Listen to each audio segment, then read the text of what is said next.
Black people, I love you, and I love you enough to tell you, you ain't ready to revolt shit. You don't feed yourself, you don't hunt your own animals and slaughter them, you don't prepare your own meat, you don't own your own land, you don't have a seed going in your window. So when you think about revolutionaryism, and you think about fighting and dying in the street, you ain't shit. Killer Mike said black people ain't ready to revolt. It's a disparaging marriage and he ready to elope.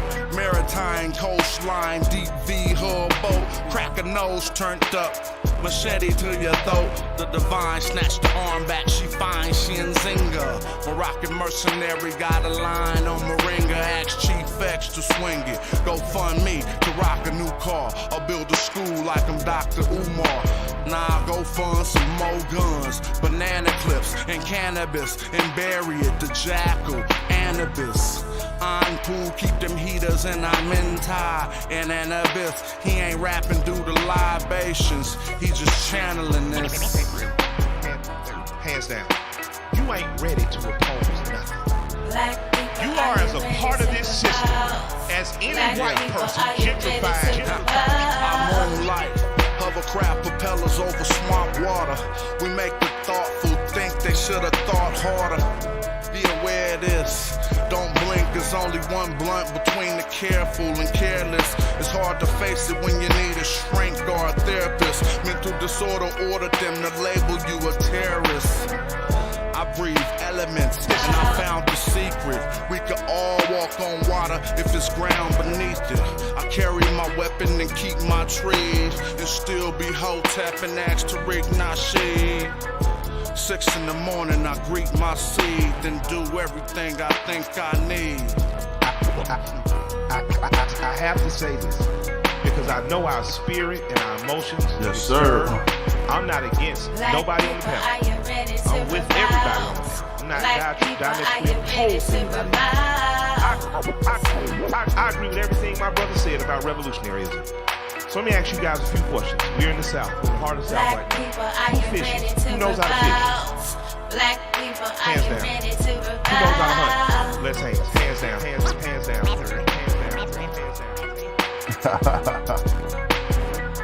Black people, are you ready to revolt? Black people, are you ready to revolt? What's up with y'all? Thanks for tapping in. You got Smash Rock Wellington is elegant in the building. Peace, DJ LaRock. What's up? What's up with Ballin' Like a King? What's up with Mr. Metro? We just in here chilling, trying to get the show set off for the day. We're going to have a discussion of how they mess up DNA. But before we get into that, we're going to play an A&B selection by your brother Casual from the Hieroglyphics crew. You just heard an A selection. Let's listen to a B selection. A B selection. Here we go. Let's go. Yeah, and I'ma work cause I ain't going out lazy, bruh. Thought he was conscious, but his homie just played me, bruh. The house of consciousness is going out crazy, bruh. They crazy, bruh. Alright, it's getting kinda dirty in these YouTube streets. The Amin Ra squad, God thinking you dudes weak. Islam or Judaism, where you learn what you dudes teach. The West African rappers slapping with that voodoo speech. All that sub-Saharan terror about a cuckoo feet. I'm like Norma, that agricultural farmer that grew you wheat for the storehouses. We feed the Hebrews and lead the people when we defeat the feeble. They wanna know polite rip me off, but Sonetta paid me my money though. That mean he 100. And I'ma work cause I ain't going out lazy, bruh. Thought he was conscious, but the homie just played me, bruh. The house of consciousness is going out crazy, bruh. They crazy, bruh. Nubian with the jewels, I rock the pinky. I think Jesus got to save me, a doctor save me, a Dr. Inky. I cop the copper jewels on blue and red. I'm not the chakra doctor, y'all claim woke. But you in bed, you won't pop a chopper, you Grandmaster J. You just talking. Punks turn the other cheek and you will walk away. Y'all gon' have to pardon my Moorish. That's Tahaka Bay. I'm on that black African power on my darkest day. And that's my brother Ankh stomping them other punks. We brought them gators to Italy, you loving the Moors. And now I'm teaching from my shrine like brother Jabari. Scoping the savannah cause I'm on another safari. Tasha K showed us Frank record. Young Pharaoh just losing his mind and y'all can't help him. I know one thing, you're a fool if you're still out here donating to Umar school. That shit cool. And I'ma work cause I ain't going out lazy, bruh. Thought he was conscious but the homie just played me, bruh. The house of consciousness is going out crazy, bruh. They crazy, bruh. Look. You showing your hidden colors like Tariq Nasheed. A bunch of pseudo-information I don't think I need. Probably lying on the text, ask Divine or Zion Lax. Just get that microphone ready. With Metal Netta, I'm Stone Jetty. A Ujahu, a Saw Imhotep. Y'all probably timid still on them Bobby Hemmett teachings. I'm in Gozy with the DNA.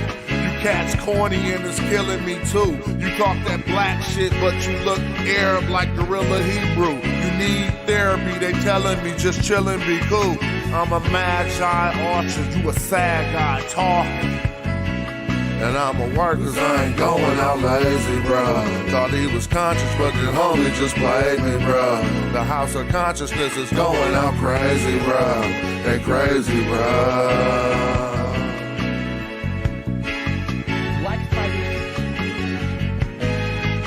Oh yeah. Let's go and get right into it. Y'all know how we do. At about this time.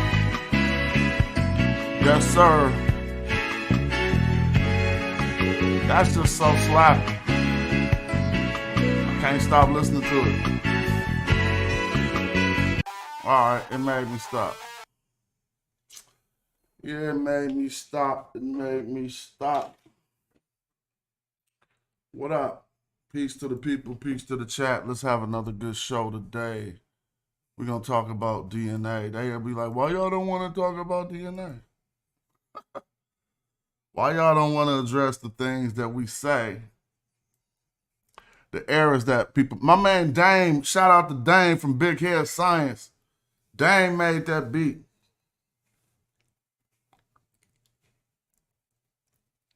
You feel me? Big Head Science in the building. That thing crazy. But let's listen to this because we play it over and over. Let's see if we could get them to address it. What's up with our audio? Past, present, and future. Welcome to the fascinating world of genetics, where DNA holds the key to understanding our past, present, and future.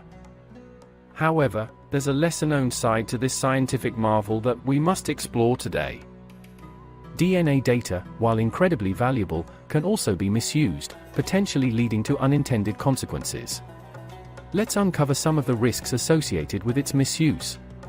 Genealogy is a complex tapestry of individual family lines, migration patterns, and historical events. While our genes may reveal specific information about our own lineage, they do not tell the complete story of an entire population or ethnic group. Relying solely on DNA data to draw conclusions about population history can lead to oversimplifications and misinterpretations. It is crucial to consider additional historical, archaeological, and cultural evidence to paint a more accurate picture of our collective heritage. In 2017, a groundbreaking ancient DNA study conducted by Skuman et al. Shed light on the genetic makeup of ancient Egyptians. However, these findings were not immune to misuse and misinterpretation. The study seemingly suggested that ancient Egyptians had origins in the Near East, based on the analysis of later period remains from northern Egypt. It also mentioned that modern Egyptians acquired additional sub-Saharan African ancestry due to historical factors, such as the trans-Saharan slave trade. But alternative interpretations challenge these conclusions. Scholars argue that the sampling and methodology of the study may not accurately represent the entirety of ancient Egyptian population history. The samples used were primarily from the northern half of Egypt, leaving out the southern regions where ancient Egyptian culture originated. This omission raises concerns about the representativeness and completeness of the study's findings. Furthermore, the critique highlights the need to consider historical narratives, socio-cultural dynamics, and alternative explanations. Factors such as mercantile relationships, ancient migrations, and prison. See, this the part when y'all stop listening. Because it's playing too long in your head and your brain start thinking about something else. And this is why we don't consume this content and let people come over and over again in our faces, making the mistakes that they tell us not to make. It happens like that. You start reading a book,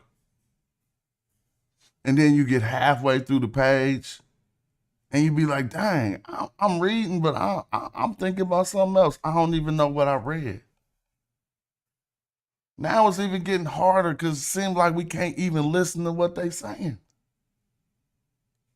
I'll be like, how do we have to say this over and over? No, we bringing it back, selector. Reel up now.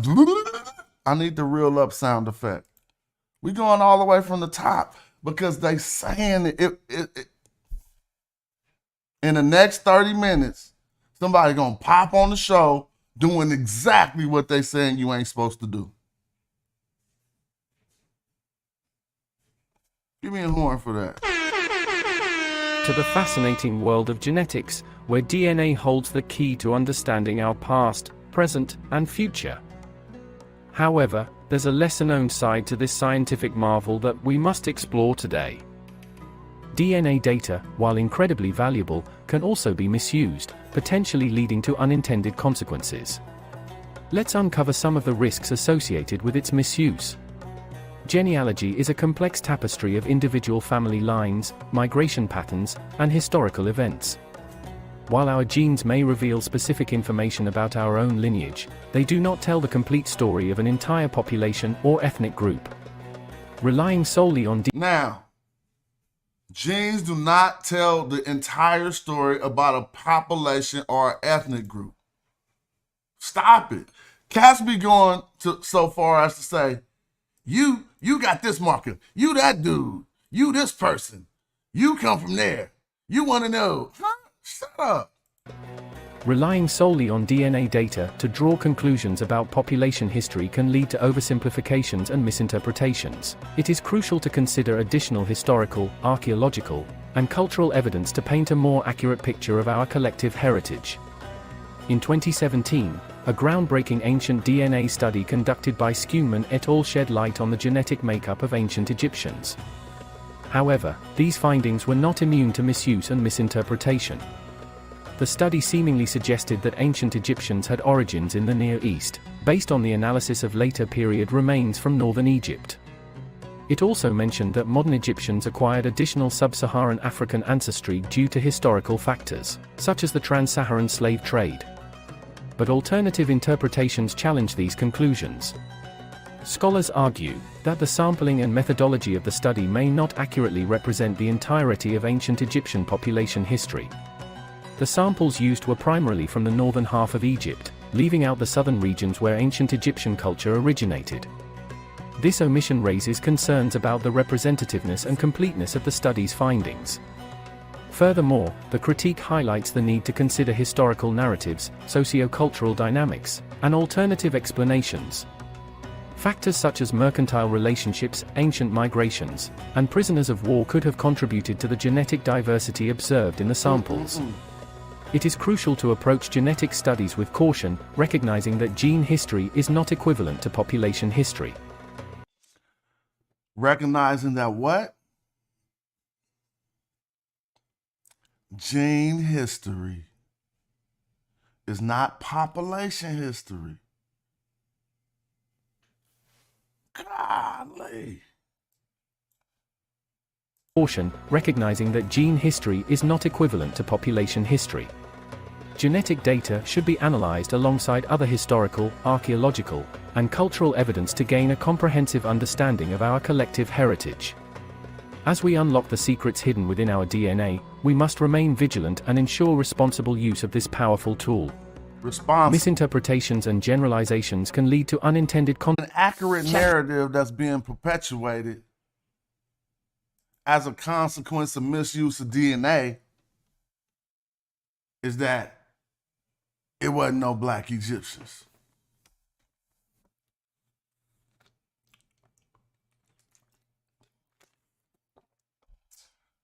And Egypt was a multicultural society based on it being set on a crossroads. All of these catchphrases that I'm about to beat the brakes off with scholarship. You see, y'all so attuned to being like lemons who are politically correct, who find the newest politically correct statement, and then you try to repeat it in order to add that onto your persona, as if that's what it do.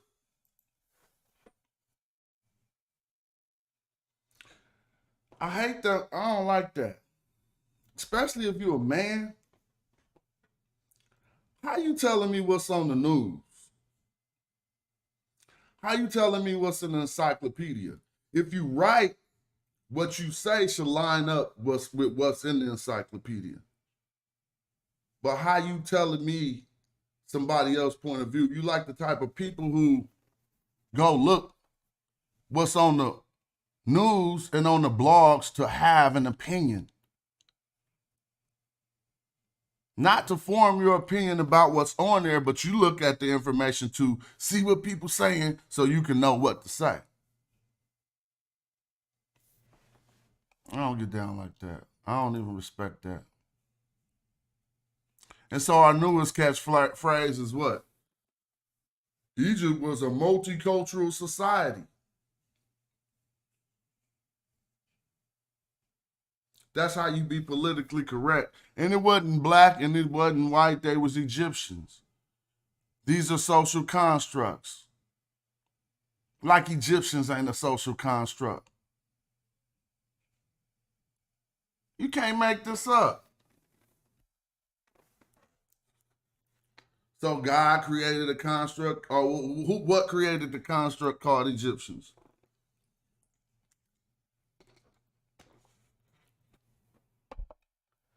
Let's keep going.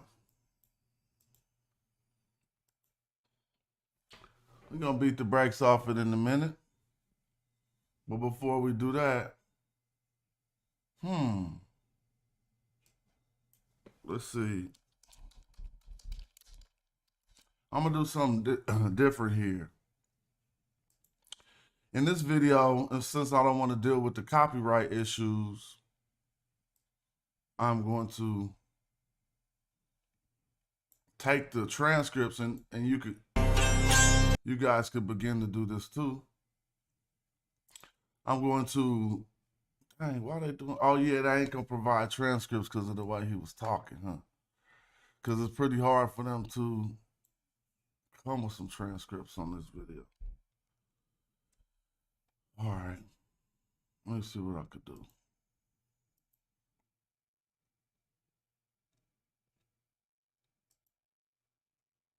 See how much of this we could get into. I don't really think I could get into playing this. It won't be good for me. The reason why I said that because there's ads at the beginning of this video that I'm playing right now. I should go turn off the monetization so I could do my thing. But if I play, I can't play other people's content. Only my own today. Okay? And so I guess we're going to just have to talk about it for a minute. I do have his work. Actually, I'm just going to pull up his work. Juan Carlos Moreno Garcia.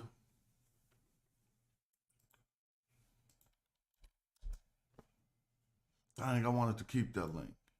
Yeah, let's keep this right here. We could keep this too. Oh, this is a good one. I was reading this on my way to sleep last night. Oh, we could bust this out, but I'll do it in another video. About the Kerma archers. I told y'all the man, I know, man. You got to do your research, but I'm going to keep this up. We might bump that later in another video.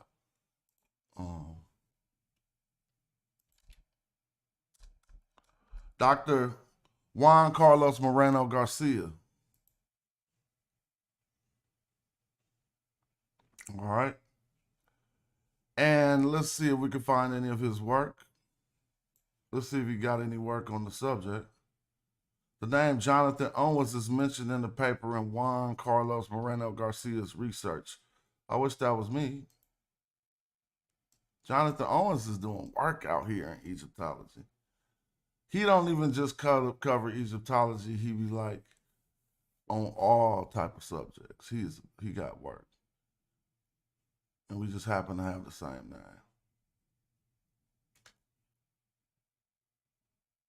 All right, I'm going to see if I could find some of the stuff. If not, I could look at one of these documents that I already have of him. Let me search my own stuff. See if his document pop up. And I'm not mounting an attack on it. I'm talking on multicultural, what you call multiculturalism in Egypt. I'm asking first, define it, because it ain't even been defined. And as we look into ancient Egyptian culture, they was kind of monoculturalist. You had to adapt to Egyptian culture. We do find instances that play into the hands of the multiculturalists, where they could, show certain instances, but we'll get into it. And we'll just see, first of all, why are we moving towards saying a society was something without even defining what that means outside of our own socio-political context, this multiculturalism thing. So you basically saying, and the melting pot theory of Kemet, we're going to start to look at that as scholars are. And we got the homework. But first I was trying to find this other article real quick.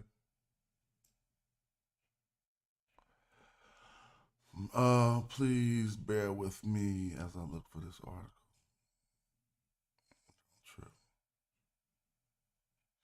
And so, but why the scholars who avoid that pseudo-politically correct terminology don't say it was multicultural.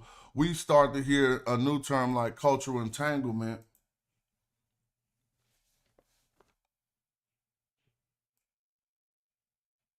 Coming out of defining the understanding of what Egypt was. But I ain't gonna stay on Maria Gatto. I show her enough. I got 1,000 pages on this. And where are those 1,000 pages? Open right here. Okay, let's look up Moreno in this work. Okay, hold on.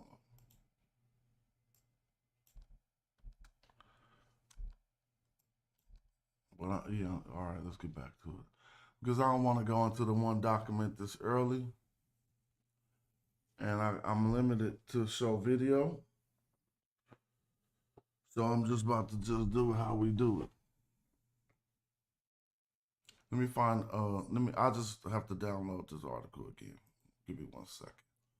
Yeah, I'm right here though. Just go into my email. And we kind of know Juan Carlos Moreno's stance when they, oh, you know what? Well, we can show a little bit of it in one of my videos, yeah. It was the video I did on Chief X. And we can see what he say, but we're not going to be able to see extensively what he says about, where's the Chief X video? Right here. Increase your profit and work less time. Name me. Egyptian. Controversial question, and that is, Are modern Egyptians mostly the same as the ancient Egyptians? And if not, why? Well, I don't think so. I don't think so. Well, I don't think so. That was Moreno saying he don't think that the ancient Egyptians is the same as the modern Egyptians. Let me see. And you could go watch that video and see and work out what he's saying in that video. And you're going to find out that he is coming to the conclusion that a lot of us have came to already about the subject. That over time,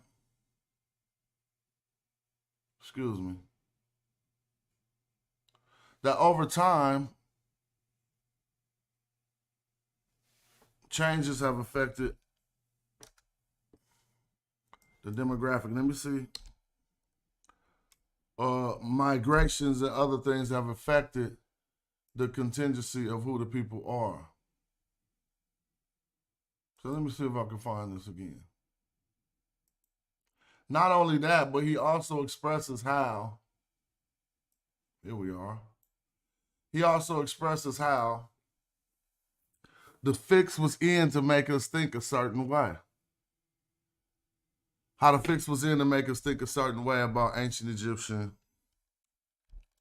society or about ancient Egyptian history. And so here's a document by him. I'm gonna just try to go, well, let's just read what he said. And he ain't really using DNA, but in the video I wanted to play, he's telling you how, well, you really can't just use that because of all of the other reasons we discussed. But here we, oh, you know what? Let's just do this a little bit easier. I ain't about to do readership. I'm gonna just go on and pop open the AI real quick. I mean, you know, it ain't even AI if you're just using it as a reader.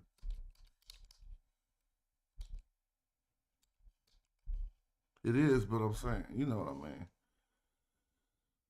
mean. When you make it do something else than just being a reader, we've been had text readers.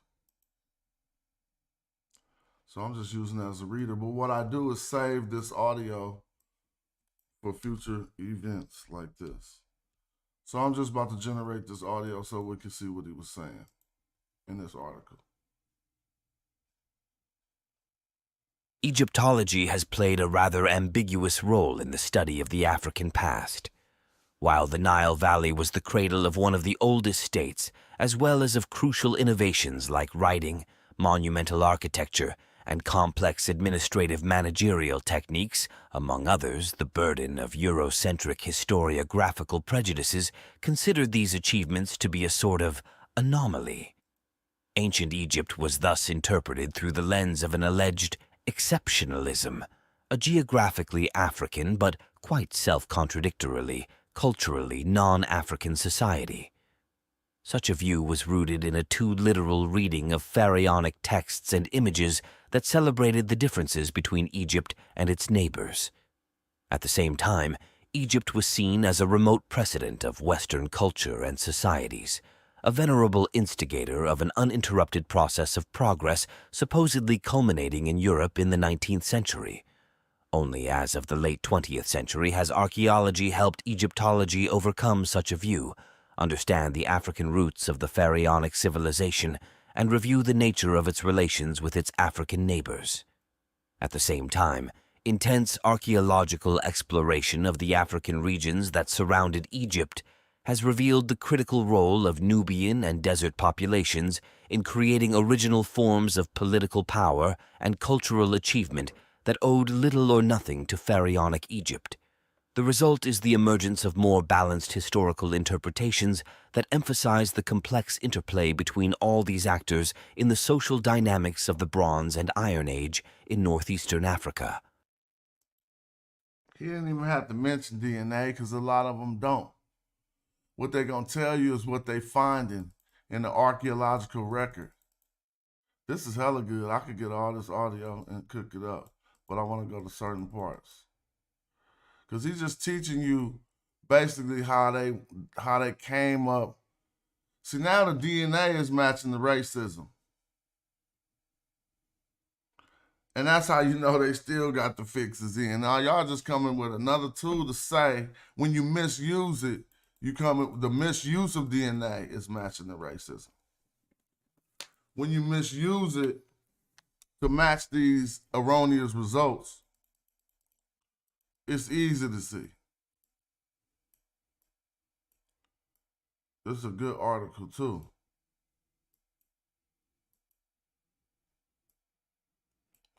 Basically breaking down how all they use all of this stuff to tell us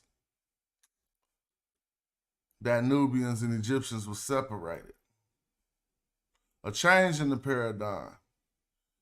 He gonna start talking about, I'll do this one. I ain't got that many. I got 50,000 characters left. And when I do it like this, I'll be wasting characters, so hold up.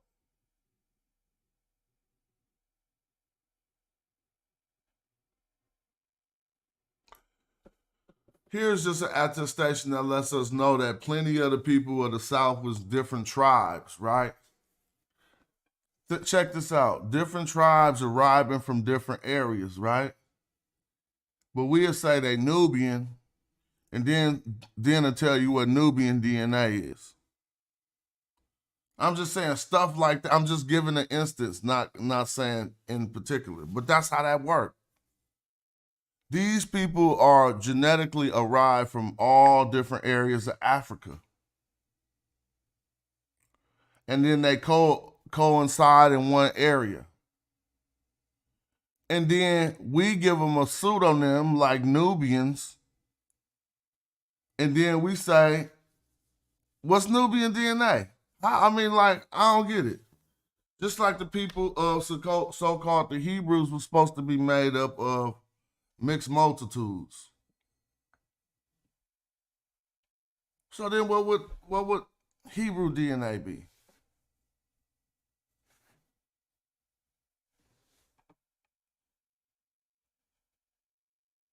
Hold on. I mean, you ain't gotta hold on. Let's get this part. Because they talk about Pan-Africanism, but let's listen to what Moreno says about Pan-Arabism. And don't expect everything to be negative that I bring forward. Just listen.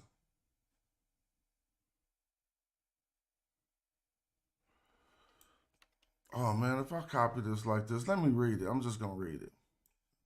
Pan-Arabism, Egypt in face of its past.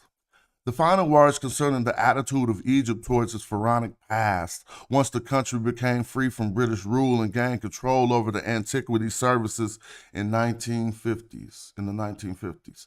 Pan-Arabism was to replace Western cultural influence, and, as Carruthers has described, Nasir's Egypt was to be monumental and the country's pharaonic era reborn as a visible precursor of its modern revolutionary future. So y'all don't even know when the modern Egyptians finally started claiming ancient Egypt. We do the homework. Let's read that again. Pan-Arabism was to replace Western cultural influence and, as Carruthers has described, Nasir's Egypt was to be monumental and the country's pharaonic era reborn as a visible precursor to its modern revolutionary future. But this is back in the 1950s. It says a glorious pharaonic past was increasingly visible as part of Egypt's revolutionary future. The excavation of Mit Rahina, a site associated with the ancient Memphis, Egypt's capital city in the Pyramid Age, offered a calculated chance to bolster its visibility and rematerialize Egypt's former glory. That empire was now increasingly ripe for reconstitution as Nasir's Pan-Arab ambitions regrew. Furthermore, the exciting discoveries made in 1954 by Egyptian archaeologists gave a timely boost to national pride. Kamal el-Malak, or Malak, it's whatever, discovered 2 bolts of Khufu by the Great Pyramid. Zachariah Jnomin, I can't say that name, Jnomin, whatever, Ghoneim, Jehonium, whatever, opened the unfinished step pyramid of Djoser, successor, Sekemket at Saqqara and La'ib Habichi, and he found a stela at Karnak recounting Kamos's campaign against the Hyksos. Yet the badly needed resources indispensable to finance massive modernization projects like the Great Aswan Dam meant in the end that Egyptian authorities boosted a popular image of ancient Egypt based on great monuments, leading figures of the past, and spectacular discoveries cherished by the media and the entertainment industry. It says, lending objects to exhibitions. See, this is why I wanted them to read it, because I'm getting chopped up. Let me move this up. All right, let me go like this. I'll be losing my text. Lending objects to exhibitions displayed internationally, centered on royals like Tarak Amen and Ramses, and supporting tourism also became a source of income and employment. Meskel aptly wrote that Egypt has employed cultural tourism as a means to modernization, transforming its heritage into a tourist product and profit-making capital. This entails the cultural evolution in which it must construct its future by clinging to its unique past. Thus, modern Egypt has to return to its pharaonic heritage to construct a suite of tourists. So this was said in the past, y'all. This was said in the past after white people. See, white people said it was them at first. Y'all got to remember. White people said the ancient Egyptians was them. You remember?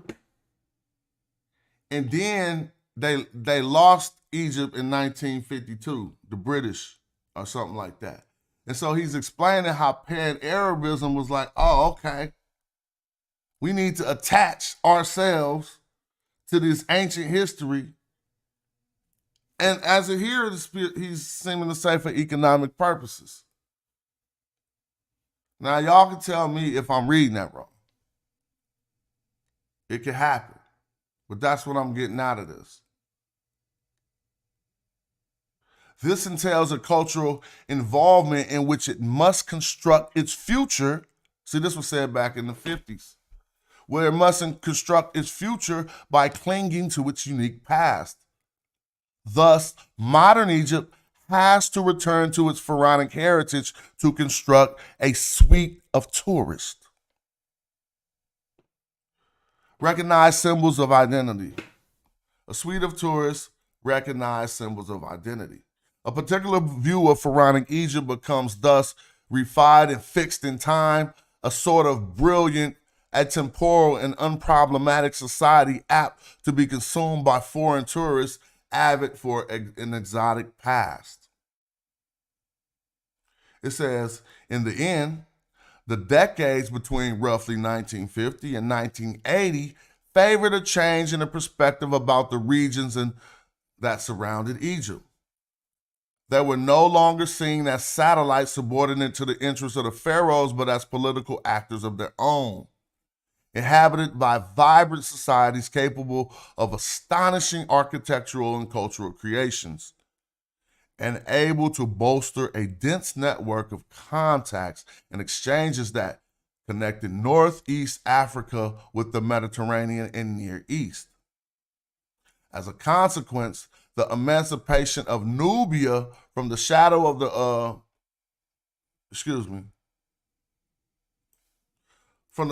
prestigious neighbors of the north, and the awareness that it could no longer be regarded as the poor cousin adjunct to Egyptology. It promoted the development of a new field of research, Nubiology, and the multiplication of journals, scientific conferences, and archaeological missions working in Nubia and the adjacent deserts. All right, that's cool. We're going to get back on that DNA real quick, but I just wanted to break down how he was coming from another angle, showing us it was other stuff that made, again, he said this Pan-Arabism attached to the antiquity of ancient Egypt. Now we getting into modern day times on social media, cats that don't even know this history, who believed and was convinced by all this stuff.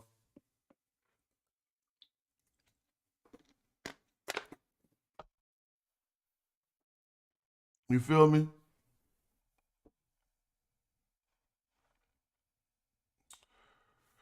Hold on. All right. I just was reading in the chat and I couldn't follow the chat, so I had to come back to here.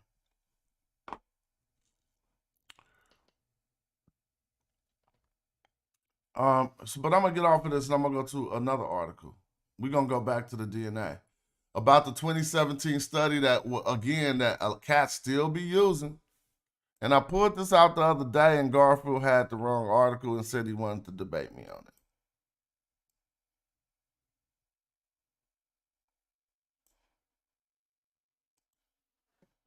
And I think I got the results of this article saved. But here it is. This ain't that the article that the brother cited. That's why that was hella funny. Okay? It's actually called Ancient Egyptian Genomes from North Egypt. Further discussion. Where, just like I said, they were refuting the findings from the 2017 article from Suleiman et al. I need to figure out that right now. All right, but here we go. Ancient Egyptian genomes from Northern Egypt, further discussion. Gordian, Kieta, and Anselin. This is a good one. I'm going to turn this. Oh, yeah, we're going to talk about that too. I might as well do it right now. Let me see how long it is. Yeah, it ain't long at all. So now we're about to show y'all how this works. This is why this is the best channel in the world, because you about to get some active. I still be too many haters watching, though. I might have to do that in another video. All right, we just going to do it right now, though, for the fun. Forget it. First, what I'm about to do, watch how quick we do this. I'm going to take this title right here, copy. Then I'm about to open this up. Watch how quick we do this live. I'm going to keep that open, so I'm going to take this one. And I'm going to just open up another. In order to get this popping. I'm opening up some AI right now, and then I'm about to open up this 11 Labs. 11 Labs for the voices. All right.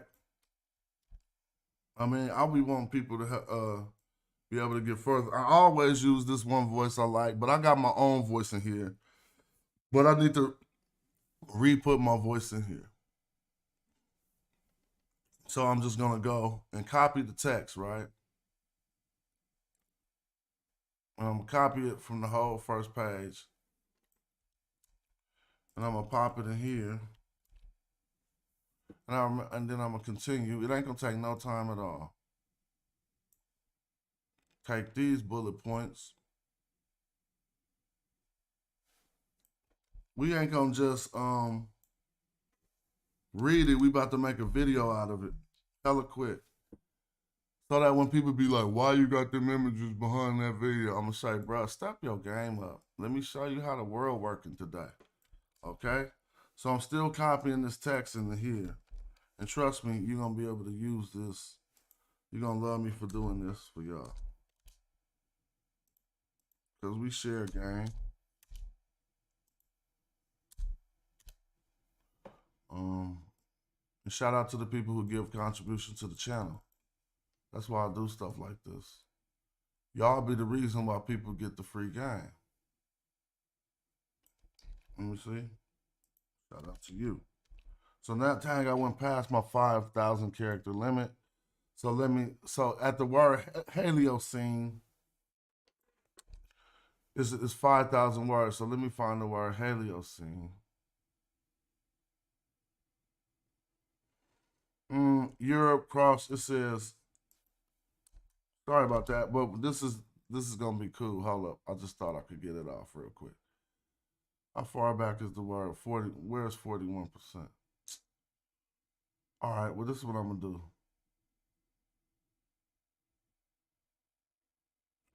I'm gonna take number 3 out of here. All right, so we're gonna generate that audio. And I just took number 3 out, so let me go back to number 3. Y'all can listen to it while I do this. It's about to pop up. Schweinemann et al. One seemingly suggests, based largely on the results of an ancient DNA study of later period, remains from northern Egypt, that the ancient Egyptians, AE, as an entity came from Asia, the Near East, Nebraska, and that modern Egyptians received additional sub-Saharan African, SSA, admixtures in recent times after the latest period of the Pharaonic era due to the trans-Saharan slave trade and Islamic expansion. In spite of the implied generalization about origins, the authors do offer the caveat that their findings may have been different if samples had been used from southern Egypt, and this is a significant admission. Their conclusions deserve further discussion from multiple perspectives which cannot be fully developed due to space limitations. There are alternative interpretations of the results, but which were not presented as is traditionally done, with the exception of the admission that results from southern Egyptians may have been different. The alternative interpretations involve 3 major considerations. 1. Sampling and methodology. 2. Historiography. And 3. Definitions as they relate to populations, origins, and evolution. 2. Sampling and methodological strategy. The samples can be questioned as to their representativeness of Egypt in terms of size, spatio-temporal, and socio-cultural aspects. All of the samples are from the northern half of Egypt, from one nome which is 2.4%, 142, of AE nomes. Ancient Egyptian culture originated southern Upper Egypt. The socio-cultural dynamics are not fully considered. The information on the origin and social status is incomplete, or unknowable in fact. The mummies are clearly assumed to be representative of the local population based on an incomplete archaeological report in spite of the historical information provided about northern Egypt's interaction with the Near East since the pre-dynastic and the known settlements of Greeks and others in northern Egypt in later periods. The timeline is not representative of AE history. 3,000 years is missing. For example, pre-dynastic, early dynastic, Old Kingdom, Middle Kingdom too. The samples cannot be convincingly said to represent true breeding populations or those that truly integrate historical information. The authors use Bayesian reconstruction of population size changes through time with beast, for which there is generally a discrepancy between the marginal prior and the original prior distribution. The available information on the comparison between original and marginal priors and on prior and posterior distributions does not take into account possible population substructure.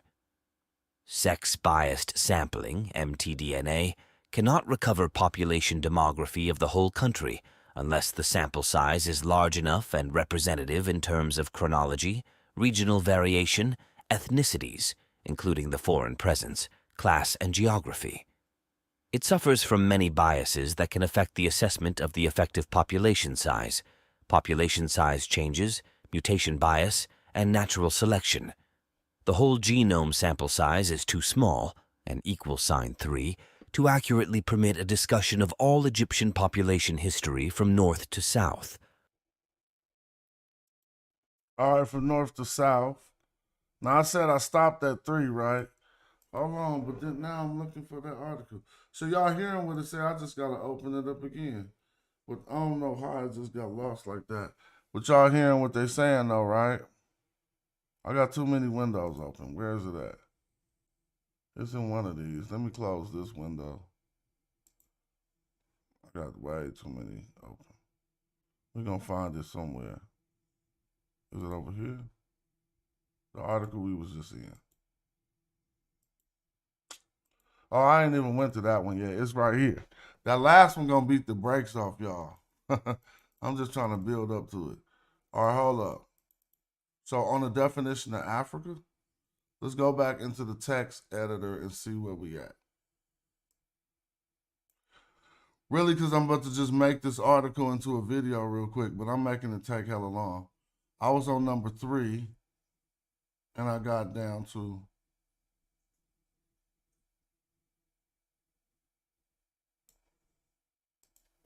and I'm wasting characters too, because I'm doing this live. But no, don't even trip though. All right, so Egypt. It says Egyptians and the Sahara were not included in the comparison groups, as noted by the authors themselves. Okay, that's the last part I got in there. So what I say, as noted by the authors themselves, is gonna be the end of number 3.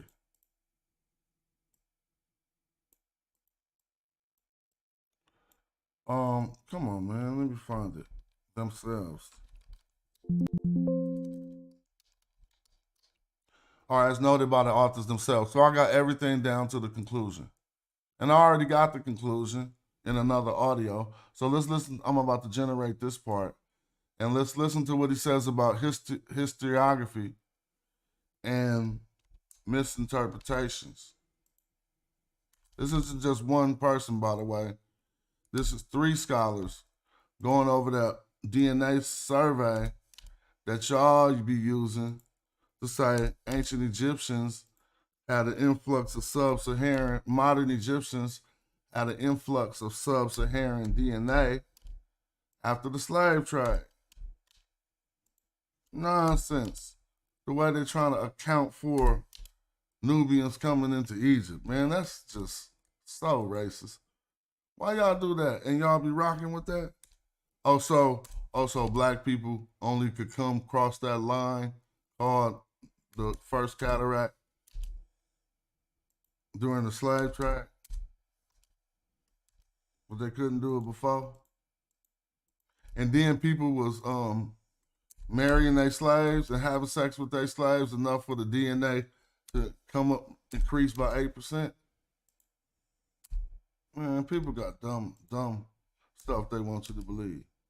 But this is them scrutinizing that work. Okay? So I'm making a video out of this while we doing while we in a video. And I'm gonna show y'all how to do it, because I ain't no hater. Y'all see what I'm doing for the audio right now is I took the article. And so when you be hearing the AI, they be trying to say, y'all, that's AI. That's AI. I be like, y'all hella dumb. The AI is reading the article, y'all.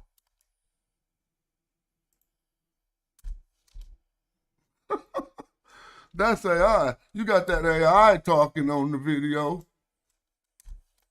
Seriously, cuz? Y'all gonna stay in the past and not step your game up? I've been to step my game up, always on the cutting edge. You ain't to step your game up? It's called get your savvy up, man. I don't know how. It's not the look in the information age. So people don't like dedicating time to small things. Like you can learn hella stuff in an hour. In the information age, you could take 5 YouTube tutorials and master them all in an hour. Now, in order to make this right, I'm gonna have to edit out all of the stuff that this, like once I heard it say Nebraska, it wasn't supposed to say that Nebraska. So I would go into my video editor or audio editor and edit the file out so that it won't say Nebraska. I'm being cheap right now All I'm doing, I'm gonna let y'all see. All I'm doing is this. See, I'm losing characters right here, so and they charge you by the character in 11 Labs. I do recommend 11 Labs. I tried all the voice AIs. Don't be that type of dude like, I'm gonna use another one because he using that. I didn't make 11 Labs, but it's the best one. And if you watch the AI video, so let's listen to this. The rest of the article is gonna generate from this particular point. Every character costs money, man. Let's see what this do. I know I was going to say some dumb words. 3. Historiography and misinterpretation. The authors do not consider explanations based on historical narrative, although they present historical information. An input in AE could also be explained by old mercantile relationships with Lower Egypt, for example, Madi Bhutto complex approximately 4000 BC3.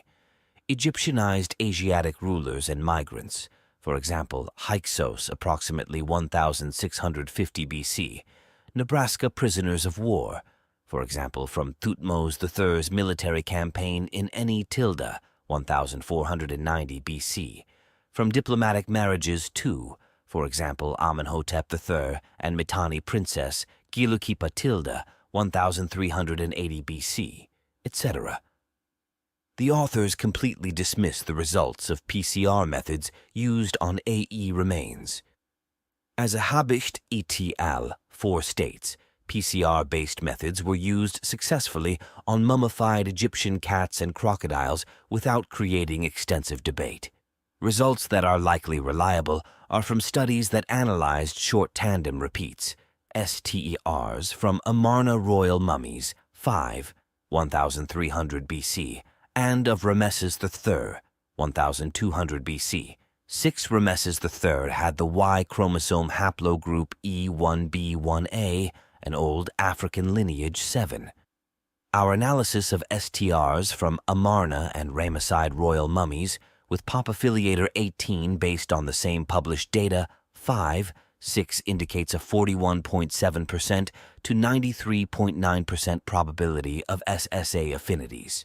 See Table 1. Most of the individuals had a greater probability of affiliation with SSA, which is not the only way to be African, a point worth repeating. There are some philosophical issues as well for which space does not permit a full discussion. Conceptually, what genetic markers are considered to be African or Asian needs discussion, and of what defines Africa as well. For example, the E1b1b1 M35/78 lineage found in one Abusir el-Malek sample is found not only in northern Africa, but is also well represented in eastern Africa 7, and perhaps was taken to Europe across the Mediterranean before the Holocene, Trombetta, personal communication. E lineages are found in high frequency, and GT, 70%, among living Egyptians in Adaima. The authors define all mitochondrial M1 haplogroups as Asian, which is problematic. Gene history is not population history. Ultimate origins and later sources to a specific region population are conceptually different. Gene history is not also ethnic or linguistic history. M1 has been postulated to have emerged in Africa 10, and there is no convincing evidence supporting an M1 ancestor in Asia. Many M1 daughter haplogroups, M1A, are clearly African in origin and history 10. The M... Don't they be trying to link onto that M1 and be like, that came from the Mitannis? Come on, James. You got to remember all this. M1A1, M1A2A, M1A1I, M101E variants found in the Abusir el-Malek. Samples 1 predate Islam and are abundant in SSA groups 10, particularly in East Africa. Furthermore, SSA groups indicated to have contributed to modern Egypt do not match the Muslim trade routes that have been well documented 11. So he just beat the brakes off that. He like, man, y'all talking about they came from, they got more DNA because of some slave trade. He like, furthermore, that don't even match the trade routes. Let me download that. So now I got that audio forever. Now we're going to go make a video out of it. But check it out. Abusir el-Malek samples 1 predate Islam and are abundant in SSA groups 10, particularly in East Africa. Furthermore, SSA groups indicated to have contributed to modern Egypt do not match the Muslim trade routes SSA is Sub-Saharan African. that have been well documented 11, as SSA groups from the Great Lakes and southern African regions were largely absent in the internal trading routes that went north to Egypt. It is important to note that SSA influence may not be due to a slave trade, an overdone explanation. The Green Sahara is to be considered as Egypt is actually in the Eastern Sahara. SSA affinities of modern Egyptians from Abusir el-Malek might be attributed to ancient early settlers, as there is a notable frequency of the Bushmen canine, deemed a SSA trait in predynastic samples dating to 4000 BC9 from Adema, Upper Egypt. Haplogroup L0F, usually associated with southern Africans, is present in living Egyptians in Adema and could represent the product of an ancient ghost population from the Green Sahara that contributed widely. Distributions and admixtures in the African past may not match current SSA groups. 4. On the definition of African Schunemann et al., one seemed to implicitly suggest that only SSA equals Africa and that there are no interconnections between the various regions of Africa not rooted in the slave trade, a favorite trope. It has to be noted, too, that in the Islamic armies that entered Egypt that there were a notable number of Eastern Africans. It is not clear why there is an emphasis on sub-Saharan when no Saharan or supra-Saharan population samples, empirical or modeled, are considered.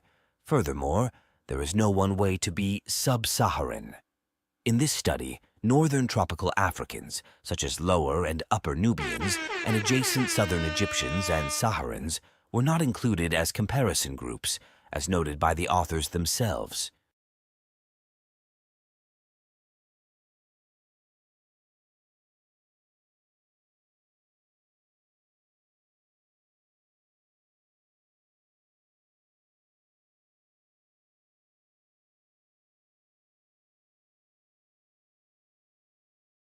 Conclusion.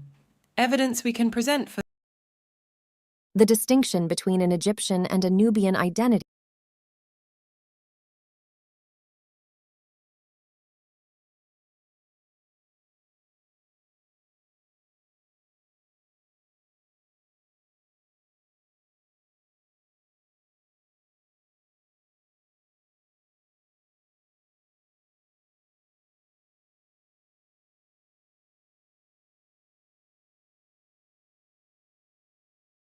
The Paleolithic past has to be distinguished from the biocultural emergence in the Holocene of any society, including Europe. Egypt, long before the pyramids, was culturally and linguistically African, as evidenced by numerous studies 3, 13, 14, based on standard research, which accept Egypt's place in the Nile corridor as having local origins. The symbolism found in the Badarian or Naqadan graves, etc., nor the pyramids were brought from Asia, Near East. The Egyptian Neolithic cannot be shown as an entity to have come from Asia, although some domesticates were borrowed on local terms into a system of indigenous foraging in the Fayum too. Historical linguistics shows ancient Egyptian to be Afro-Asiatic with borrowings from other African language phyla 15. Archaeological data would seem to indicate an early integration of the Eastern Delta in northern Egypt by early Upper Egyptian rulers since Eri-Hor from Abydos, approximately 3250 BC, who already wrote royal inscriptions in Egyptian too in a script and symbolic system that used African flora and fauna 313. This region of Egypt and northern Egypt had long had social intercourse with the Near East. The ancient Egyptians in origin were not settler colonists akin to the European colonists in Africa. Schunemann et al.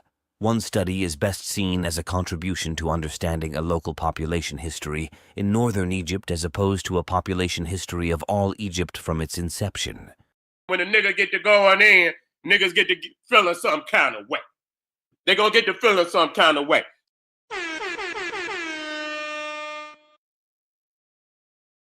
When a nigga get to going in, niggas get to feeling some kind of way. They gonna get to feeling some kind of way. When a nigga get to going in, niggas get to...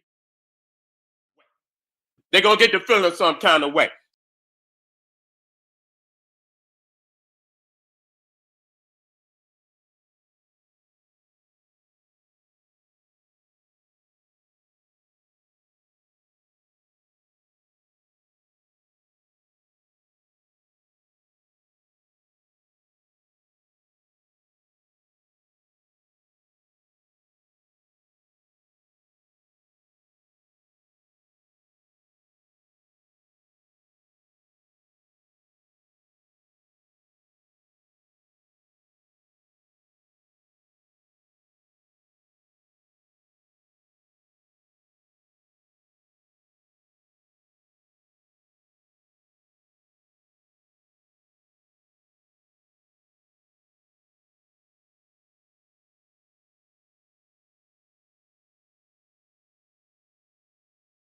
Man, I didn't even know y'all wasn't listening. My bad. So we in the AI called Pictory. And I just simply took the article, copied the whole article. And now I'm simply about to just copy the title name. And I'm gonna make a video out of this in Pictory. And you know, there's plenty of AI video makers. But what I have to do now is go through and edit out all of the stuff. Because since I did it the sloppy way, you just got to come through and take out all the stuff that you don't want to be in the video. But I'm going to do, you don't have to do it all in the beginning.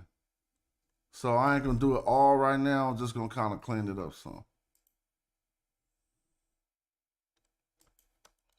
All right, yeah. Right, and I ain't tripping off of none of that. So it's gonna be way too much right here, but it'll make for a good probably 5-minute video. So it's in the AI. I need to just take out all this stuff like this, because that's gonna be in your video. So let me and since this is an interactive show, now we can see something real quick. And I mean, if y'all don't want to make AI videos because I'm showing y'all just going to be in the past. I ain't the only one. Half the YouTubes you watch, you know, half them MMA YouTubes I watch, it's just the AI talking, man, they be having 50,000 views.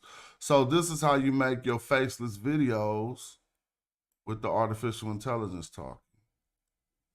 Okay, and the one, again, I'm using Pictory at this time. All right. And all I'm doing at this point is taking out the points of the text that should not be in the video. It's hard for me to tell. Study Northern Africans. Okay, so I got the Sahara tribes. See, this is all footnotes. Oh, here go the conclusion. Okay, cool. 5 conclusion. I'm almost done. Then we're just going to click a button and make the video. Sub-Saharan tribes. Bow. Ended at that. Then go to conclusion. All right, now, that's done so far. I'm going to clean it up. But just so y'all can see, I'm going to click this proceed button. Y'all can see the template I'll be using. Like, how do me showing you this affect anything? All it do is help you. As a matter of fact, I'm going to go like this for a minute. See if anybody appreciate what we're doing.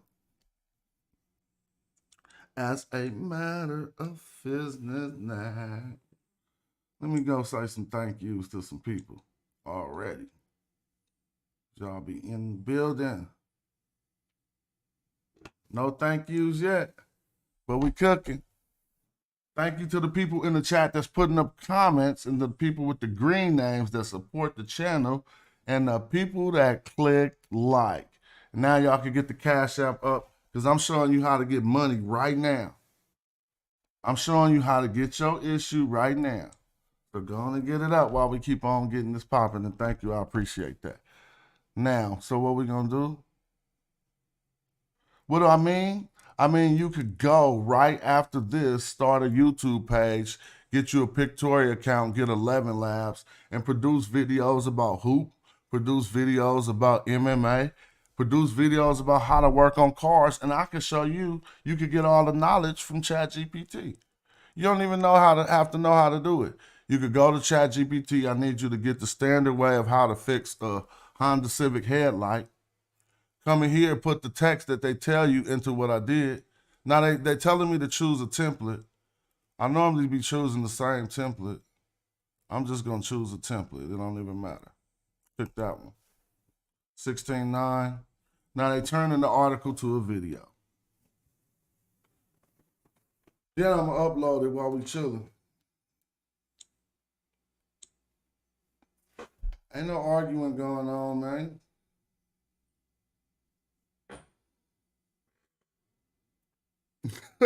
Are we gonna open the Zoom? We only had a quick hour. I'm gonna open the Zoom in a minute. Definitely, but we cooking. This is good information for the people. If y'all want me to stop doing this, put a 2 up. If y'all like keep showing this, put a 1 up. You know? It's generating the whole video right now. I ain't even doing nothing. I'm just sitting here chilling. Then it's trying to find clips that go with the article. And it's not going to use the whole article. Normally, but it'll use everything. Shout out to you, Koo. What's up, Koo? I told him every stream I do is somebody from East Oakland in the building that I go back when we go back like a flow jack. Koo Vega in the building. It's good to see you in the chat. Now it says it's making 71 scenes for this article. So, and I'm about to upload it and monetize it. Boy, y'all better step y'all game up. So now it's estimated video duration. It says 14 minutes. It exceeds the 10 minutes. My 10-minute limit. Maybe I could get a bigger account, or maybe I can. Now y'all know I already got the audio, right? So what I'm gonna do, I'm gonna have to cut out a section. Introduction, can't cut that out. Part 2. It's gonna be a part in here where I left some of the footnotes. So they made the video. See, what's all this? See, this got to go. What's all this? So now you're looking at each clip to the left that they made, and it's a part in here that don't make no sense. You could cut it out in your video editor, but why do that? You should be able to do this without even using the video editor. So I'm gonna just find that part again. And there's another way to find it. I could just go down here. There's gonna be hella words by themselves like this. Look, what's this clip? Take this out. Cut. Delete. See this, bro? Now, if we ain't showing how to step our game up right now, delete. Did I even pick what's in the background? People like, why you got that black girl in the background right there? I'm like, bro, cut it out. Now, to keep it real, you can do that. See, I'm changing that. Look, ancestry and pathology and King Tut Amish family. What is y'all doing? So I'm just gonna come over here and click visuals and type King Tut. K-I-N-G-T-U-T, bro. They done changed the game. And yes, your boy will show you how it's just that easy. So if you don't just go open up a YouTube. So now King Tut ain't popping up. Let's say King Tut Mummy. So I'm gonna do something better than this dude on the screen. At least I'll go right here. So bow, that's what's gonna be behind that scene now. All right, but I still gotta take out some of them words that didn't do nothing like that. What is that doing by itself? Cut that out. I don't know. It's a video, man. You can read the article. is almost done. Hawass et al. What he about to say? Yeah, these are just sources. Check that out. They can see the sources in the book. The video almost done, and I'm actually taking longer than I would take, just showing cats how to do it. Again, you know how my show go. We might go from hip hop to the knowledge to learning how to do something in real time. And that's where we at right now. We learning how to do something in real time. Dang. All right, it's almost done.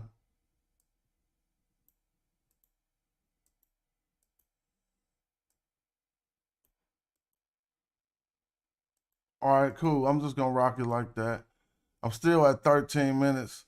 They're telling me it's too long. So what I got to do, man? All right, I put too much. I would have did this later. Now I don't know what to do because it's too long. It's ridiculous. Let me just see if I can download it anyway. Cancel. All right, well, I don't know. They say it's too long, but I guess they only going to give me 10 minutes. Well, now I'm down. Yep, it's past the 10-minute limit. So what to do? Make my scene duration shorter. They are 5 minutes. Let's make them 4, 3. Apply to all scenes. Oh, now the video duration is 3 minutes. Huh? 4 minutes, apply to all scenes. Now the video, all right, how did it get so short? 5, video time, apply to all scenes. All right, now the video, say it's 5 minutes. So now I'm about to download it. I just changed the scene duration, which you can always fix in your editor if you're gonna put it in the editor. Now it's preparing the scenes. All right, let's go back to some DNA. Now, what I was talking about, that fake multiculturalism that y'all be talking about. Oh, man, we need a beat for that. That fake multiculturalism y'all be talking about. Check it out. We got that homework. We gonna let y'all know. This just a beat off the machine, too. I don't even know what's going on here. But we're going to read some homework on that subject. Because you use the socio-political term without defining it in the context of the ancient Egyptians. And that's a problem. Ain't it? Somebody get the hook. Tell me how the hook go. That's a problem. That's a problem. Yeah, that's a problem. That's a problem. See, they're out here ancient. And I got them on the hook, reeling them in. And all the time this video is being produced in the background and we just chilling.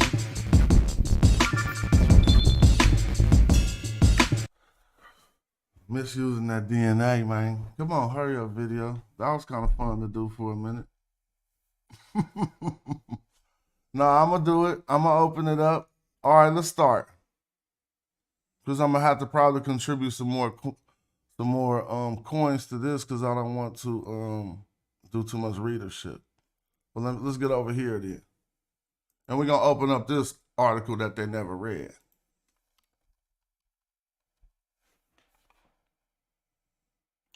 Multiculturalism and multiculture in ancient Egypt. Uh-oh. A preliminary assessment. Uh-oh.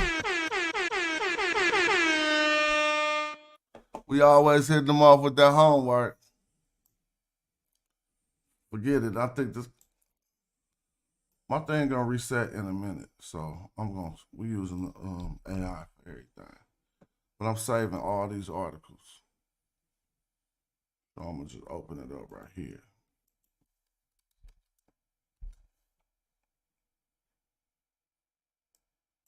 Let's see what they got to say.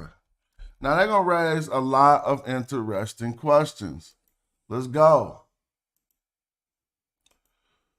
Y'all can start reading it, but just relax, kick back. Come on, let me play a beat for you, too. Come on. It's coming. It's coming. Come on. It's coming. She gonna come in on the one too. Let's see if it come in on the one. If it do, that's gonna be crazy. Nah, it didn't. It's just generating the audio.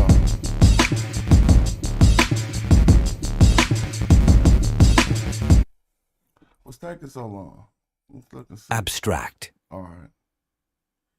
This paper scrutinizes the characterization of ancient Egyptian society as multicultural and the related use of the concept and terminology of multiculturalism in research and public communications on ancient Egyptian society. An initial outline of the concept of multiculturalism sets the stage for a review of its application in specialist literature. It may seem sensible to ascribe multiculturalism or a multicultural reality to Egypt, given its history of migrations. It becomes apparent that a comprehensive theorization of multiculturalism is yet to occur with respect to ancient Egypt. This affects scholarly assessments and perceptions of historical transborder mobility and social integration. Oh man, y'all in trouble, man. When a nigga get to going in, God. niggas get to feeling some kind of way. They gonna get to feeling some kind of way. Watch how he break this down. Y'all wish this was a blackologist, don't you? Watch how he put the handcuffs on these boys. See, this is what that late night reading to do. It had cats like, oh, hell no. Nah, but he's gonna write some. He's not This gonna come. paper discusses a matter in research on ancient Egyptian society that has clearly emerged over the past 10 years, but is yet to be addressed in any comprehensive fashion: multiculturalism. As seen below, multiculturalism or an assumed multicultural reality of Egyptian society are a factor in Egyptological scholarship. Usage of the term has implications for scholars and other audiences' perceptions and imaginations as to how porous the borders and boundaries between societies and individuals, Langer, Fernandez, Goetz, 2020, were at the time.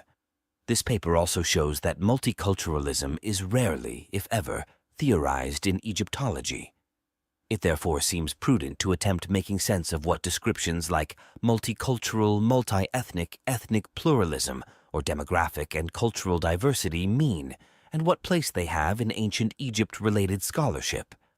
This contribution is thus not an assessment of multiculturalism as a policy or societal state in the present day. This is left to the social sciences and actual politics. It is, rather, an attempt to highlight the need for theorization of what are seemingly buzzwords taken from contemporary daily affairs and a more systematic adoption of such terminology when it comes to pre-modern societies like ancient Egypt. After introducing the concept of multiculturalism, the paper moves on to review the usage of related terms and concepts in Egyptological literature before discussing the implications of the two sections. This contribution does not claim to be an exhaustive review of the matter, inasmuch as it should be seen as a foray into an issue that could become a worthwhile subject of inquiry. Yeah, it is definitely a worthwhile subject of inquiry. And as a matter of fact, I will ask you guys to first define multiculturalism before that you say Egypt was multicultural. And what is the difference between multiculturalism and multi-ethnic, it being a multi-ethnic society? Some think them as the same things. And this document is going to clear it up a bit for us as we see. And I'm just going to keep on. I'm going to save that audio because this is about to be a video. Let's see if the other video is done. See, you multitask, so you working while you at work. Where did it go? Here it go. It's done. So we're gonna download it. We never even watched it, but we're gonna download it. And which article was this? And then I'm gonna just line up the audio with it. That easy. So let me see. I'm gonna download it first. I downloaded it. Let's watch it. We never even watched it. I made it hella fast too. Yeah, this gonna be way too fast. So what I'm gonna do is freeze the initial frames. You see? Oh, that text is going off the screen, so we gotta fix that. Now, why you got the white people back there?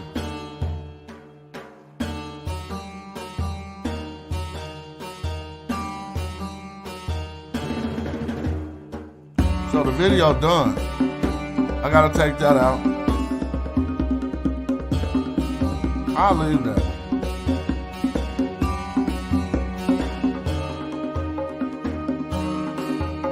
All right. Video look kind of hot too.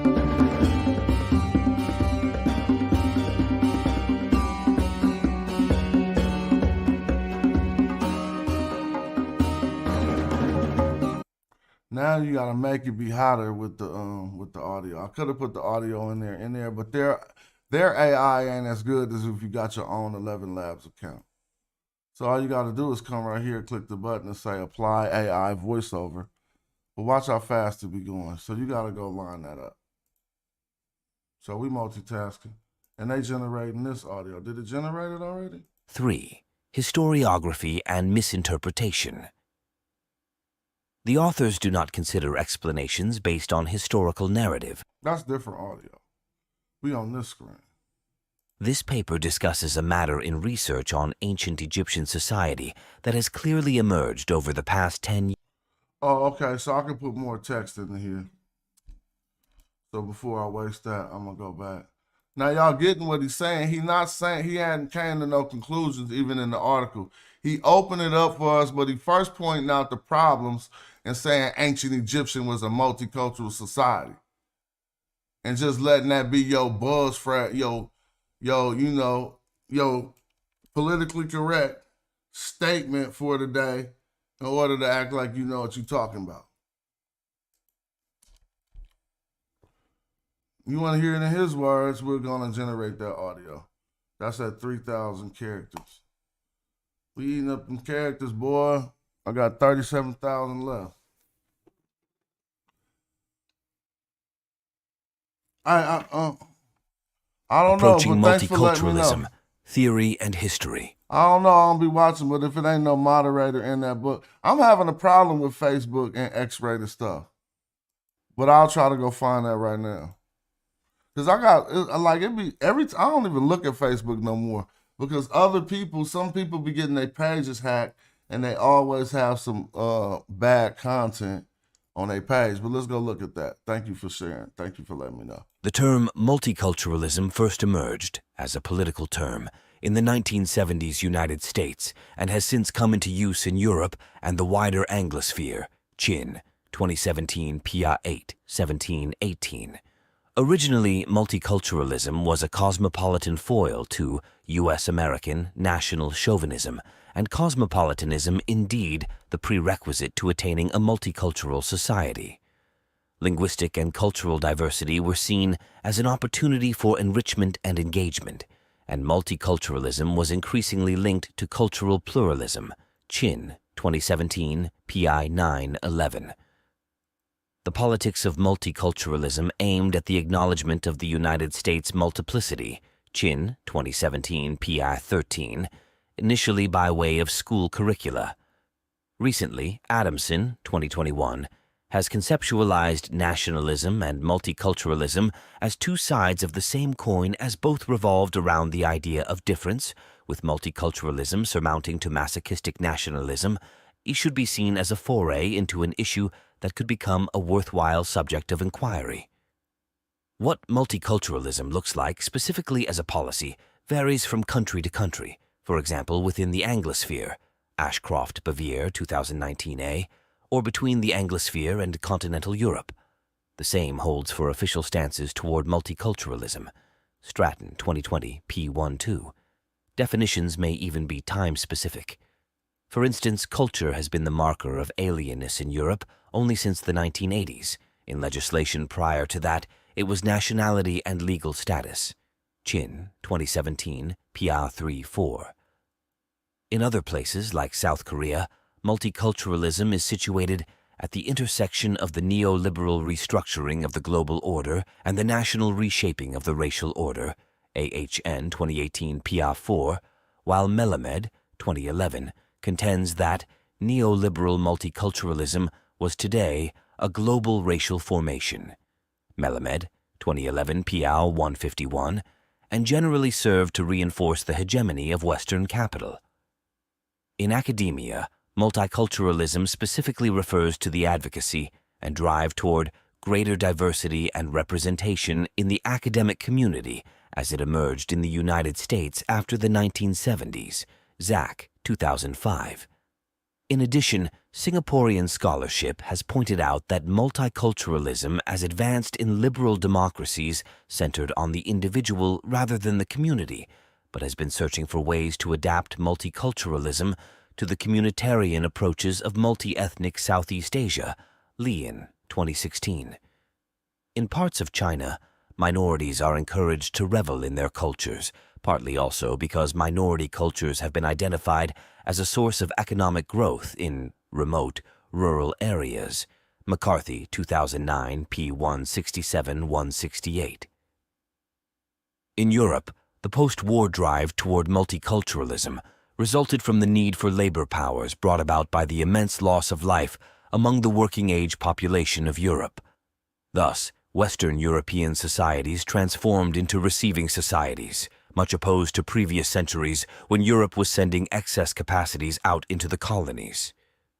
Beyond that, the term has been retroactively applied to describe the reality of the Austro-Hungarian, Habsburg Empire, Feitinger, Cohen, 2014, the Roman Empire, Peachin, 2011, Pzer 12, the Achaemenid Empire, Menek, 2020, and the Assyrian Empire, Carlson, 2019.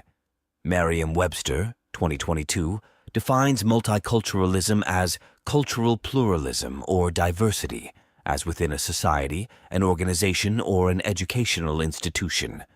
A multicultural social state, or a doctrine or policy that promotes or advocates such a state, interweaving the conditions in a polity and policy. Some scholars, like Stuart Hall, conceive of a difference between the terms multicultural and multiculturalism, with the former denoting a diverse situation on the ground and the latter a set of policies governing that on-the-ground situation. We should pay Chin, attention to that. 2017, p. 18. The difference between multicultural and multiculturalism. I wanna save that audio. We definitely need to pay attention to that. Where that audio go? I'm doing hell of stuff at once. The last thing it said was about Chin something.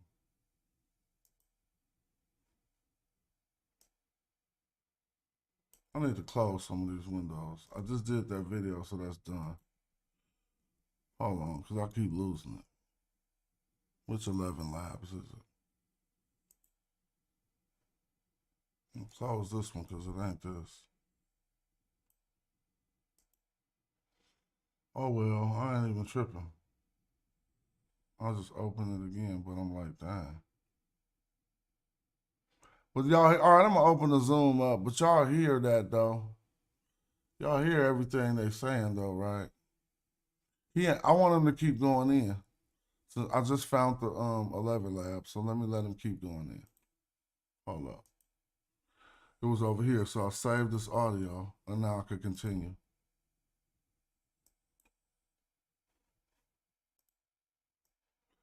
This is a good article. If I get all the audio, I can make a video out of it. Yep, just like that.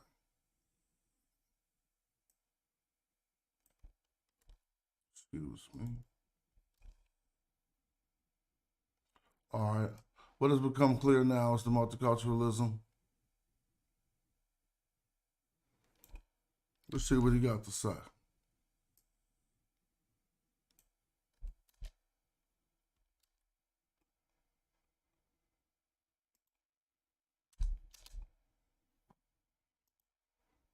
Listen to how they do y'all with this multiculturalist stuff.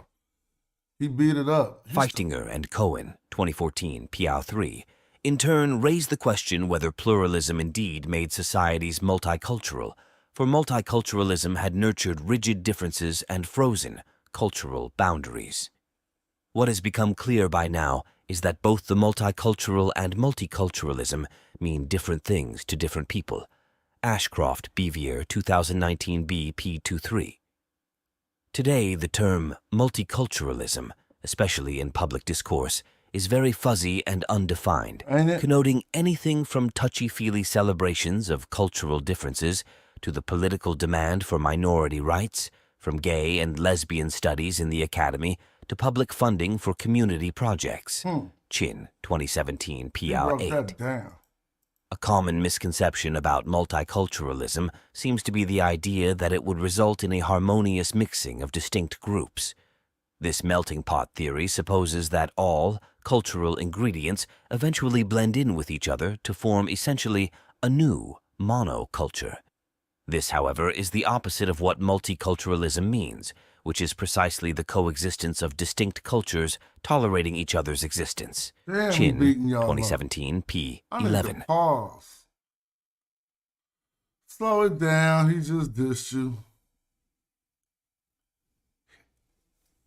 And when we go in on Egyptology again, nothing he said is formed to be conclusive, but he breaking things down that we need to really consider when we let people use these buzzwords and these politically correct statements like, oh, Egypt was a multicultural society.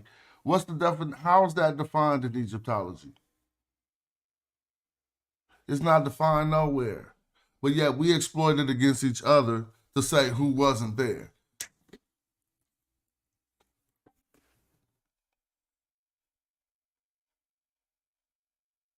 Multiculturalism can thus also be a strategy to keep distinct groups separate and keep minorities away from the majority. Feichtinger, Cohen, 2014 PI2. Multiculturalism, therefore, rather maintains boundaries between people instead of breaking them down. Furthermore, taking late Habsburg Austria as an example, Judson, 2014, questions the oft-made connection between multilingualism and a multicultural society, since multilingualism ultimately says little about the quality of interaction between distinct groups. As we can see, multiculturalism is a complex and contested issue, and the question is if and in what way Egyptological scholarship is aware of this complexity. Now, again, this is a good point to just build on. I ain't heard nothing that ain't true, and he not saying it wasn't, it was. He's saying let's look at how we use the term and let's define it appropriately and let's not weaponize. He didn't say that, but I'm going further to say let's not weaponize these terminologies to use multiculturalism to keep people out. You feel me?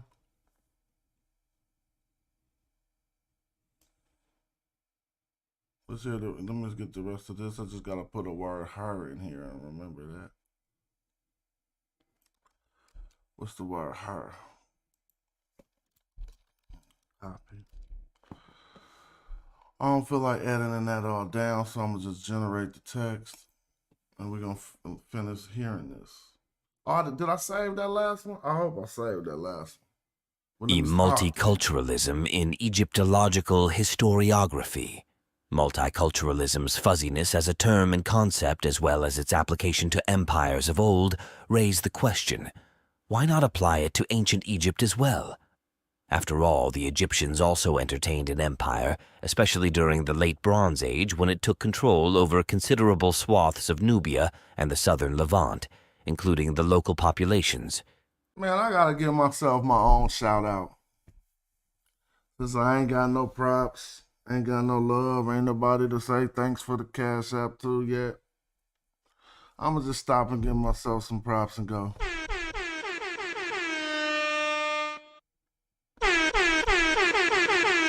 Then I'ma go. Wake up! Wake up! That's what y'all need to do. Because this homework right here, I didn't write this. I'm showing it to you. It brings up so many questions and is a very good write-up.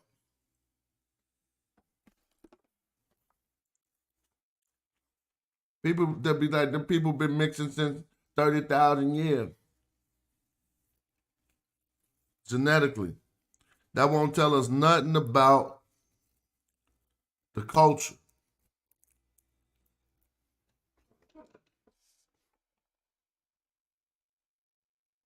Gundlach, 1994, Langer, 2021. Add to this the prominent presence of various groups in Egypt over the course of the first millennium BCE, including ruling elites from abroad: Libyans, Nubians, Assyrians, Persians, Greeks, Romans. Indeed, one can find tentative attributions of multiculturalism or multicultural social relations to Egyptian society.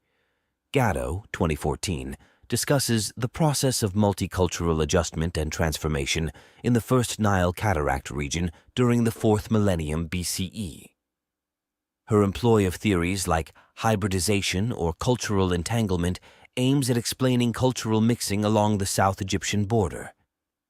Davidova, 2013, interprets the god Serapis of Alexandria as a multicultural deity. Prada, 2015-2016, sees the multiculturalism of Greco-Roman Egyptian society realized through the lens of arts and language contact. The merger of artistic styles and the coexistences of two or more languages in Egypt at the same time here appear as enough to categorize Egyptian society as multicultural. Biatak, 2018, applies the label to avarice when discussing the presence and apparent segregation of several ethnic groups in the Hyksos capital during the Second Intermediate Period. Miller, 2015, and Smith, 2018 p. 140, understand the site of avarice in similar ilk.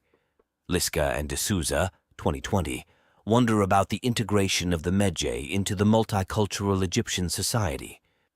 On a side note, Hafsas, 2006-2020, conceptualizes C-group Lower Nubia between 2500 and 1500 BCE as multicultural.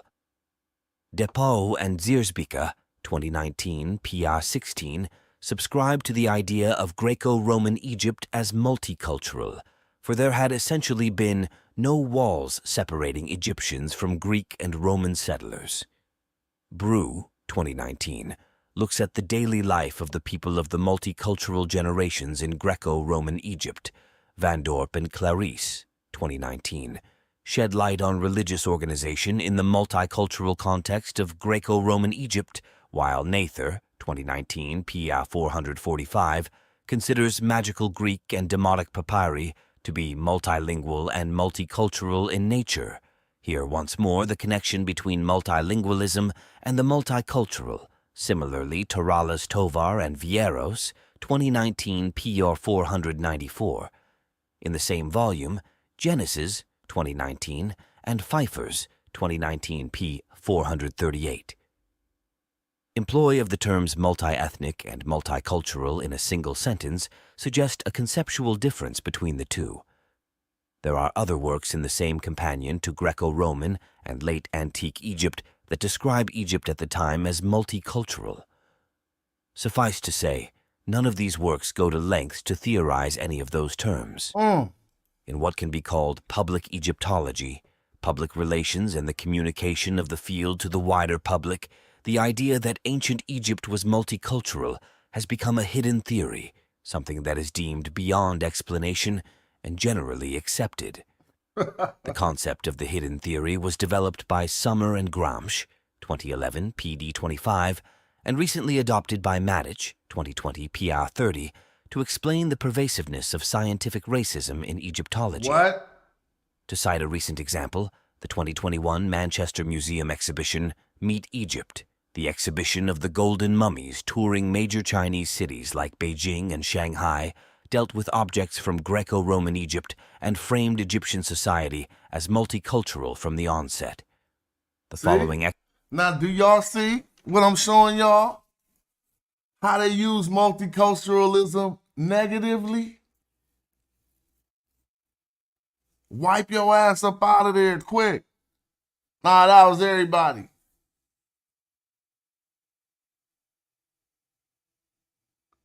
But we got the homework. What they gonna say? They gonna fumble and bumble. I bet you $500 when I open up the chat Nobody gonna want to share their screen. They're gonna fumble and bumble.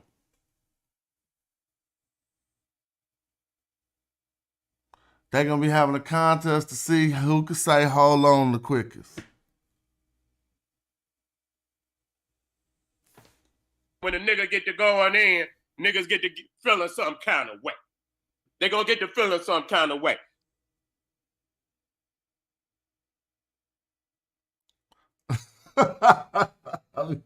I'll be having hella fun sitting here. Did you hear that? Like, what was we at on here? I gotta bring that back. Because y'all don't even understand, man. Greco-Roman Egypt and framed Egyptian society as multicultural from the onset. Nope. The concept of the hidden theory was developed by Summer and Gramsci, 2011, PD 25, and recently adopted by Madjai, 2020, PR 30, to explain the pervasiveness of scientific racism in Egyptology.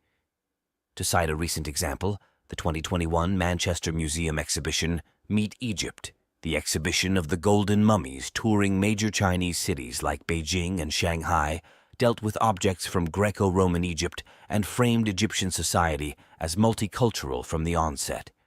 Now, if I could say this as well as he said it, I would have been saying this when y'all was using them damn Fayum mummies.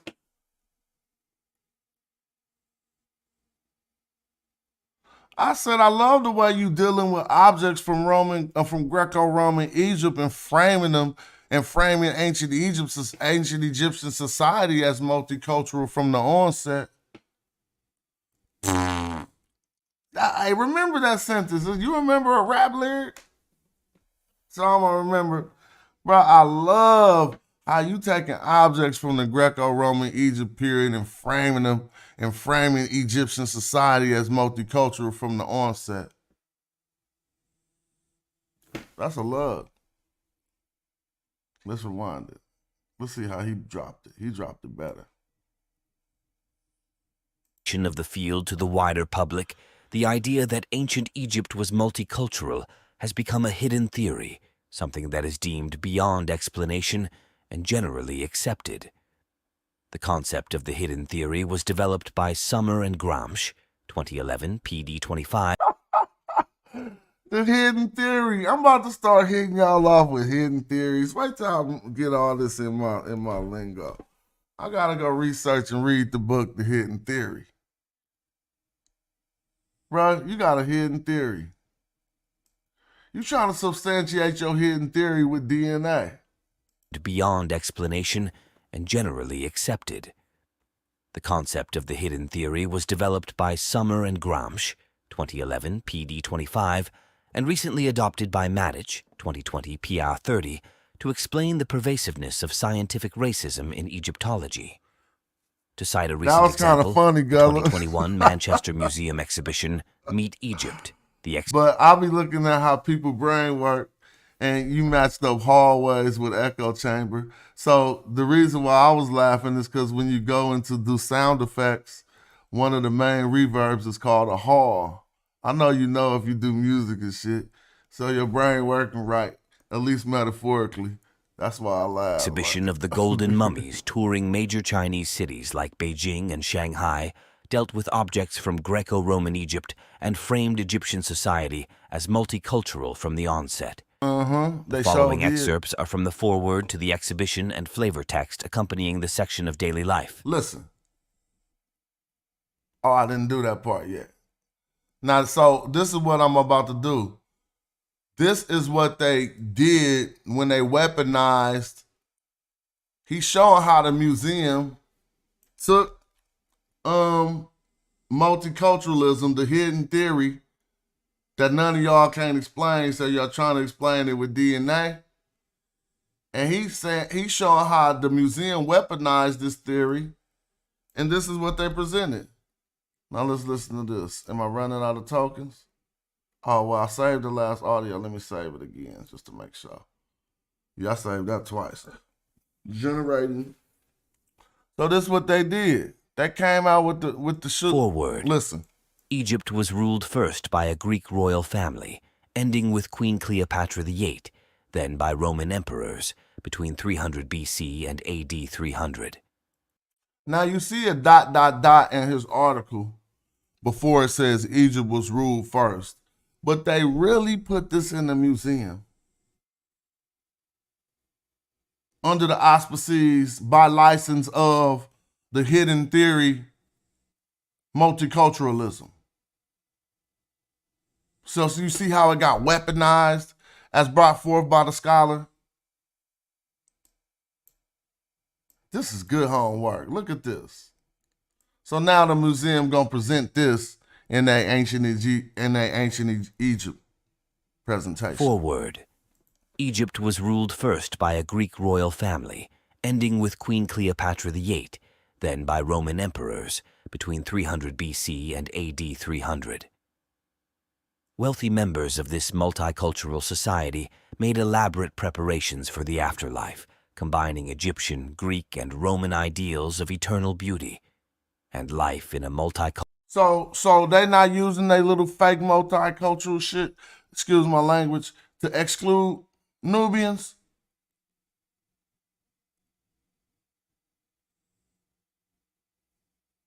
This is nonsense. Well, now they gonna go with the and. Here comes the and. So let's listen. You're gonna mention Nubians. Egyptian, But Greek, watch how they and mention Roman it. ideals of eternal beauty and life in a multicultural society. Egypt was always in contact with neighboring cultures and was never as isolated as it is often portrayed.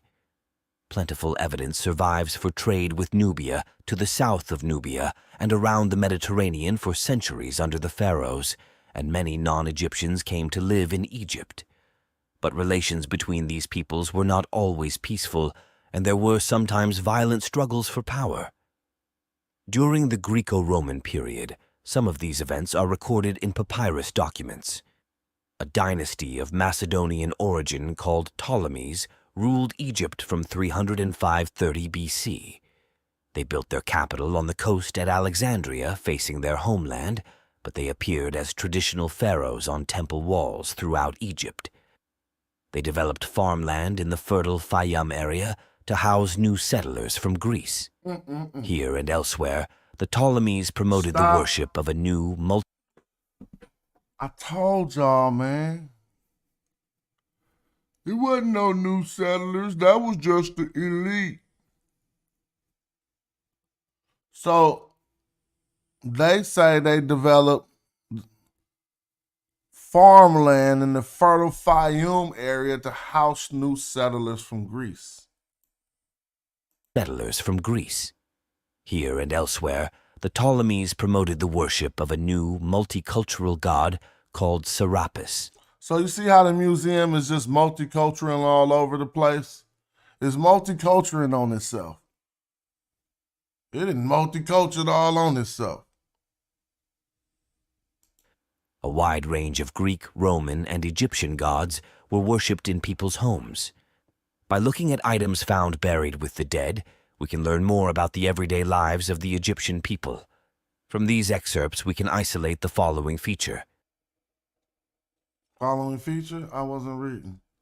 From these excerpts, we can isolate the following features. Should have been an S on that feature. So I'll just take this whole sentence because I'm about to turn this into a video. Yep. All you do, then cite the article, and you got content. And it's relevant to what you want to do. Now, so this is going to be the second video I made while we doing this video. And we learning, so it's working. I'm going to double my workflow, and I'm going to try to have... So basically, out of that little 200, I'll be getting... Y'all seen yesterday, I showed how much I make off YouTube. It'd be like $250 a month. I'm going to try to turn that to 1,000 in 1 month. By tripling my workload. I mean, yeah, you know, that's an ambitious goal. I really want to get it to 500.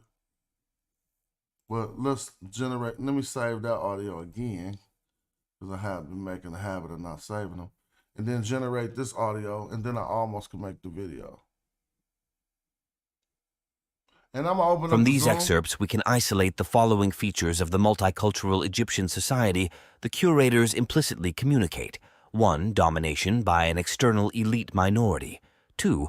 Continuous contact with neighboring societies albeit not always peaceful. 3. An influx of many non-Egyptians to Egypt. And 4.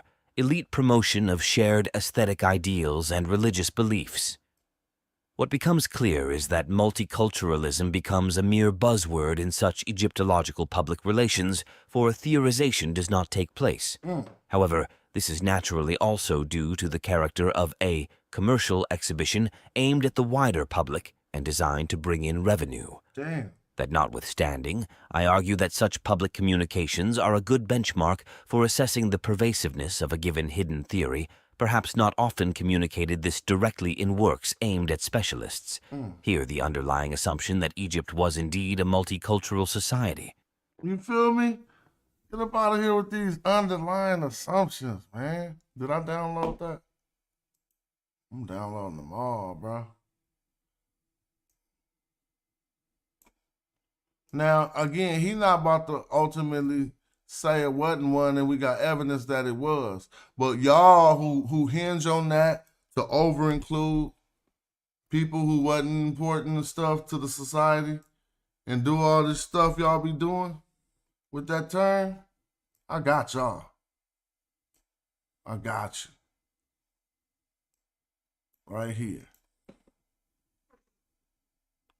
Metatron can't get past this. My argument is that Egypt is a multicultural society. Entertains the idea that Egyptian deportations may indeed have facilitated a multicultural Egyptian society during the late Bronze Age, given that individuals from the entire Eastern Mediterranean and Northeast Africa were forcibly moved to Egypt and other places. Gang.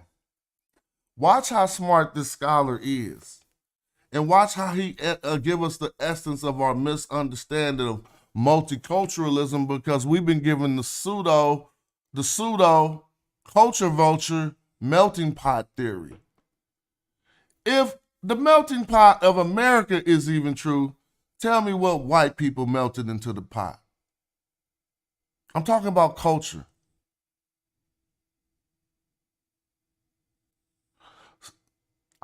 Don't think the answer is nothing. I'm asking you to tell me what they melted into the melting pot that is the melting pot of culture in America.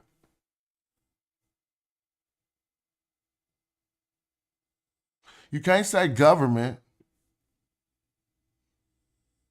That's not unique to one culture.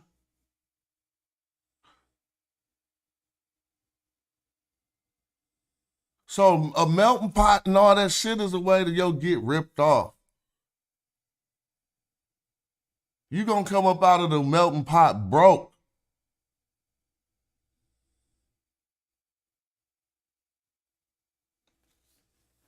And he about to explain it and go in on that from another perspective. But please hear what I'm hearing. This is how I'm even using this data to help me with my armchair suspicions. Entertains the idea that Egyptian deportations may indeed have facilitated a Oh, thanks for telling me that, Gina. I went in there and cleaned up that group. And here's the thing you gotta understand: it's better that you just probably turn off the group instead of when people do that, instead of unfollowing it, because that's their goal. Spammers will come into a group and then they'll put that type of spam up in order to get good people to leave a group like that. And so you don't want them to win, Gina. And so I went in there and I made it private, and I took down all that stuff they was putting up. Yeah, because that's why they do it. They trying to make me not have no followers in that group no more. And so that's kind of messed up that they winning. And I indeed like your support. I appreciate it. So here we go. Cultural Egyptian society during the late Bronze Age, given that individuals from the entire Eastern Mediterranean and Northeast Africa were forcibly moved to Egypt and other places in the wider region. Yet he also maintains that whether Egypt could be seen as an actual multicultural society ultimately depended on the degree of interaction between Egyptians and non-Egyptians. The deportation dataset suggests that there was little to no interaction between these groups, for most deportees were apparently concentrated in segregated settlements attached to the temple economy. However, This does not account for non-Egyptians coming to Egypt by more voluntary means, such as economic migration, which also have to be taken into account. On a side note, although this paper is on multiculturalism in Egypt itself, the deportation policies raise the matter to what extent Egypt may have facilitated multicultural societies in occupied Nubia and among its Levantine vassals. There are also studies that do not explicitly mention that the authors deem Egypt a multicultural society, yet hallmarks of multiculturalism are at least implicit. For instance, Pan-Arabism, 2006, uses no terminology related to multiculturalism, yet remarks that during the Late Bronze Age, people from abroad began to live and work among and impinge on Egyptians with a hitherto unknown intensity. Pan-Arabism, 2006, PR 371. He conjectured that foreigners adapted to Egyptian customs at different speeds depending on their economic importance to the Egyptian state, as indicated by their social status. Pan-Arabism, 2006, p. 403.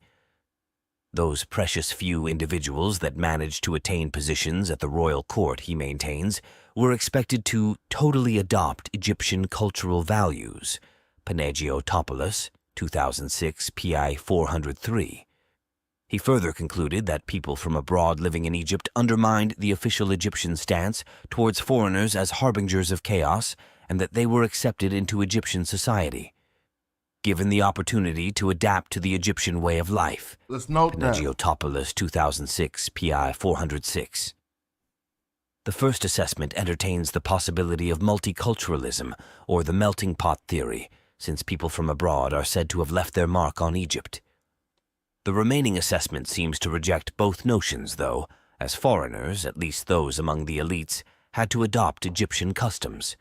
If anything, then Pan-Arabism sees elements of the multicultural among the lowest strata, not expected to adopt Egyptian values as soon as elites. Exactly. That contribution does not deal with such theoretical issues, though. Now, what he was just saying was key to note. He says the remaining assessment seems to reject both notions, though. As foreigners, at least those amongst the elites, had to adopt Egyptian customs. So where's the multiculturalism if you bring yourself here and you got to speak ancient Egyptian and you got to get rid of all that stuff? Remember when they told Sinuhe when he came back to Egypt and the kids cried and they let out a shriek because he looked like a lowly Bedouin Asiatic? And the wife of the king was like, damn, that ain't even really him. And the king was like, that is him. And the kids screamed, y'all got to read y'all ancient Egyptian texts. So how do you promote the claims of multiculturalism in that sense, specifically the claims that the weaponized people use when it comes from the East, and deny the cultural entanglement as brought forth by scholars like Maria Gatto that we've seen between the cultural entanglement we see at the Egypt's, at the first cataract? Let me save that and get the rest of this. I don't even have to do this no more. He already raised us enough questions that we can't answer. Hold on. It's 2 hours. We got 2 hours of information up. Now I get to open up the Zoom. Have some fun. But I don't like everybody talking over each other. We got to figure that out. If y'all are out there, feel free to hit the Zoom. It's all good in the hood. Let me see.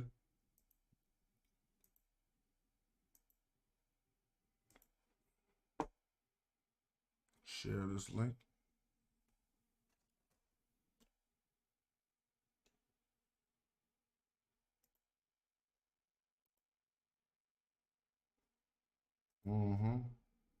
We might take a break and listen to some slap real quick. Yeah, let's listen to some slap while they come in. What y'all want to hear, something conscious or some bars? Why it can't be both? It do be both. Let me see. No, we're going to go back to that old joint. While I share this link real quick, let's listen to some Black. If you don't mind. Is that crazy, bro? Yeah, one mic. When we come in, one mic.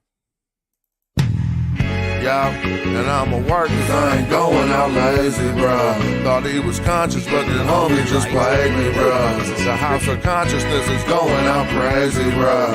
They crazy, bruh. Alright, it's getting kinda dirty in these YouTube streets. The Amin Ra squad, God thinking you dudes weak. Islam or Judaism, where you learn what you dudes teach. The West African rapper slapping with that voodoo speech. All that sub-Saharan terror about a cuckoo feet. I'm like Norma, that agricultural farmer that grew you wheat for the storehouses. We feed the Hebrews and lead the people when we defeat the feeble. They wanna know polite rip me off, but Sonetta paid me my money though. That mean he 100. And I'ma work cause I ain't going out lazy, bruh. Thought he was conscious, but the homie just played me, bruh. The house of consciousness is going out crazy, bruh. They crazy, bruh. Nubian with the Jews, I rock the pinky. I think Jesus got to save me, a doctor save me, a Dr. Inky. I cop the copper jewels on blue and red. I'm not the chakra doctor y'all claim woke, but you in bed, you won't pop a chopper, you Grandmaster J. You just talking. Punks turn the other cheek and you will walk away. Y'all gon' have to pardon my Moorish. That's Tahaka Bay. I'm on that black African power on my darkest day. And that's my brother Ankh stomping them other punks. We brought them gators to Italy, you loving the Moors. And now I'm teaching from my shrine like Brother Jabari. Scoping the savannah cause I'm on another safari. Tasha K showed us Frank record. Young Pharaoh just losing his mind and y'all can't help him. I know one thing, you're a fool if you're still out here donating to Umar school. That shit cool. And I'ma work cause I ain't going out lazy, bruh. Thought he was conscious, but the homie just played me, bruh. The house of consciousness is going out crazy, bruh. See, we got Pan-Arabism jazz in the building. Hold on, let me turn this music down. Look, what's up with the family? How y'all doing? What up, bro?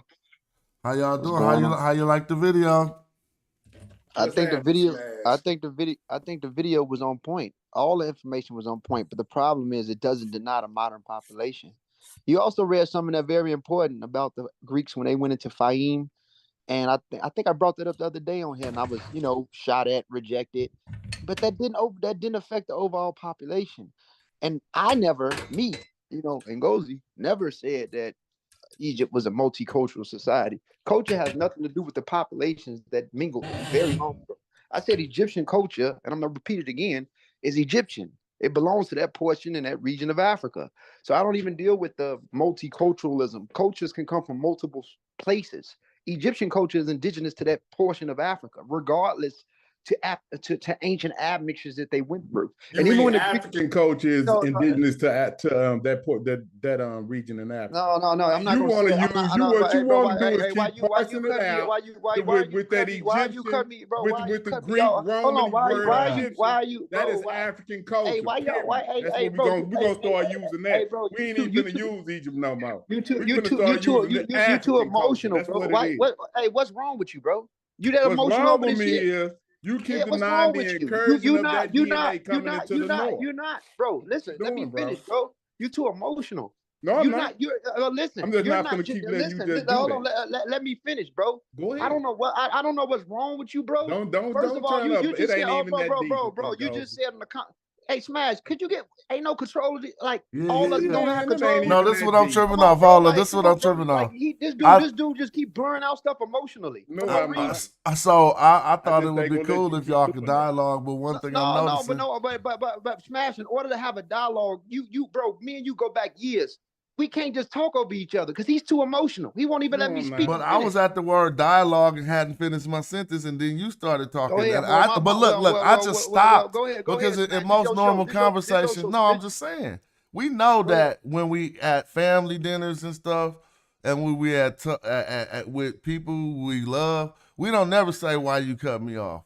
Now we probably gonna take this why you cut me off culture back into our family relationships and mess up, because that's not really how it go down. You know what I'm saying? Like most conversations I hear that we don't value what we got to say over what the other person want to say. So if they jumping out for a minute, we just shut down and table our thought, and then when they finish, then we come back. That's just how most conversations go down. And so I was being quiet for a minute to see if we can stop. I mean, let's stop trying to cut each other off. But if we do get cut off, let's just say, okay, he must think what he got to say is important too, and table what we say, because that's how normal. That's how normal good conversations go.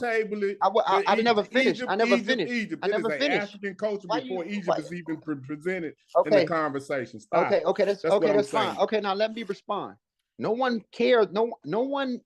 I never denied Egypt as being African civilization. I keep saying that over and over and over and over again. No, I never said that. I never said it was multicultural. People do not comprehend. I'm saying things in my own way, and people don't like the way I'm saying it. They feel uncomfortable. The problem is when people say that the modern population there are invaders. Somebody asked me in the line, they said something about who was that? I think his name was Sid, the brother Sid. He say, well, where's the main? Why do you use modern populations for ancient mummies or something like that? First of all, the modern populations that I use, it tells that majority of the people in that country have male lines that's indigenous to Africa. So if they were invaders paternally, why don't you see that as the majority there? You see the indigenous majority that's still paternally E3B, the same thing you find in the Horn of Africa and Northeast Africa. So my argument is not that they were not Africans, because they still are Africans. My argument is not that they were multicultural, because they had a unique culture that was indigenous to that portion of Africa. That's not Ngosi's argument. People need to know my argument. I'm trying to say that the modern population are not invaders. And when we say things like that, it makes us look crazy because we choose not to accept the diversity of Africa. My argument is explaining the diversity of Africa. I'm not even denying an element of people that was Omotic or Nilotic that drifted there. I keep telling Brother Smash, you're introducing one element. Yes, that's that one element. So the articles that he read, everything that's been presented, it's the truth. I'm not against it. But hold on, I don't understand. How is he only introducing one element? He just bringing this element up. The brother is reading. He's actually using the actual text and archaeology. You're the one that is the reason. I don't understand what you're saying. Okay, the reason why I'm saying that he only introduced, because the Nubians were not the only people, or they didn't have one look. And so that you see, like, hold on. Let me give you an example right quick. Let me show y'all something. Could you take down your screen? If I'm able to show you something, what I'm saying is that the Nubians were not the only people that were there. You had people in North Africa that had unique layers going all the way back from a very long time ago. I bring up DNA just to show that they had a unique cluster that belongs to that region of Africa. You had populations that back migrated a long time ago. You had people, but when it comes to the civilization and the inception of ancient Egypt civilization, it's indigenous to that portion of Africa, regardless to earlier layers that back migrated. It's indigenous to that portion of Africa. When you look at a lot of the customs, even though today's Egyptians practice Islam, they still have a lot of traditional things embedded in their culture that's remnants of their ancient ancestors. Even though they practice Islam. You go dominate the conversation. So no, I'm not. I just want to show. Let me ask you this. How did Islam get into Egypt? Hold on. Did it come in, or did it come? Pan-African James. Why you talk? No, I'm gonna answer your question, but I was gonna say while you talking, I wanted to show a picture right quick. But I'm just gonna add. Could you answer this question? Did Islam come in from an outside source, or did it come from the interior Africa and then move outward? Come on, bro. You know. And so that's what I'm saying. So the people did the same thing. So it wasn't just no damn culture that came in. The people came in with their culture. James, allow me to respond to what Gozi said, because it seems rather unfair that it's being perceived that I'm only bringing up one element. And so let's talk about the sciences. Let's talk about the sciences of the situation. because nubiology wasn't even a science, right? Until they figured out that Egyptology wasn't going to do it to explain the origins of Egypt. So that's first and foremost. That it wasn't, they didn't start Mediterraneology to explain the origins of Egypt. What they did was form a new discipline called nubiology, which focuses on the regions where Egypt was formed. And in those regions, you'd be hard pressed to find anybody who looked like that Arab on the screen. So no, I'm showing this for a reason, Smash. This is Arabian. When I hear people say that modern Egyptians are Arabians, they don't even know the difference between that Middle Eastern or the Arab world. This is an Arab. But that's not, right? that's like a now, northern Arab though. If you want to keep it real. I know. Like the way that he looked, you feel me? They don't all look like that. They got dark skinned Arabs too. I know, because they're mixed. Absolutely, they're mixed up. But let me show you something. Smash. Let me show you something. This is an Egyptian. This is a Saidi. This is most of what you see in Luxor. And even in Cairo, you find populations that look like they range in skin color. Today. So, no, bro. You're not understanding what I'm saying. Listen, you're not understanding what I'm saying. You're not understanding what I'm saying. I had to mute myself out the Zoom because this boy is switching up crazy. What I'm saying is this phenotype between the lighter group in the Delta and the browner people in the South, it's been consistent since inception. And I keep telling you over and saying to the audience. But you want to go back to that Egyptian you showed? Because it sometimes I don't understand. Go I'm ahead, like, if you was consistently showing those type of representations along with your presentation, where would you have found content? Not from me, because he don't got to look black like me or even black. Or even let's leave the word out of it. He don't got to look melanated to the same magnitude that I am to be and considered what I thought the ancient Egyptians would have called Kim. You feel me? And we showed, the land of Kemet, when it comes to be expanded to include the people, would also, it don't got nothing to do with jet black, bliggity black. You know what I'm saying?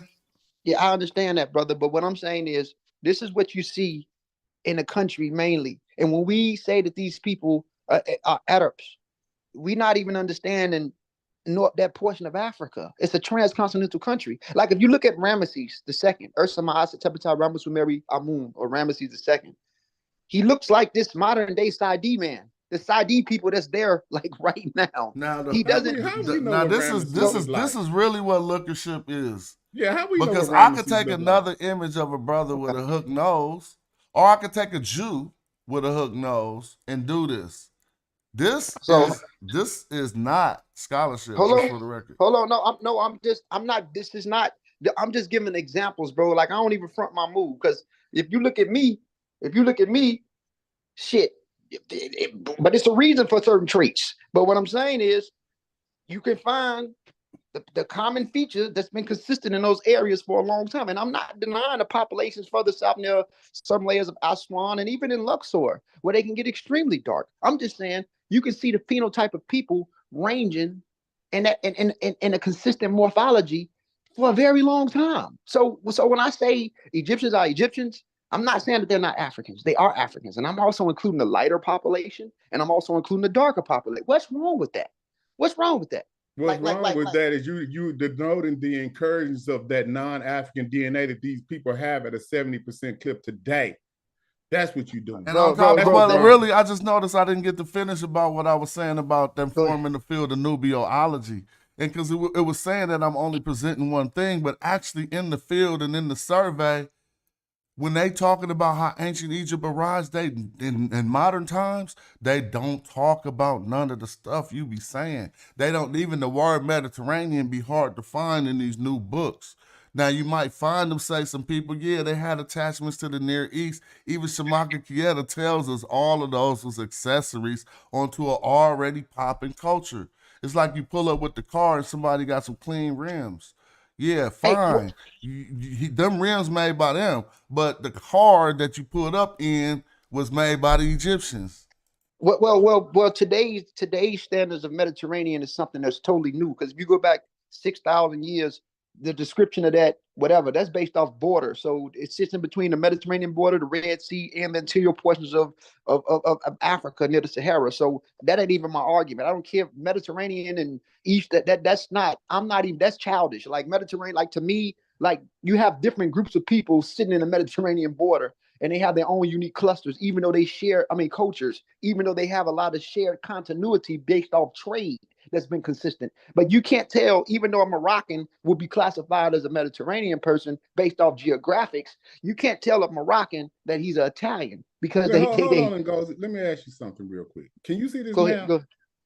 You see this map? I see it.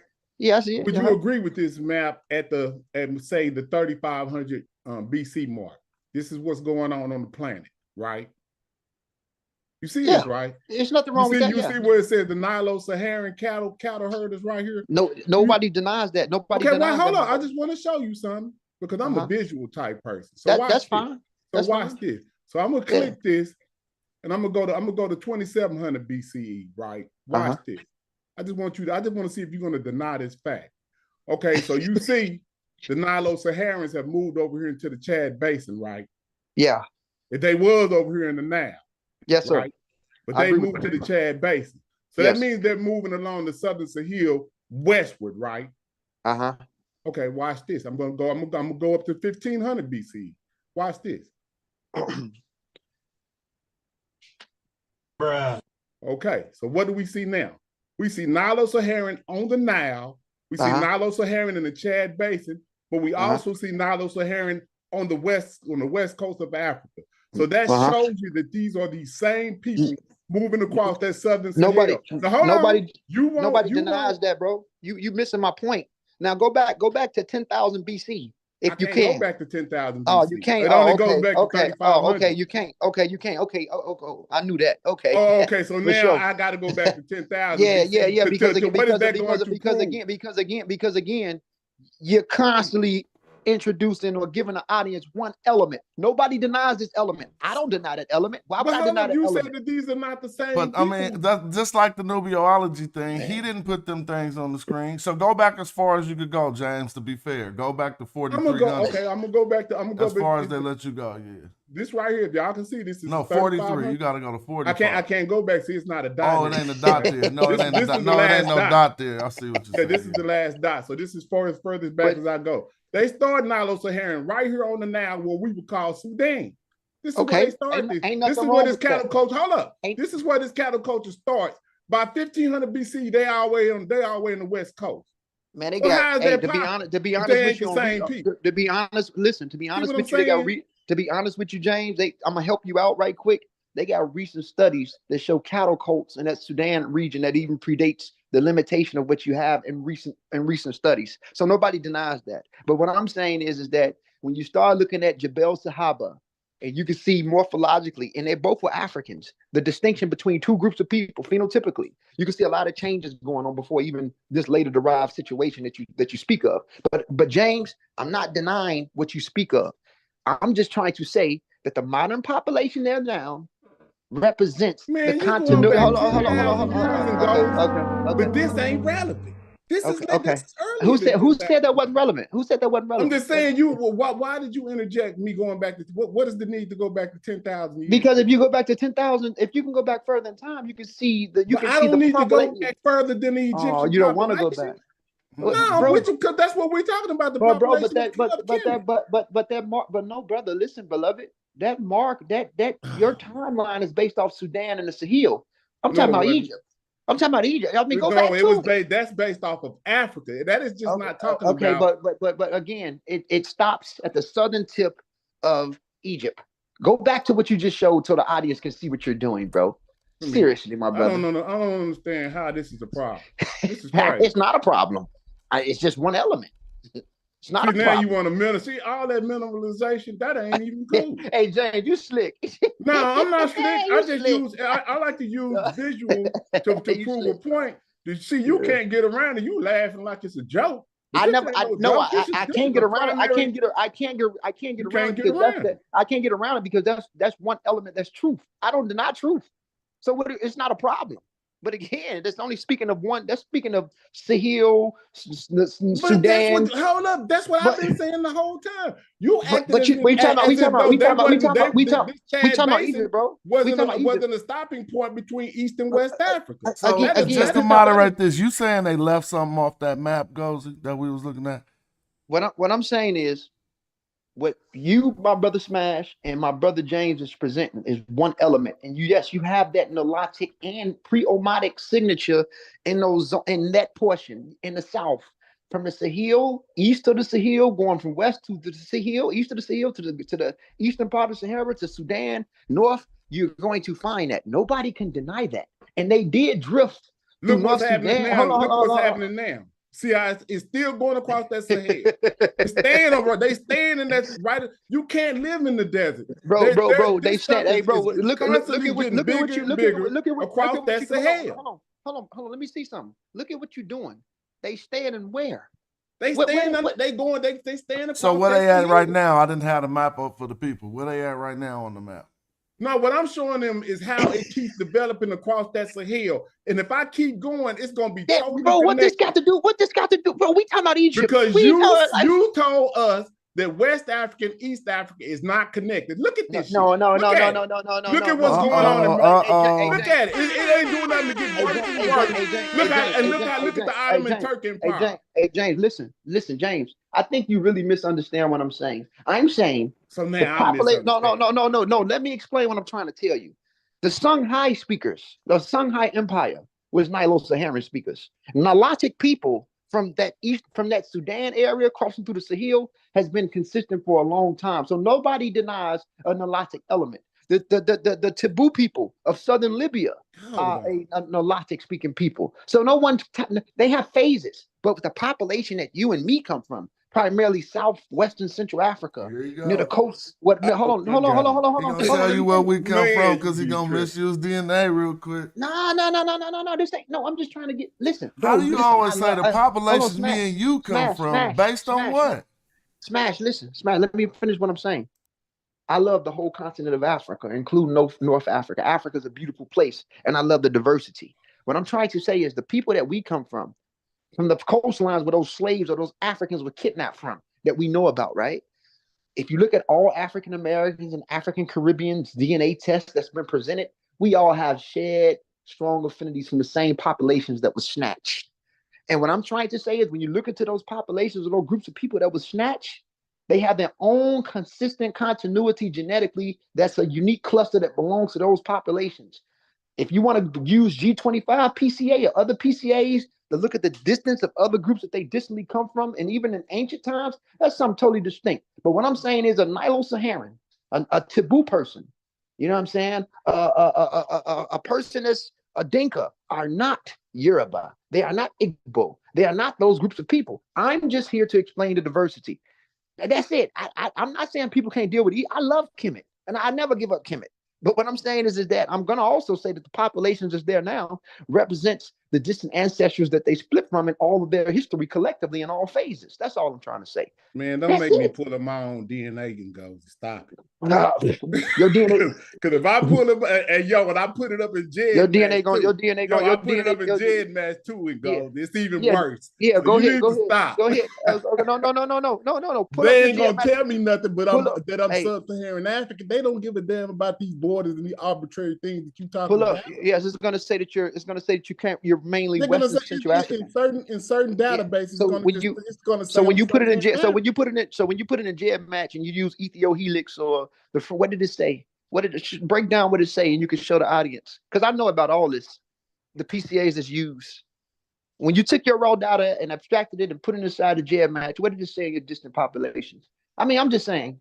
What do you mean? What is this? I'm not an enemy to. I'm not different databases. I don't know what's going on with my canal. I'm not an enemy to. I'm not an enemy to you, brother's message, man. Like, but you continuously all of the data that's needed to make a proper analysis. From what I see, what you do. No. You lean heavily, and you got to admit, and you lean heavily on DNA. Which, I mean, I just wanted to get a little more familiar with DNA so I can make sure I understood what you was talking about. Every time from my research, a lot of stuff that you some kind of way you're using you have an affinity for genetics, archaeology, anthropology, but DNA is like the number one, like that's boom, boom, boom, goddamn it. The other shit is just one element, but DNA that's the newest. Man, I got the data. I could just end everything today, but I just be going slow. I'll open up this other article. It'll be a checkmate. But I mean, no, go ahead and open up the other article, because again, the articles are not going to. It's not saying, for example, Brother Smash. The article was on point. The article was on point about Abusir, right? It said that Abusir mummies, it was limited because it was only based off mtDNA. So it did not tell the overall DNA composition. But here's the thing. Hold up, slow down. So what you're saying is it's only telling one half of the genetic story. So yes, correct. So what is mtDNA? Is just the female side or the male side? Yes, the female side. Yes, the female side. So you're saying that it's not telling the male side of the DNA? No, it's not telling. It did not. Yes, the 90 mummies that was sequenced, all of the mtDNA, it was mainly mtDNA. It wasn't, so it is limited in that sense. And most of the mtDNA was of non-African populations. You know what I'm saying? So, but it doesn't tell the overall DNA composition. The same thing when people try to use DNA tribes. Shamaka Keita also said it's dependent on the PCAs. You based off different PCAs, you would get different results. So these PCAs can't. First of all, they're commercial. You have to be very.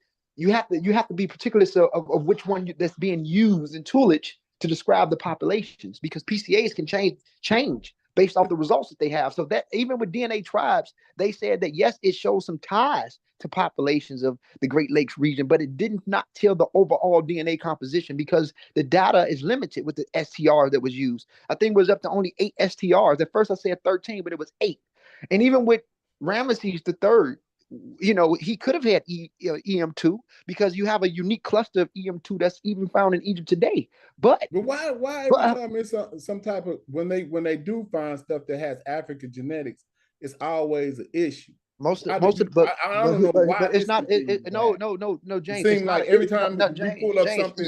Like they said, they're 93% sub-Saharan African. You say, well, they haven't gotten all the. James, you never said that about those North African. James, listen. Most just asking questions. Listen to what I'm trying to tell you, brother. Okay. Most of the DNA that's even there now, if we want to base it off little haplogroups, is African. Most of the Egyptians' paternal lines is African. I'm not denying any Africanness to it. If you look at the modern populations, right? But what I'm saying is these samples that's used does not represent the overall DNA composition of the people. So to use that as an example to say that this represents all pharaonic lines is problematic, but it does show some layers that is of non-African descent, but it's not enough to tell a whole story. You get what I'm trying to say? Question. Why do you keep suggesting that the R marker found off in all of the royal mummies don't come from an outside source when we know that Chad is a basis for the art for ancient lineage of art? Why do you keep saying that art comes from Italy instead of coming from Chad, which is right? So here's the thing: R1B, the basal branch of R, comes from PM45. PM45 developed in Central Asia. Here we go. R1B VA8 or R1BA2. The basal branch of it was found in pre-Sardinian hunter-gatherers. 9,000. Hold on. Listen, it was found in pre-Sardinian hunter-gatherers 9,000 years ago. It crossed through, according to the available data based off it being found there, it crossed through the Gibraltar area of Morocco and hit North Africa 6,500 years ago. So the line at Tut Head is something that came through the Sahara. But hold up, what if I could tell you we found R in Chad at 7,700 BCE? I mean, I don't think they found. I don't have no research on that. Yeah, they have. No, I don't believe it. Oh man, hold on. Let me give some shout out real quick for my man. Real quick, my man. Anointed to die. We got a cash app. I appreciate you for supporting the show. Check it out one time. If y'all, real quick, let me say this. If y'all want to support the show, all you got to do is aim your phone at the TV right now. If you ain't watching on your phone, and guess what you do? Because I'll be watching y'all on the TV. I know everybody be listening on their phone. But thank y'all for the contributions. Again, go ahead, Gozer. You got the floor. So what I'm saying is, Cam, some things, I've messed with Cam, my Bimelike brother. I know he listening. But I know he inserts his own narrative to things based off the available data. Like when he brought up the branch of E, I have a whole explanation for why he's saying that. But the data is the data. So I don't even, not saying that my brother Cam isn't intelligent, because he is. The brother's very articulate. He does his research, but I am not going to support certain things that he do when he inserts his own narratives. Certain things. And Cam know that. Okay, so no, listen. He didn't create the data. You never have said no shit like that. Like Smash go to the want data off a genetic database. Yeah, but there is listen, R1B. Right? If you follow the phylogenetic tree, if you listen, if you follow the phylogenetic tree, I don't care what Cam is saying or what he's trying to insert. Hold on, no, listen. If you follow the real phylogenetic tree, R is not indigenous to Africa. PM45 is not indigenous to Africa. Then you got to go all the way back. I can show you right now that they don't know what the origins of R is. Bro, no, bro, they do, bro. Little old me. All right, see, y'all gonna argue forever. I thought we got brother Reggie coming in the building. I think he's getting this. No, I'm just saying, little old me can show you that there's no again. James, R is not indigenous to Africa. Listen, where did P come from? If you follow the phylogenetic tree. Those are out of Africa lines, bro. Stop. Like, it don't matter. I could agree with it. Some lines come from out of Africa, but you still gonna say you still got to acknowledge you have to acknowledge the fact that it's an anomaly with R. Listen, the oldest. It ain't no anomaly. Hold on. But there is an anomaly with R. Bro, listen. The oldest R that was found was in Maltai Boy, and that was near. That was don't mean that's the origin. No. Listen. The branch that gave birth to R, I'm not going to argue with you. I'm going to let you look it up so you can study these genetic lines yourself because you're intelligent and you have enough sense to go look things up, right? You follow the phylogenetic tree yourself and you can see the direction that I'm coming from. I don't care if a R drifted back into Africa 8,000 to 9,000 years ago. We know that the most basal branch of B88 was found in Villabrana man, and it was also found in pre-Sardinian hunter-gatherers. So what I'm trying to say is that even if something did drift back 8,000 to 9,000 years ago, like U6 who came back into Africa 23,000 to 26,000 years ago, the basal branches and the roots are not from there. These are just populations that back migrated. So whatever he's trying to say, that doesn't tell the main line. So again, when Tut got his R, he didn't get it from the white man. No, it was populations that drifted to Africa thousands of years before Tut was born, before some of those dudes drifted from the Sahara and went east. And a great article that can use as a source, because Ngozi don't use source, is an article called "Peopling of the Early Green Sahara." Use that, and you can get a base point of what that's what I'm saying. Explain. You're talking about people that migrated south after the Sahara goes dry. Bro, these people lack admixed DNA. So what is even the purpose of bringing that up? Before the admixture, they was already R. No, listen. If you read Peopling of the Early Green Sahara, the article, I want you to pull it up and read it. You can get what I'm saying. They were also mixed in the Sahara, bro. They were mingling with different groups of people. Not saying that the original people of the Sahara wasn't this was crazy. Indigenous Africans. They had back migration. They had back migration population. Listen, if the Ibero-Maurusians or the Tiferet group was mixed, why the hell could somebody go further south of the Sahara and mingle with the indigenous population to stand in between the border of the Sahel and the south of the Green Sahara? Ask yourself the question. That's common sense, bro. And again, no, because what you're trying and James, I'm gonna give you this: the earlier populations that back migrated were not white; they were dark skinned. So you don't have to worry about this skin thing because I don't even. That's stupid. I'm just saying, again, they did have layers of their DNA that was not indigenous to Africa. Most of the out of Africa populations in the early phase of humanity, divergence out of the continent, was dark skinned. Even the most earliest jade that developed 40,000 years ago was dark skinned. So no one's arguing dark skin. But what science does is they use the incursion of what they call non-African DNA to identify the back migration. No, they don't use these haplogroups that you're using. The reason why they say non-African DNA because these mutations or these certain things develop outside of the continent. But when they back migrate, no, I get that. Watch this, I get that. But I'm talking about the admixture that they're talking about, the non-African. They're talking about when it starts to mix.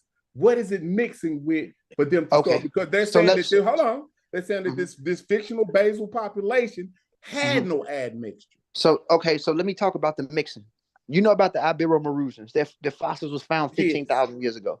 According to the available data, they were mixed 15,000 years ago in that portion of Africa. Am I right or wrong? Yes. Stop though, because when you put that Ibero-Maurusian off in there, you're gonna have to identify the amount of mixture and who were they mixing with. Okay, so let me answer that. Let me and answer you that. We're also going back and forth. and you also have to let these people know that the Iberberusians came in from either Morocco or somewhere across the Mediterranean. They did not come through by land, so that means that the amount of DNA that they could introduce off into the population is not by land but by water. So that means it's going to be less. So can I hold on? No. Back in those 12,000 and 13,000 years ago in no prominent. We're not gonna play them games. Based. Hold on, listen. I want to answer your question because I want the audience to follow the trail. Mm-hmm. We need to pull up a map. Let me pull up a map. So we're gonna let Brother Reggie get it in. We didn't did this for 30 minutes, but go ahead. Say what you were saying, Gozy, and then we're gonna hear from Gozy. Iberberusians based off available data, based off what's been sequenced, right? 65% North Near Eastern, 45 to 40% Indigenous North African. That 45 to 40% was Hadza Yoruba-like. That Hadza Yoruba-like signal is ancient North African, which is the Assyrians, who were indigenous to North Africa. Something back migrated and mingled with these people. This is 15,000 years ago. So if you look up the Ibero-Marusian DNA, you can see it was admixture going on right there. Very long time ago. The Ibero-Marusian starts between 30,000 to 12,000 because they got conquered by the Capsians. But they also have a recent study, and you can look this up in 2023, 3 months ago, how North Africa received a later signal 7,000 years ago, because the article said 5,000 BC from populations from Iberian Peninsula who introduced their method of farming in that population. Man. So guess what that means? That means Eurasians, not just the earlier Eurasians that came back 23,000 years ago, who were distinct from the later derived groups, but another later group came in. So that means that they kept drifting into those zones. And some of those people got drifted into the Sahara. Now, when you look at the Sicily cave art and the Pheasant cave art, yes, it shows beautiful black people, the Negro mask, the people running, the cattle coats. Yes, that's south of the Sahara, of the Great Sahara. But you had populations that was drifting down. And both of these populations start to mingle in the Sahara before even going into the Nile. And when they get into the Nile, guess who they meeting in Sudan? They're meeting Nilotes, that was like the earlier ancestor, the Wadi Hafla skull that was reconstructed. They're meeting populations, the earlier phases that was the Quanan culture from the Jebel Sahaba, when you find one group of people that look like tropical adapted Africans and another group of people that's similar to Ethio-Somali or North African Levantine or whatever you want to call it. You have all this going on in Sudan. Then you find another direction. Man, what books you reading that say this? Because every time I got the whole encyclopedia of Nubioology open as we speak. Right now. Well, I got. So none of them say none of this. Let me show you. It's been open while we've been talking. You feel me? Let's go to the top.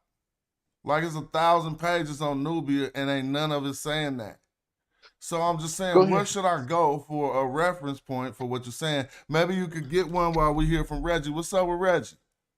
Hey, how y'all doing? I'm still on the mend from one thing to another, but let me just do this. Okay. All right, Ngozi, my good brother Ngozi, you know I love you, right? The problem is your contention is that the Arabs, the population in Egypt right now, right, is similar to the population of the ancient Egyptians. The last time you came on the show, you segmented it to two populations in Egypt, which you might say were the pyramid builders. Am I right?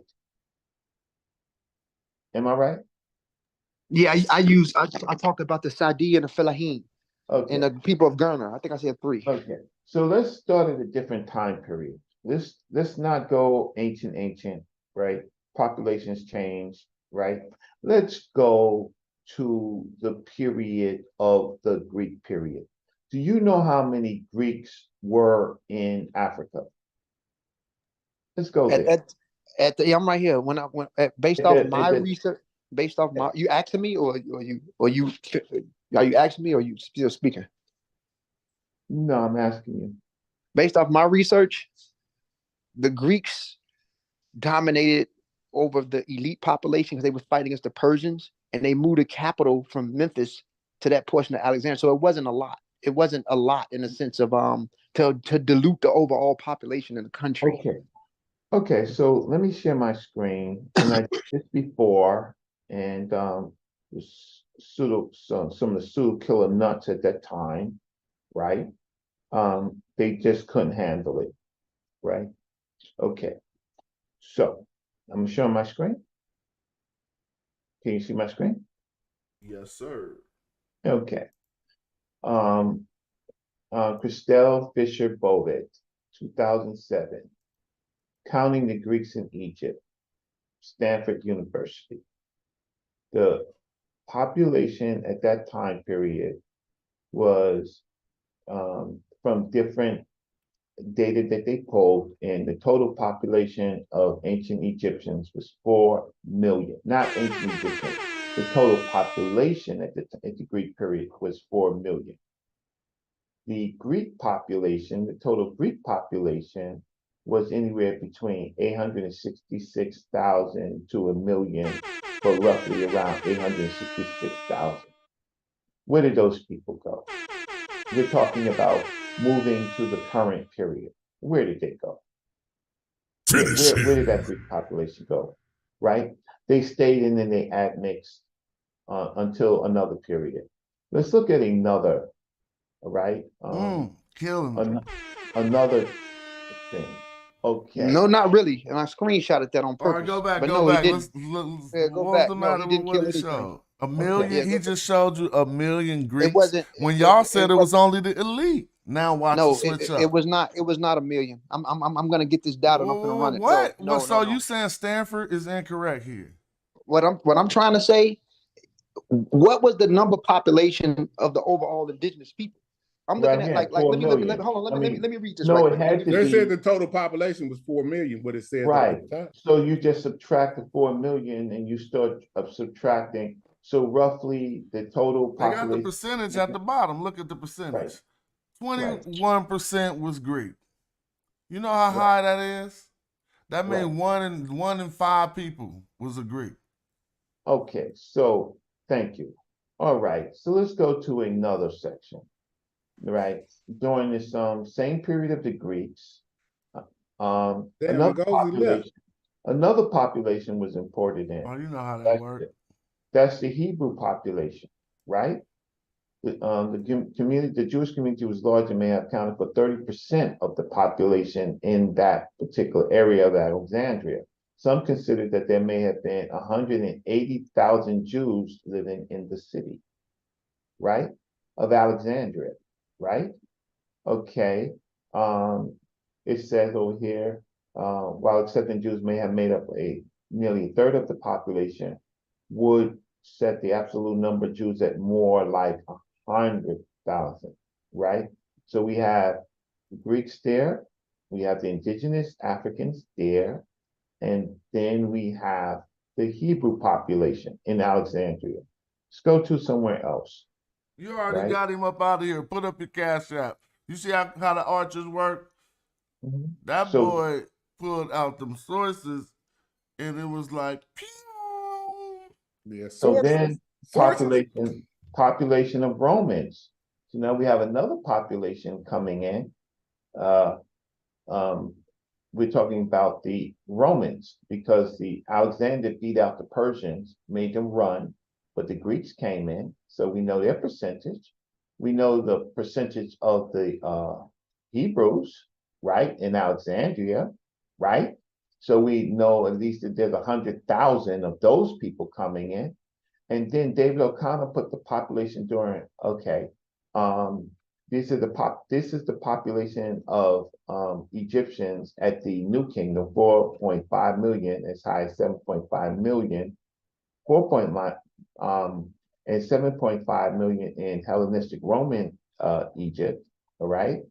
But however, the problem is that you have the Roman population, and over here I put in some figures of the Romans, but I can't yet get a complete number of Romans. But you can say, in order for the Romans to control the Greeks and the Hebrews in that population, their number was also high.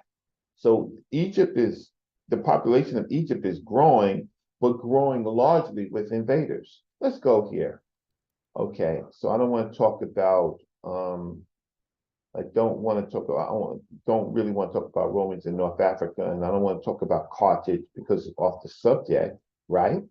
But I do want to, okay, and so it does affect the Libyan population, right? Also, there's a Garamanti group, but that's out of the area. Okay, so now let's just start talking about the depopulation of Africa. Okay, so Egypt began to be depopulated. Why? Because of these groups of people. And you see these trade routes became slave routes, right? So these routes right here that was done for trade, ultimately in the Arab period becomes slave route. So then what you have is this whole nother population coming in, which is the Arab from Arabia and from Persia. And we have their caliphites, right? And so we have increasingly numbers of people outside of Africa coming into Africa, while there was a population of Greeks and a population of Romans. Maybe they ran, maybe they admixed, maybe they were killed, large populations. But this is what we get. And we get this all the way to the present, right? We get these caliphites all the way to the present. So you are making an argument, and in order for you to succeed in your argument, you're going to have to show me numbers and where did the indigenous African population go. We know from the Bach Treaty, right, that the Bach Treaty, that it was for over 500 years of a treaty for slaves. We already know that, and so we know the darker skinned Egyptian population was first to meet the sword of the Arab in the slave trade, and then that's under the earlier caliphites. But then we have the Ottoman Caliphate, right? The Ottoman Caliphate exported them. They were being sold anyway to Arabia, but when the Ottoman Caliphate, they took that population of Africans, the darker ones, because basically under the whole concept of the Bach Treaty is that they were enslaving African people. And so then you go and you see some of the, if we need to understand the depopulation, Egypt, let's say dark Egypt, right, and Nubia was hit by these groups, and also Libyan. And so now you see the kind of the movements of the spread of Islam from 630 to 1700. I'm not interested when I'm talking about Africa and the populations. I'm not talking about the Green Sahara at this point. I'm targeting this whole concept of the Arab, all the other groups, the Greeks, the Romans, and the Arabs.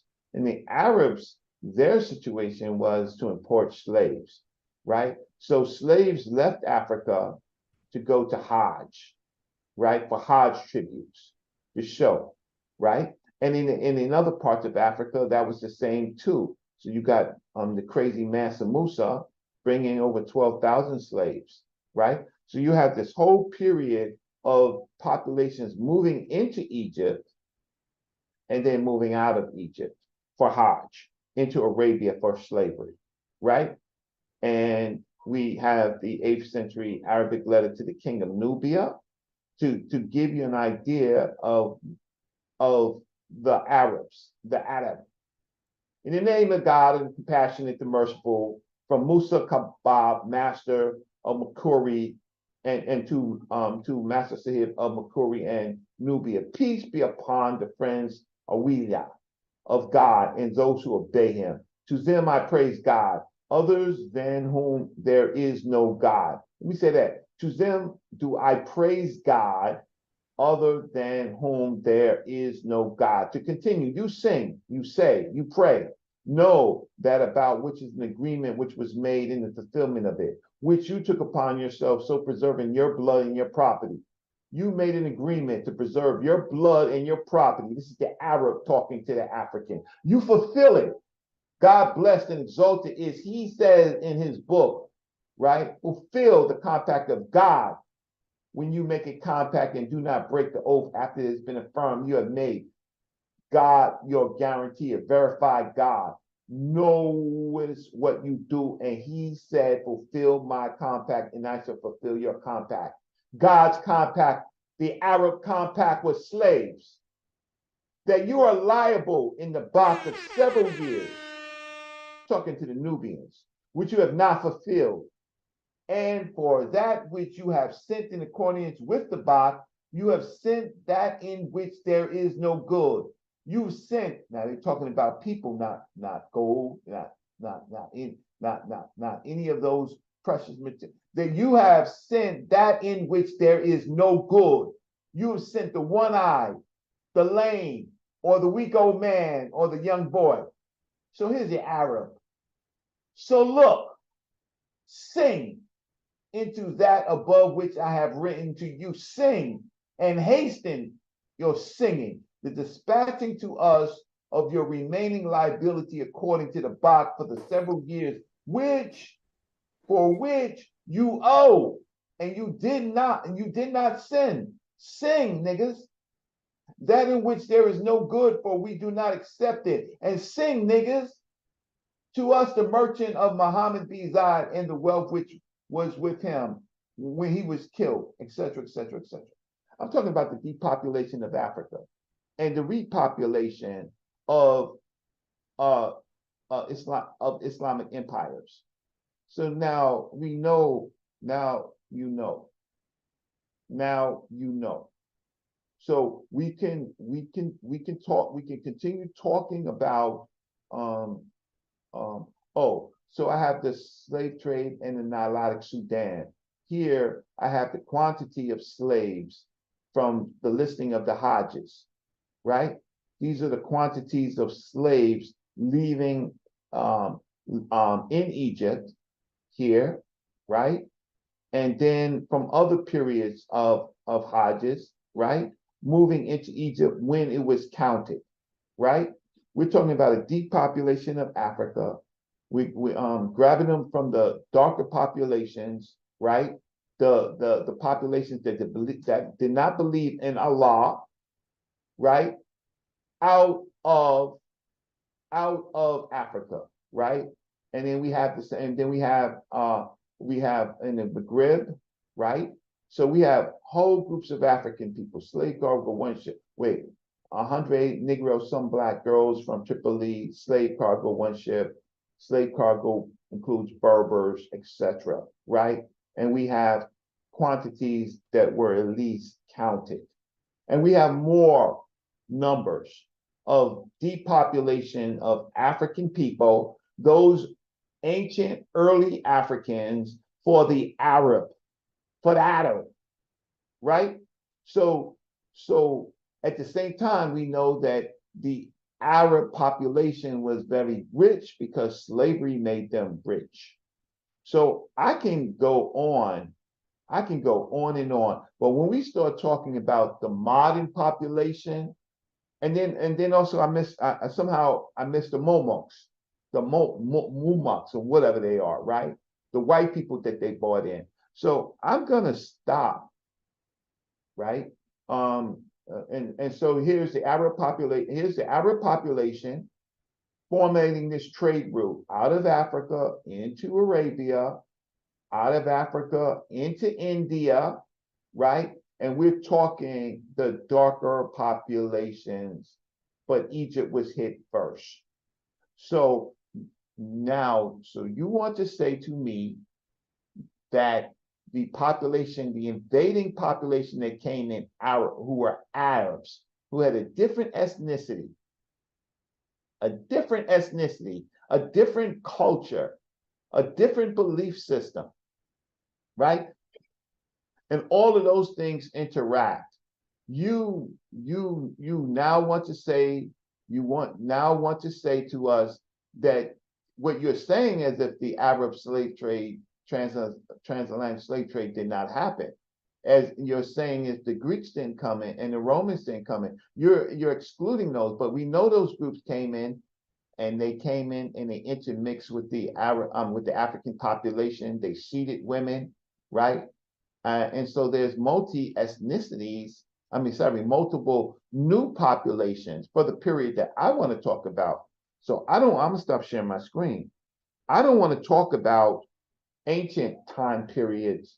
I want to talk about the periods of the Greeks, the Romans, the Hebrews, the Romans, and the Arab. So what happens is when we start talking about this genome and history and all of this genome, particularly, we exclude the devastation of the Arab slave trade and the depopulation of Africa. So it's hard for me with the data that I have to turn around and start talking about, the North Africans in Egypt and then and all these other back migrations at an earlier time. I care less about that when I'm dealing with the fact of who that damn Arab of that time period. Not all Arabs, not all Muslims, but that damn Arab after the Prophet Muhammad died, that damn Arab. So that damn Arab and his population ain't the goddamn pyramid builders. They came on a feast on African civilization. I'll stop. Yeah, you did that was a great presentation. And it went right along with the mapping that I was showing. Like it's like he's trying to make we don't know that it was an incursion across the northern Sahel, and like we don't know that it was migration across the southern Sahel from east to west. Like he thinks that it's seemingly like he doesn't think that we're intelligent enough to comprehend things without his interpretation. I'm not beating up on my brother Ngozi. Yeah, me neither, but I'm just saying that's just really because when you start to show this type of evidence, how does he not come into alignment with what the documentation and the facts show? Like why would you continue to fight that? He just needs to show the data. That's all he has to do, right? Just show the data. Brother Reggie, just now when you was going over the populations during the different phases, is what population you had for during the Roman period? I have to bring up the screen again. I'm sorry. Yeah, I just had popped my screen up because what time period were you in, Brother Reggie? When you were showing that map with because I wanted to get to where you said because this map is showing the incursion going across the Sahel. If I go further back on this map, it's not going to be anybody but Berber hunter gatherers there for a long period of time. It's not going to be any action in Northwest Africa. Right, but I would narrow. Here's the Roman period right here. Right, so I would narrow the conversation to certain time periods where there's an invasion of Africa, right? Mm-hmm. So let me just share this again. Okay, let me stop sharing my screen. The reason I bring up the population thing in the Roman period, Reggie, is because I sent a pull out book on it. I see in Breasted have it as 7 million people during the Roman period. 7 million total. 7 million total. Yeah. But that includes the indigenous population. There was still the Greeks there. The Greeks were but that's what I say. But even if that's quite a formidable number for such an ancient. So we in the New Kingdom there was 4.5 million. During the Hellenistic period, it was 7.5 million. So that means from 4.5 million. Where's my screen? Share my screen. Yeah.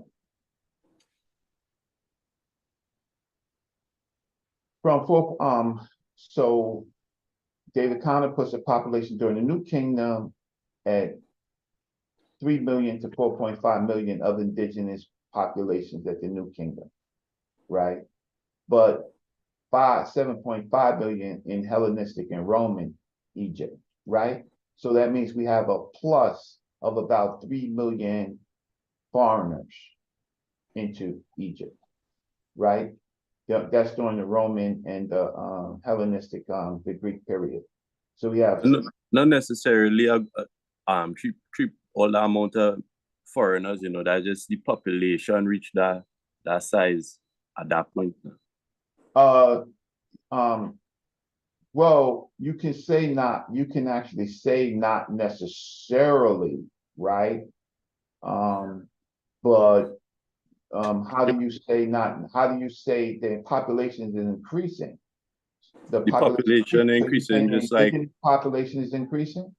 Yeah, it would be the indigenous population would be increasing according to like it would be like according to how the economy going and how the nation growing. Oh, they were second-class citizens from the Greek period and the Roman period. They became I know, but Ptolemy. So how are you saying that they're flourishing? No, but what I'm saying is from the 4.5 million to the 7.5 million, it's highly unlikely that the extra 3.5, the extra 3 million people is all foreign people. Okay, well, okay, so then you have to give me, you're saying unlikely. I'm giving you numbers from scholarly papers. So okay, let me say something, Brother Reggie. I hear what you're saying, but I'm not gonna let you get away with that. You're gonna have to source up. So no, but I'm not contending your thing, you know. I thinking that if we me and you just interpreting the sentence differently. That's what I'm saying. That like no, I'm showing you data. It's simply the data. And right. But what I want Jed to understand that at that time, if you looked around the world, the only real thing that was cracking off at that time was chemists. So people were flocking to that area. So I know, that's why you put it in. If you put it in a context like that, where else would humans be trying to come to if that's the only real civilization that they've heard of? Let me rephrase what I'm saying.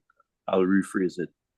I'm saying that from what I saw the source was saying, it said that in the new kingdom, it was approximately 2.9 to 4.5 million.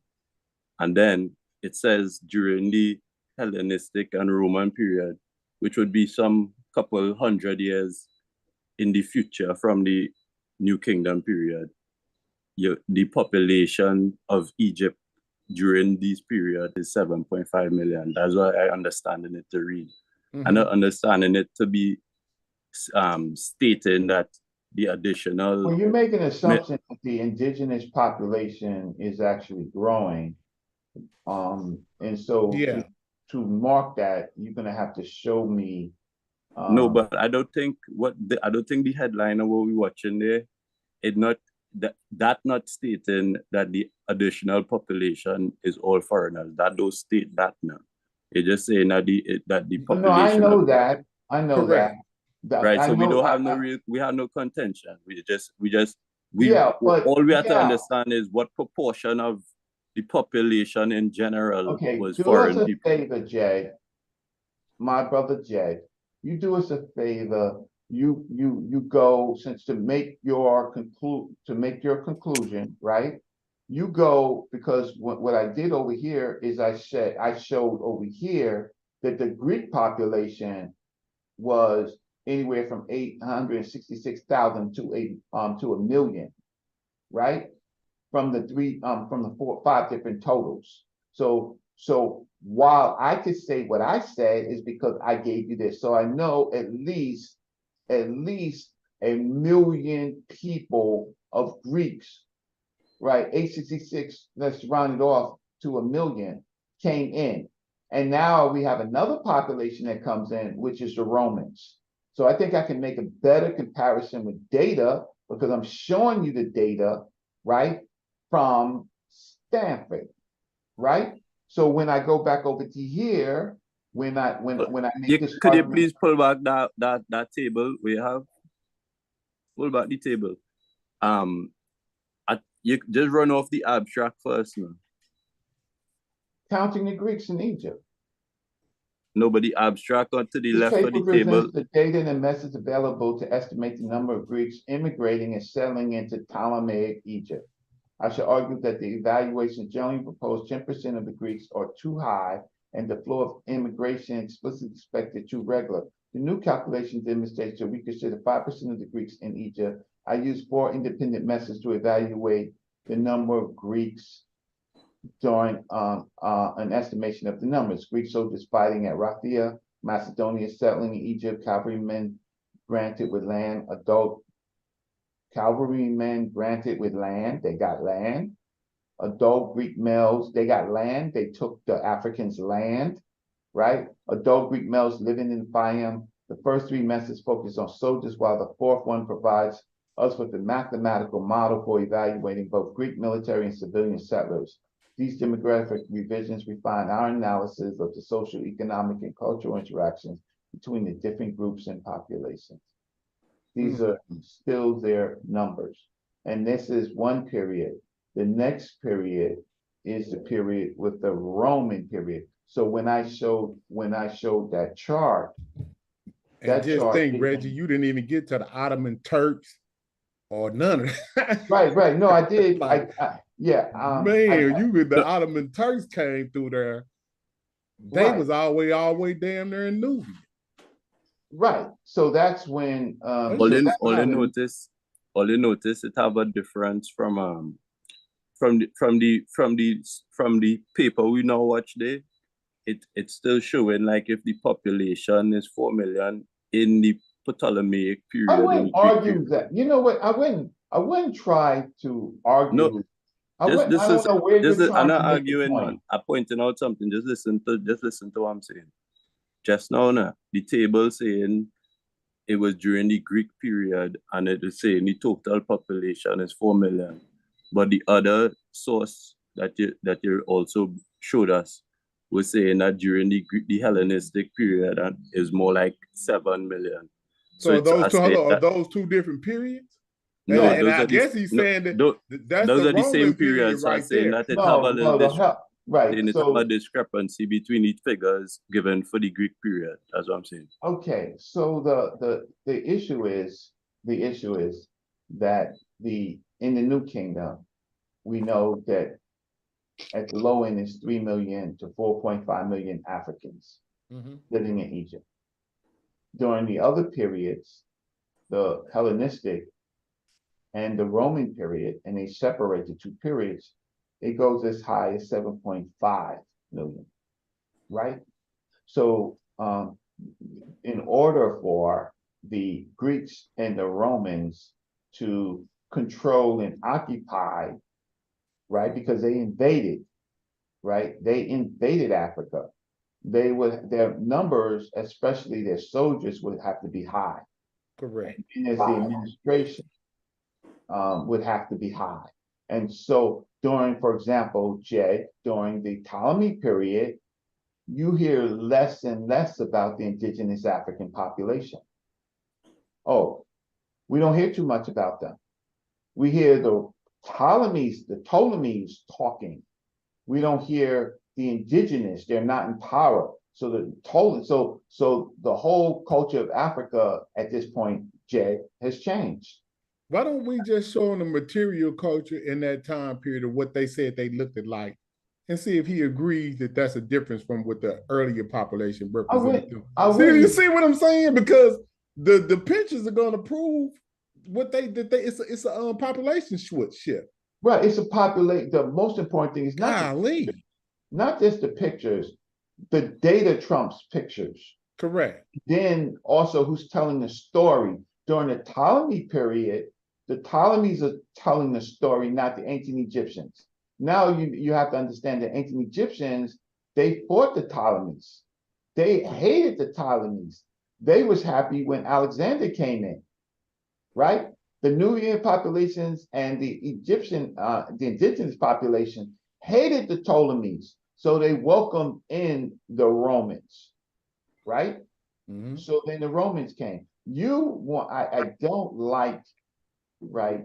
The problem is when I research, I spend a lot of time in libraries looking up materials. Then I have to now go back and look up more materials to find a specific time period. But I care less about this period. I care more about this period with the Arab invasion.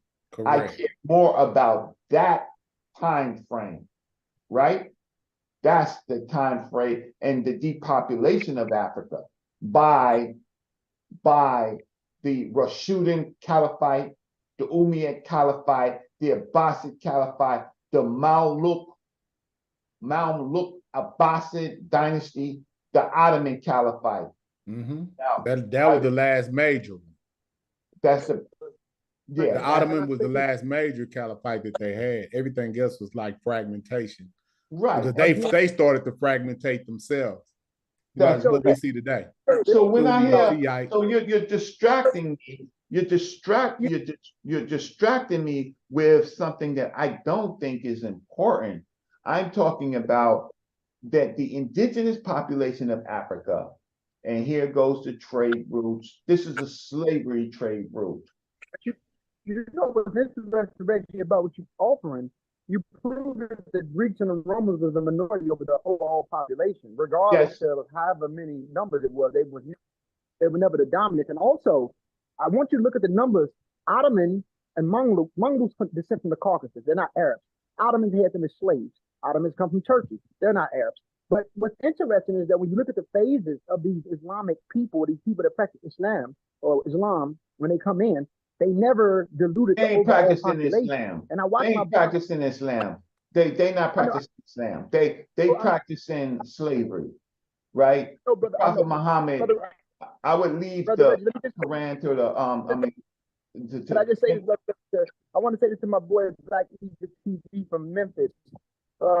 Just to add on, he said that the Saudi people are more indigenous, and the people in the north are mixed or invaders. Well, if you go to the north and if you look at the DNA composition, they do have extra layers of that's from outside of the continent, but their overall composition is still highly of that region. Those populations in the north have been light for a very long time, but it doesn't represent the overall population.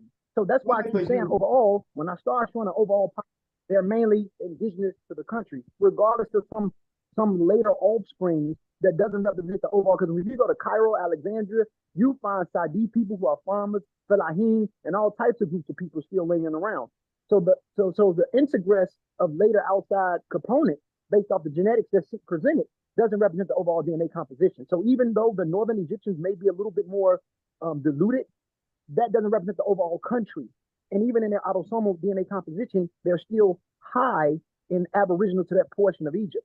So we can't we can see y'all move, not you, Reggie, but they move in the Gold Coast. Because I never heard Black Egypt TV talk about the Saudi, so I guess he went to go look at what I said or what I've been saying, and now he's presenting that. And I've messed with Black Egypt TV, but I'm noticing is people listen to what I say, they go research it, and then they come back and say the same thing as if I didn't say it, but they say it in another way.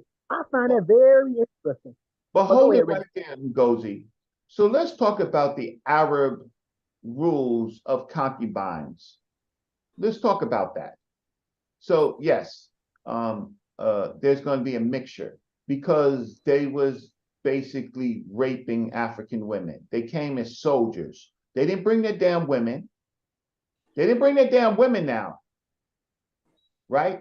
So the populations is going to be mixed largely with the Arab invaders because they didn't bring their women and they had a concubine policy, right? So we have to factor that in.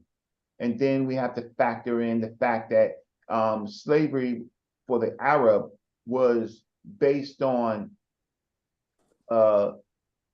largely, let's say largely race, right?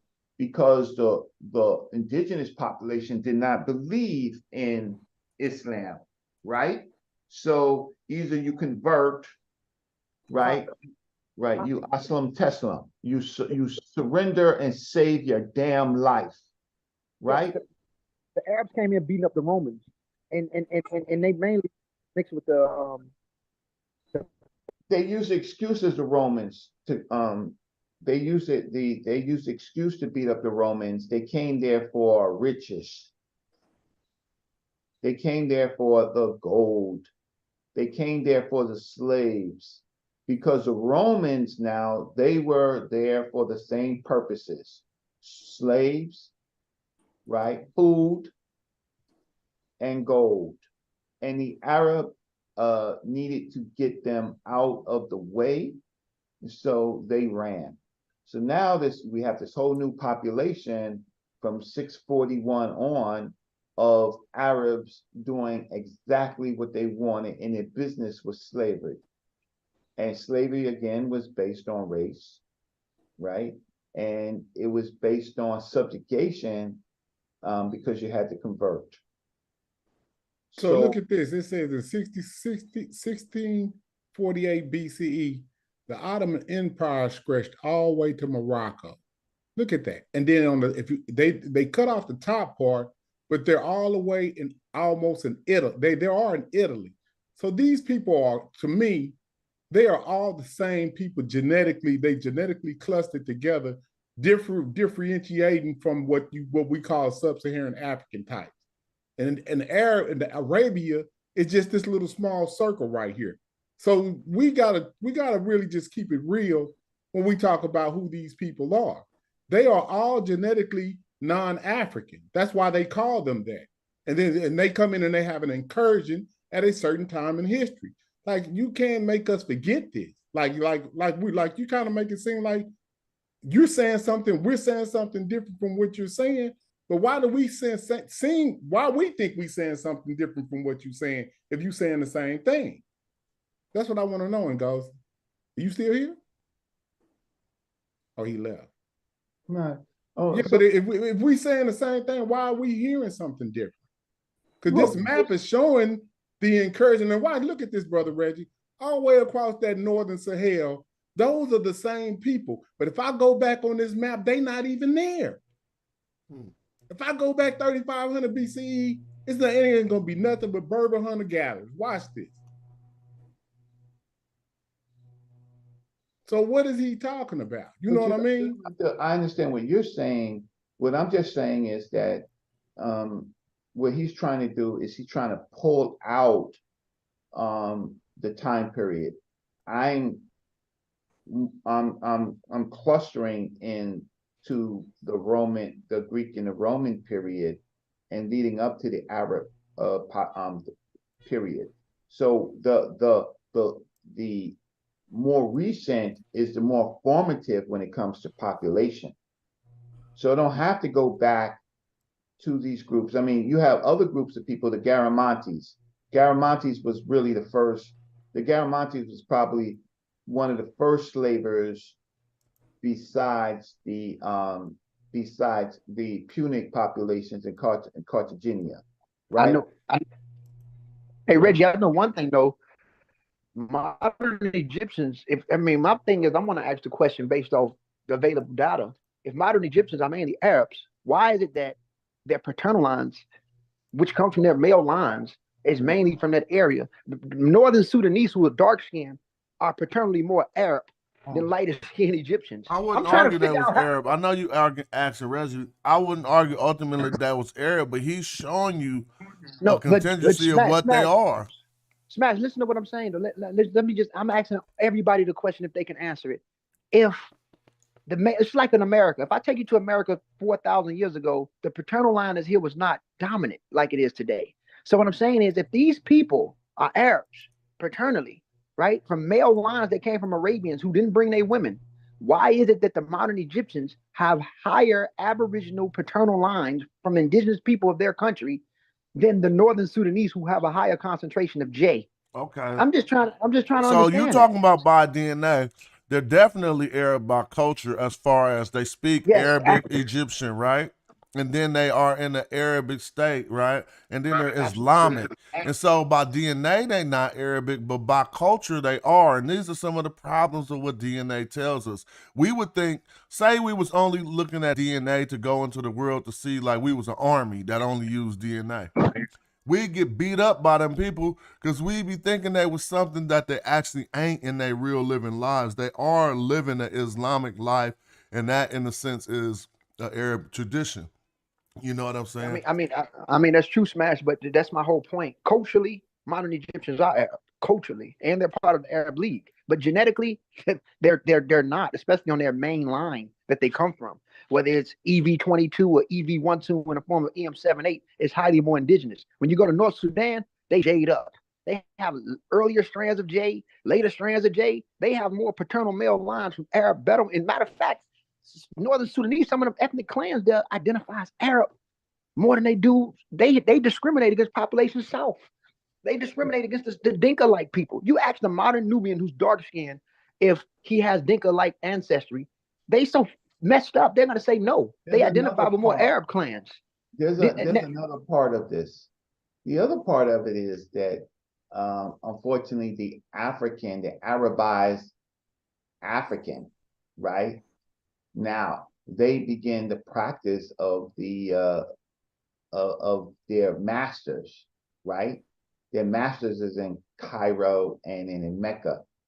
And so they practice those practices, and so they have concubines. So there's an explosion, there's definitely explosion of Africans having children, but they're working for their Arab, their converts. But you know, you're right, Reggie, but you know what's interesting about Egyptians?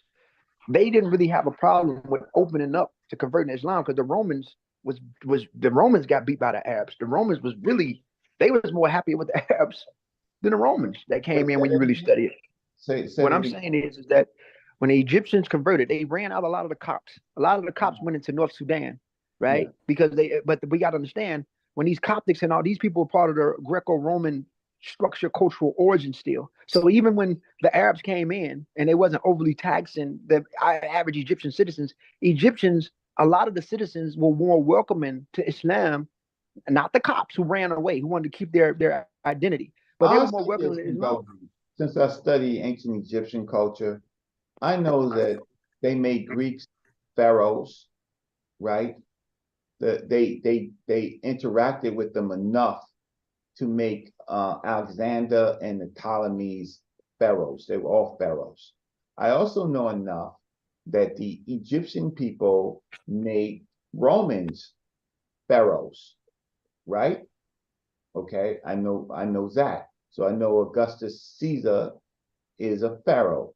The Egyptian people didn't love them invading goddamn slave master fucking Arabs enough to make them a pharaoh. I'm gonna say this though, Reggie. I ain't knocking that, but we do know the Arabs came in and beat the crap out the Romans. The Egyptian citizens, they're just farmers. You know, they looking at things like a lot of them converted willingly, and the Coptics, who was still part of the Greco-Roman order, yes, ran into Sudan. Because before the Greek Arabs got there, these dudes was all Christians up there. They was already culturally assimilated. Okay, hold up, and go. Let's go back to your question because I'm kind of confused, and I was trying to before you get too far off the subject on that.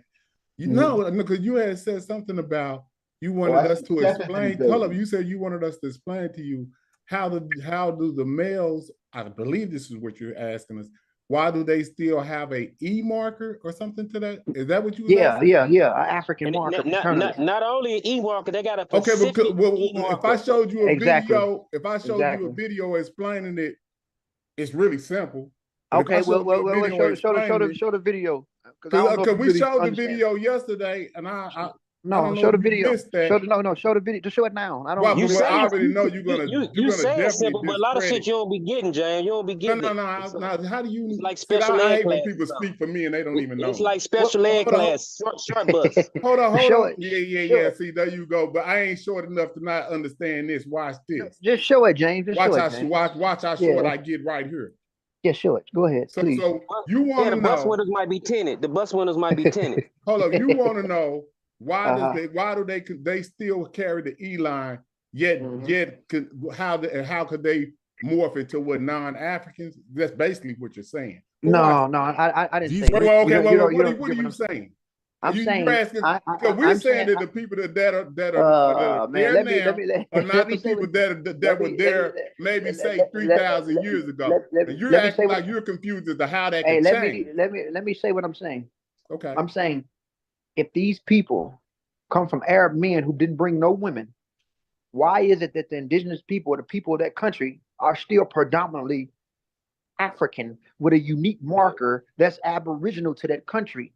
The EM78, EV12, or EV22 is still the predominance in Egypt. Why is it that they're still mainly or highly that at the highest percentage? If these people are Arab men, why? If the Arabs brought no women, because Arab men carry and by the way, Dr. Hotep is a pseudo channel. That's a pseudo channel. See what I'm saying? Watch this. Watch what I said. We showed this video yesterday. So we all here with Gozi, and we're not talking about something. And first of all, too, brother, hold on. Real facts. Yep, and another thing too, I'm gonna add on. Yes, I do on my channel every damn Saturday and sometimes Mondays. I do do that. And I want to, that's right, that's right. And I want to add on. Hold on, let me play the video. Hold on, before you play pseudo Imhotep the clown, who never shows his face. Listen, you have to understand the Arab E that they have, because E is concentrated in some portions of Arabia at like 22%, is mainly EM123. It's not EV12. It's not EV22. It's mainly EM123 that's split from EZ827. We're not going to play the genetic signature game because I got all that shit. So now we can't use genetics to prove and then the component. Hold on. So where do they get their E marker from? Hold on. You just minimalized their E. Where do they get their E marker from? Like you still got the Madi component. You got different components there. You got the Coptic component. But no, that ain't talking. That ain't what I'm talking about. I'm asking you, where did they get their E marker from? The E, it's like what Gullah said. So you're just talking about a mutation of an E marker that came early.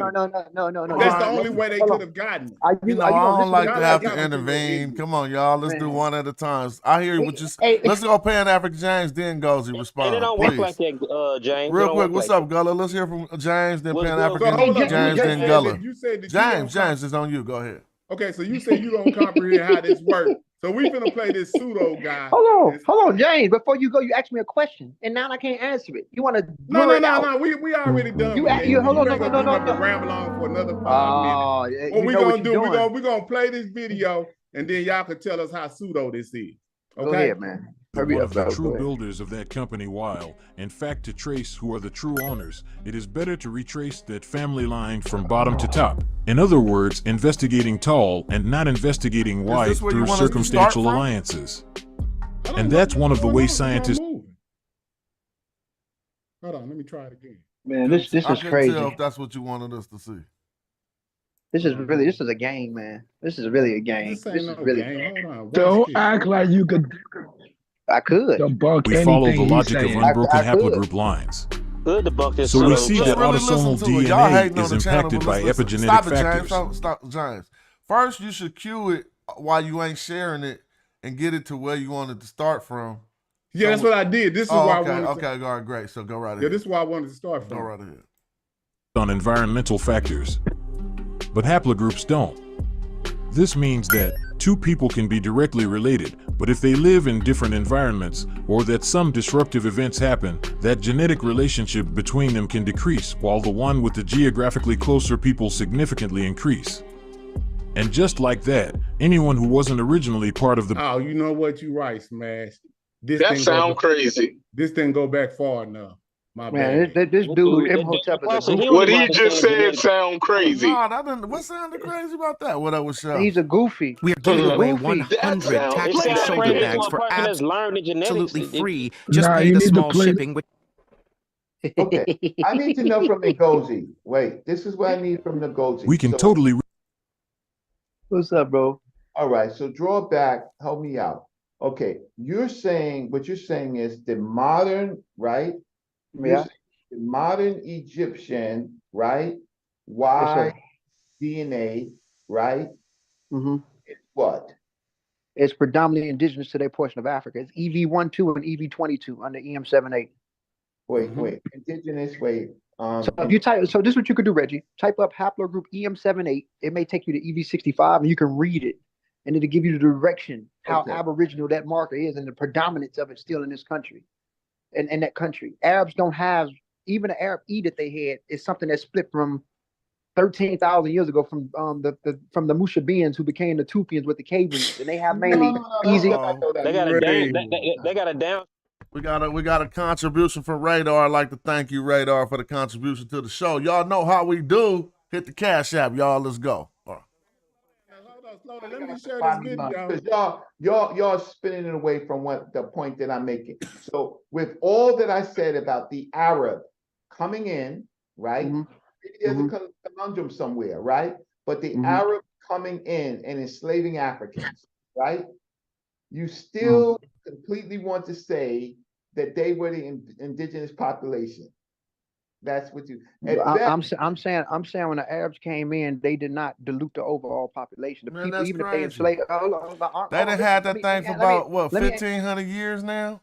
How could you even say that? They literally had it for 1,500 years, and they still ain't diluted the population. No. Listen, culturally and ethnically, they are Arabs. But what I'm trying to say is that look at the Arabs.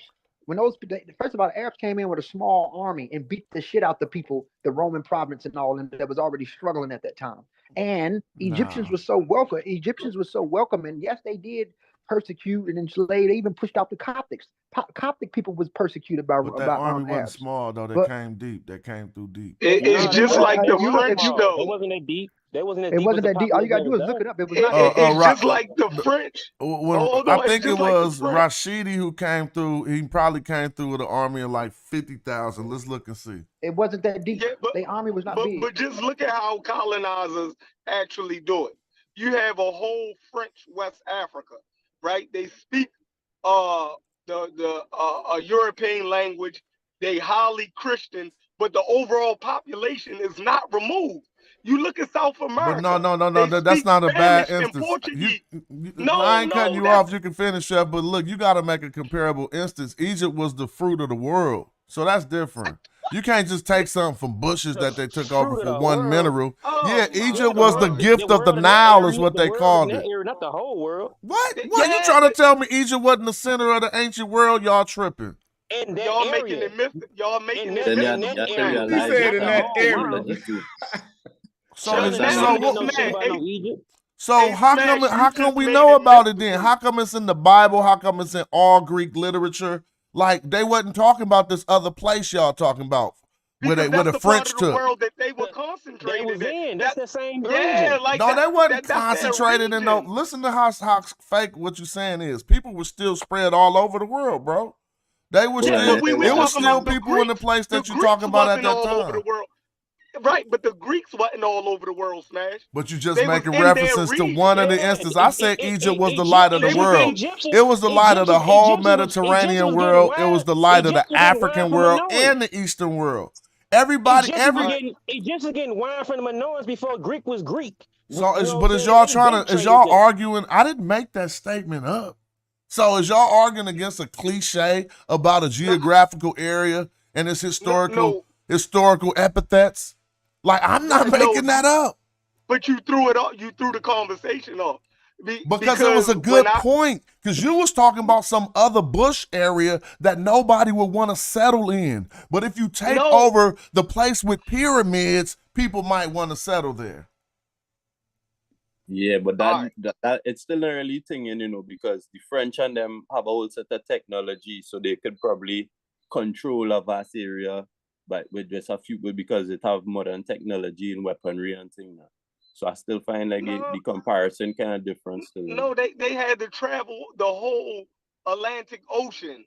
The Europeans had to travel the whole Atlantic Ocean, and they were still able to colonize 2 continents, North America and South America, and they was able to implant their culture, their language, and their religion. Look at the difference between those two. People didn't change. Look at the difference between your 2 examples, Chef. North America and South America. In North America, the people did change as a result of colonization. Right. That's what I'm saying. So it's because they thought that was the pristine area. Huh? Since they thought Northern America was the frontier that was undiscovered and so unexplored, we gonna take this part and we gonna settle here. Even though we're taking South America too, we gonna let the indigenous people there just speak our language and we'll control them. But we killing out everybody in the land that we want. So yeah, but the deaths mainly came from plenty of them down there get killed. You gotta study American history, man. It ain't happen like just like that. It was diseases. How did it happen? How did it happen? They was already depopulated before they started colonizing. So the Indians was dead before. So the Indians was dead already before. It was a mass extinct. Yeah, a lot of them. Oh, so the Indians was dead before the Europeans got here. Wow, y'all! I do gotta study American history. Okay. And you got Native Americans that that took on European culture, like the five Y'all civilized is tribes. sitting here saying the Indians had just started dying. Are y'all on that anti-woke shit or something? No, so the Indians just was dead already. No, a lot of them was. Oh my gosh, Chef, you playing yourself, blood. After they gave him the pop. Oh God. No, he's saying before Europeans got here. Yes. Before they mainly started colonizing, there was a mass depopulation of North America done by who? Already on record. Done by who? Based on what? Just on him making it up right now, dude. No, y'all said I made it up. No, I'm asking. Like, hold on, slow down. Based on what? Why did was it a mad distinction? What happened? Because of disease. Disease from what? Well, smallpox? Hold on. Disease from what? From the Europeans. But I thought it was before the Europeans got there. You just played yourself in a big circle. Oh my God, yo, they died before the Europeans got there from diseases from the Europeans. From diseases from the Europeans. I can't hear. All right, if a disease get into a population that, for the first time, the people don't really all of them don't got to come in contact with those people. It's spread like wildfire through those people. Let me ask you a question. Hold on, a simple question. Have you ever heard of this story of Europe? But it's crazy that y'all would deny all of this. Just one question. I swear I'm muting right back out. But y'all would deny that ain't American history, Chef. Hold on, the Europeans got here and they spread disease, to prove that Egypt was depopulated by Arabs. No, that's not. And the subject shifted, and you're wrong on both instances. In America, you just got to saying that the Indians had died off before the Americans got before white people got here. We said how they died, and you said by European disease. I say all of them died off. Some of them got absorbed. Some of them got absorbed by the European culture. Hey, listen, the people they speaking in absolute. But hold on, we only 400 years later. Hold on, look, we only 400 years later, and where is the native Indians now? On reservation. Did they get absorbed into the population? No. Well, yeah, some of them did. No, them motherfuckers is gone, bro. It's probably like no, they not gone, bro. They 100,000 people here. No disrespect to my Native American partners. Man, I stay in Texas. Look, I'm talking about how this is. I ain't never seen the Native American. Hold on, we gotta clean this up. Yeah, what you think of Mexican? What you think people now Mexicans get they would be offended if you said now Mexicans. I work with Mexicans. You don't even be around Mexicans, James. You racist. What? I work with. Man, I just had to mute this so I could clean this up. Now, what I mean is, in comparison to how this was a nation of Indians, you can't see them 400 years later represented unless you see it on some propaganda on TV to make you think you're going to see that when you go outside.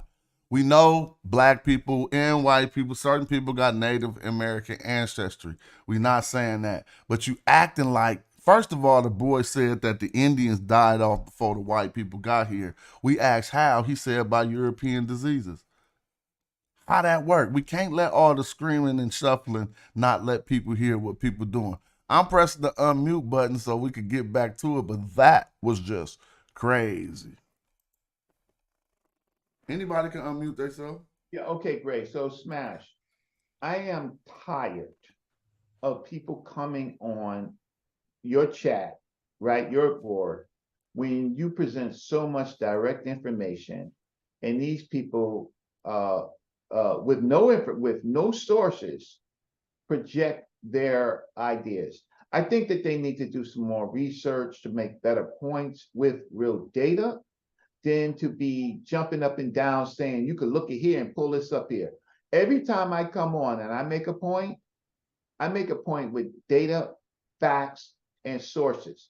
I'm not going to continue arguing with people that misuse data and or don't show data or take data into another period. Like I got to, listen, I got hypertension. This just aggravates me how far it goes. Every show, it's the same show. It's the same show that you always have groups of people that pop up, and we would like to see their data.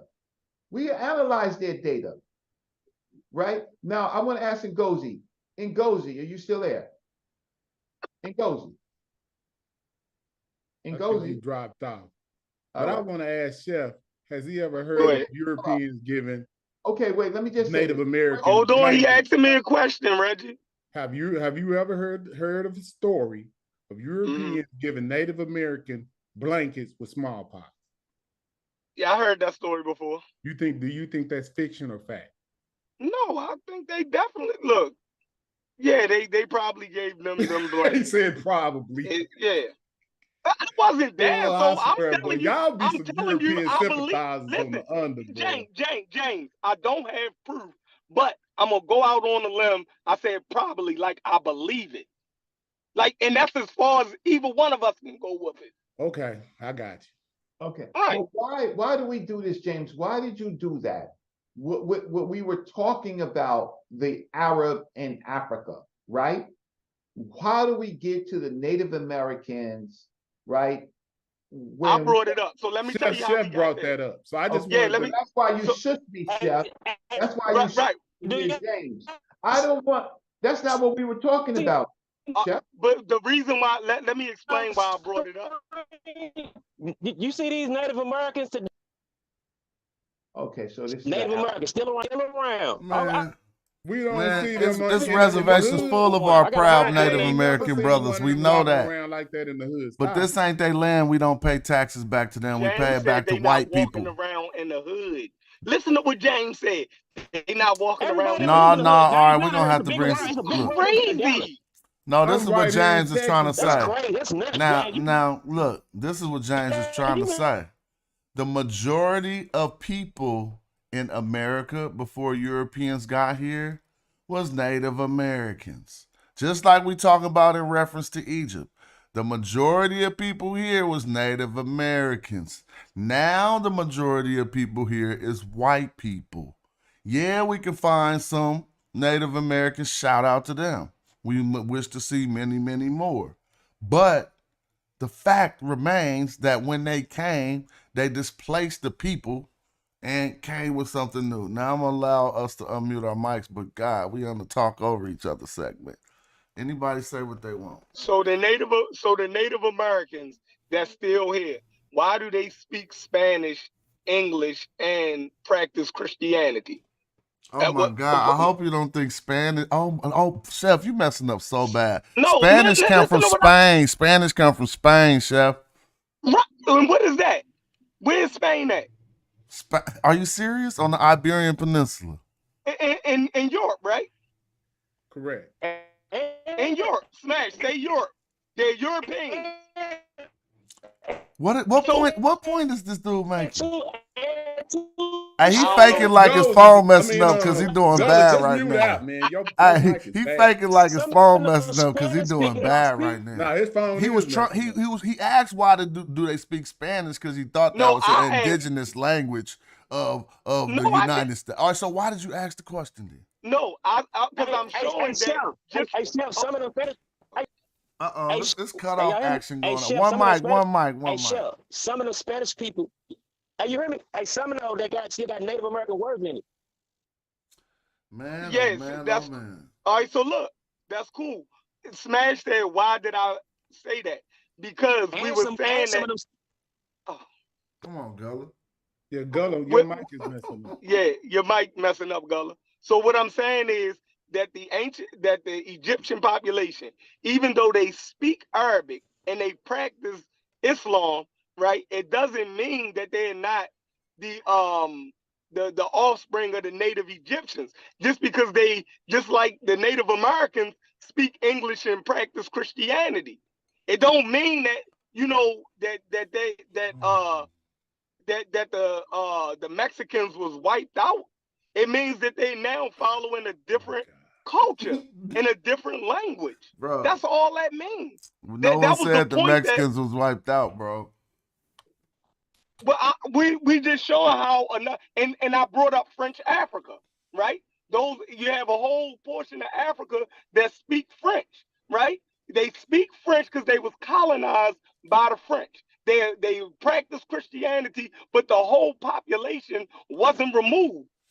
And we're saying the same thing. I gave you a good point, so you didn't acknowledge my point. I said the difference between an area that the French will take over and occupy and not occupy, like who took over South Africa? The Dutch, and then they occupied it. Is because of the location, how pristine it was. South African beaches and all of these things. Now, if you just want a people's resources, you're going to slay them and make them work. But if the location that you took over is hot, people gonna go there. Like if you take over one of the wonders of the world, you trying to argue that people ain't gonna go there?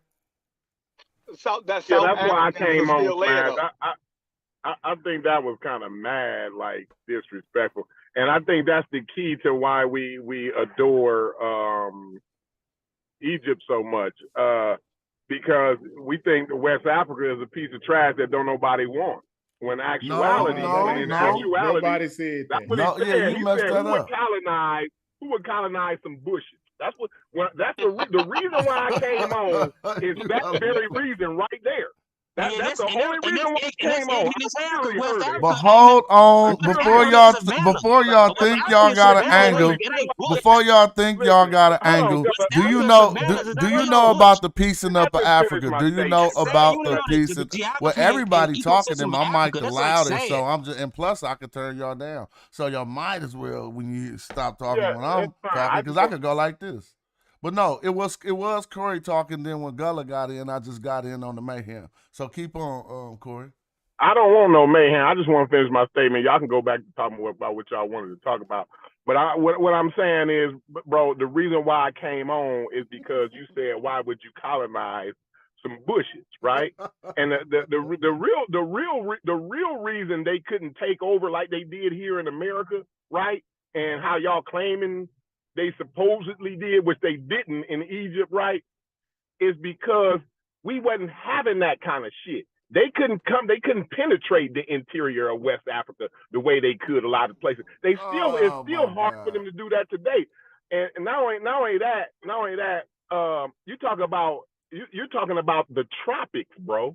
The tropics. Now, I you want see what to I'm saying? Land that plane, because I want to respond to that before everybody cut in. I want to pinpoint his romanticism. I want to pinpoint your West African romanticism and go back to when they actually had meetings about piecing up Africa. What was they fighting over the most? I'm talking about they convened on meetings. That's irrelevant to No, it's specifically relevant to what we're talking about. Because I said what portions they would want to colonize. And you messed up. I didn't say colonize. I said occupy. And remember, we were showing the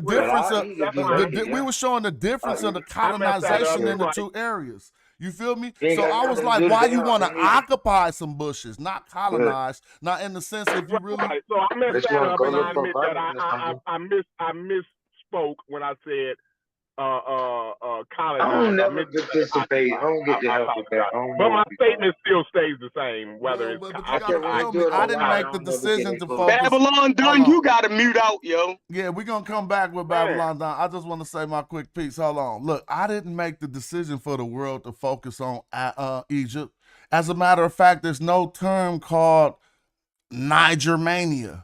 There's no term called West Africa mania. The term in American, what's our language called? In our dictionaries, whatever, it's called Egyptomania. And it wasn't because of black people. It was because of Europeans focusing so hard on Egypt, everyone can unmute themselves. So that's what make it valuable, because the Europeans liked it a lot. So it's more valuable than anything, right? See, Maybe the Europeans didn't know what the fuck value was. But first and How foremost, about that? First and foremost, you keep taking every statement out of context. I be thinking a lot of the time, Europeans' value system is all fucked up. So anything that they thinking is valuable probably don't really. Hold on. Let me. It's easy to straighten these boys out. You cannot come back with a simple, feeble-minded response like that when you're having a conversation about colonization, European colonization. Then you switch back up and say, so whatever the Europeans say is good. If they the one who choose to colonize it, then that's the context of the statements we need to be having. I'm talking about your statement. Oh my God! I'm not talking about colonizing. Well, hold on. Did anybody was that a bad response I just gave? I just explained everything that just transpired in the dialogue. I don't give a damn about the Europeans' value. I'm talking about your value system. It's not my value system. We're talking about what they colonized and what was people there. See, you don't know how to follow a conversation. The conversation, we're still talking about what Chef was arguing about. We still talking about whether people got displaced or not when they came or not. We still talking about whether people got displaced or not. And if you would take what we're saying into the context of that, that's what the conversation's about, and how colonization. Well, you don't even know how to follow an argument. You can go back. I feel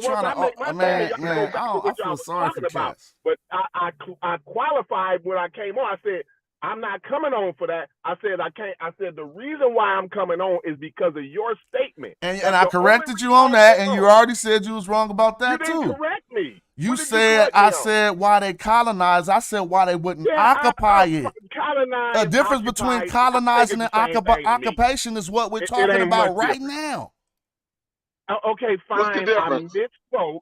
What's the difference? Oh my gosh! Well, I'll tell you the difference. The difference between colonizing and technology to get to West Africa. Hold on, we got a definition coming, y'all. What's the difference?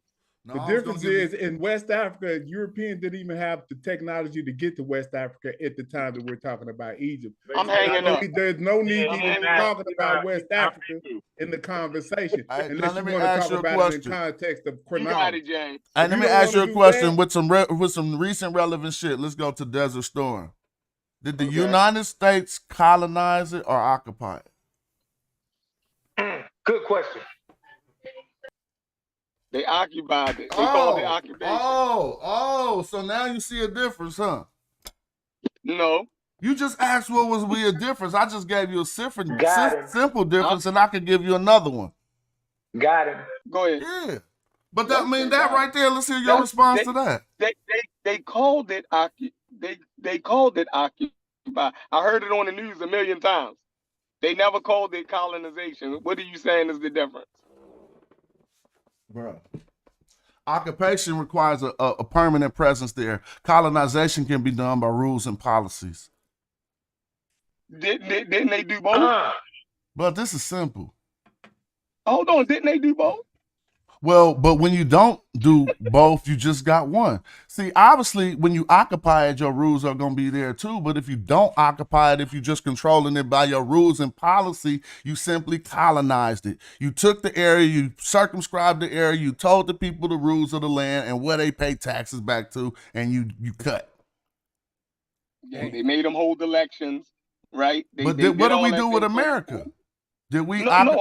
So we colonized it and we occupying it, right? Yeah. So all right, we on the same page. Yep. And so what happened with Egypt? I don't think they colonized Egypt and they occupied Egypt.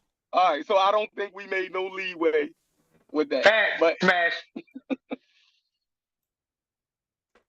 And then, so where y'all saying that the Native Americans are prominent in America? We just see them; they just be everywhere. They lie. I live on the Navajo reservation. What do you think Mexicans are? I'm right here in Texas. What do y'all think Mexicans are? No, we ain't talking about that. We talking about people that identify. What do y'all think Mexicans Hold are? on. We're not talking about that. We talking about people because there is some people in America that identify as Native Americans and not Indian. Those are the people we talking about. Those people are mostly on reservations, and you do not see them on a daily basis. I know this because I'm right here in Texas. Guess where the closest reservation to me at? Oklahoma. And I ain't seen too many Mexicans. I might could count them on one hand. I mean, excuse me. I live in a Latino community. Native Indians. I have not seen too many of them, and I've been here 54 years. So I don't understand why y'all doing stuff like this. I don't either, really. He act like we could like the Native American is well represented on their indigenous land right now. Cut it out, Chef. You lightweight. You on some colonial stuff right now. Colonialism. Yeah, you like Native Americans cool. What? This was their whole land, bruh. Like the way we kick it, they was kicking it like this. They just chilling. Yeah. Is great. No, the point was that they're still here, and just because they speak English or Spanish and practice Christianity, they are still those people. They still. So you saying still here, like not extinct, bro? So are you going that rigid with it? Yeah, they not extinct, but they ain't here in the numbers that they were here, bro. Yeah, and the reason why I use them, and the reason why I use West Africa and I use South America was to show that just because of people speak the language of the colonizer and practice their culture doesn't mean that those people are gone.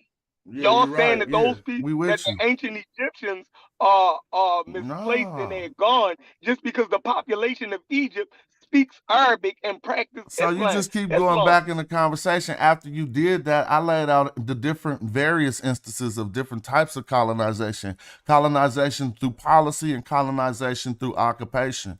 You feel me? And you keep ignoring that. And we agree. Yeah, so that means we agreed that. That means that the point you just set forth, we got beyond that. And we established that. No, we didn't. Well, let's get beyond it now. That since we know there's two different types, what type was Egypt?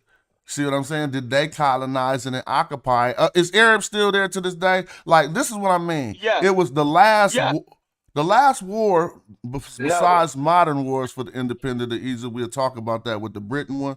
But the last war that displaced the people, this is what was 642. It ended in like 642 AD. And the people who won that war been there since then. So would that just be a colonization? Or, you know what I'm saying? The Arab world Egypt is part of the Arab world now by the name. That's a fact. So I'm saying. A fact. But what is an Arab other than speaking the Arabic language and practicing the Islamic faith? What are you saying is Arab that an Egyptian can't be an Arab? No, I'm with Gozi. Hold on. How could an Egyptian, right? You're saying that an Egyptian cannot speak Arabic and practice Islam without being, that disqualifies them from being Egyptian now. So a West African has to speak a West African language and practice a West African religion in order for them to be a West African now? First of all, we live in a Western culture where we identify by social constructs that Europeans set first forth. And the Eastern cultures, they identify by their religion first. In the Eastern cultures, they identify by their religion first. Everyone will tell you that you gonna say you Muslim before you say you Arab. Right. You feel me? And so with the thread that tied them together is an Islamic Arabic tradition. It's Islam. Same way in the Christian world. But in the West, we don't say we Christians before we say we black. The thread that ties together is a social construct put together by Europeans. It's not that way in their world. The thread that until this Western ideology prevails over their former or their ideology, they go by, I'll show you someone saying it. Mustafa, what was the brother who said, I'm an Egyptian first in my land? You know, the black brother, Mustafa Henry, the dude who was trying to be, they classified him as white. He was an Egyptian who came to America and got classified as white, and he sued America to be called black. And he detailed how in his tradition,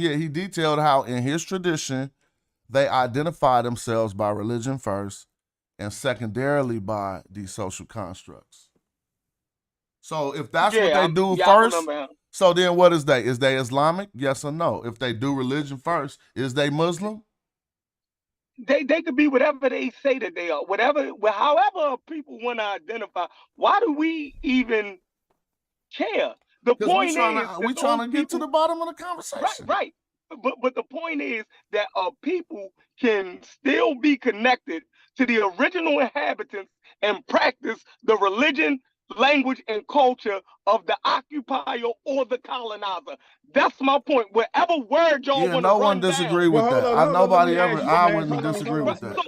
Let me ask you, Steph, what happened when they ban your original practices? I don't care. What happens when they do that? They can do all of that. It doesn't matter. The people of India, right, were still the people connected to the Harappan civilization of India. I don't care how much the British tried to tell them to speak English and practice Christianity. It doesn't matter. The Egyptian population is still connected to the ancient Egyptian population, no matter how much the Arabs told them to speak Arabic and practice Islam. But how long you been watching Y'all the trying show? to get away from the point. No, that's not true. How long you been watching the show? How long you been watching the show? Because I was reading a document on multiculturalism when detailed when modern Egyptians started saying that they was connected to ancient Egypt. It started in the 1950s. You want to go in? Let's go in. Because in Ngozi, even if you don't believe it on the cultural ties and all of that, right?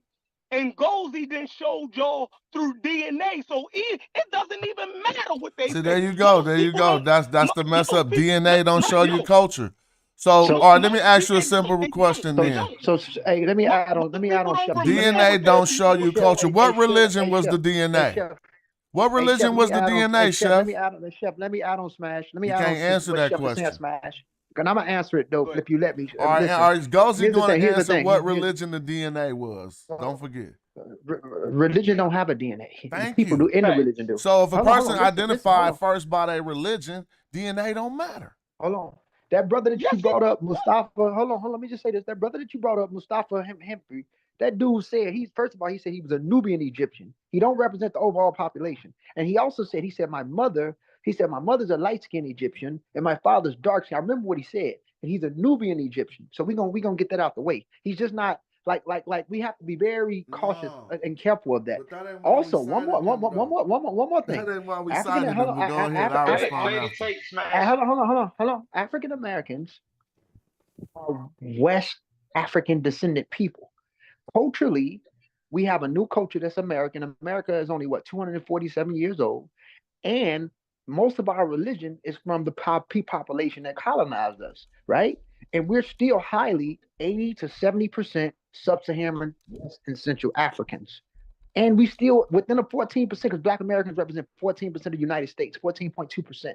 They're not the overall majority. They ain't wipe us out yet. So what I'm trying to say is, just because we're culturally American and we practice a new custom, a Protestant branch of Christianity, which we do overall, that doesn't denounce us from being so-called Africans, the overall population that we descend from in Western Central Africa. So if you look at the people that we descend from, it's still going to be Western Central Africa. Not to mention the people that we descend from have also been colonized by the same population or groups of people who colonized the United States and created this new world. Too many presuppositions, Ngozi. How do you presuppose I don't got no Fulani in my family.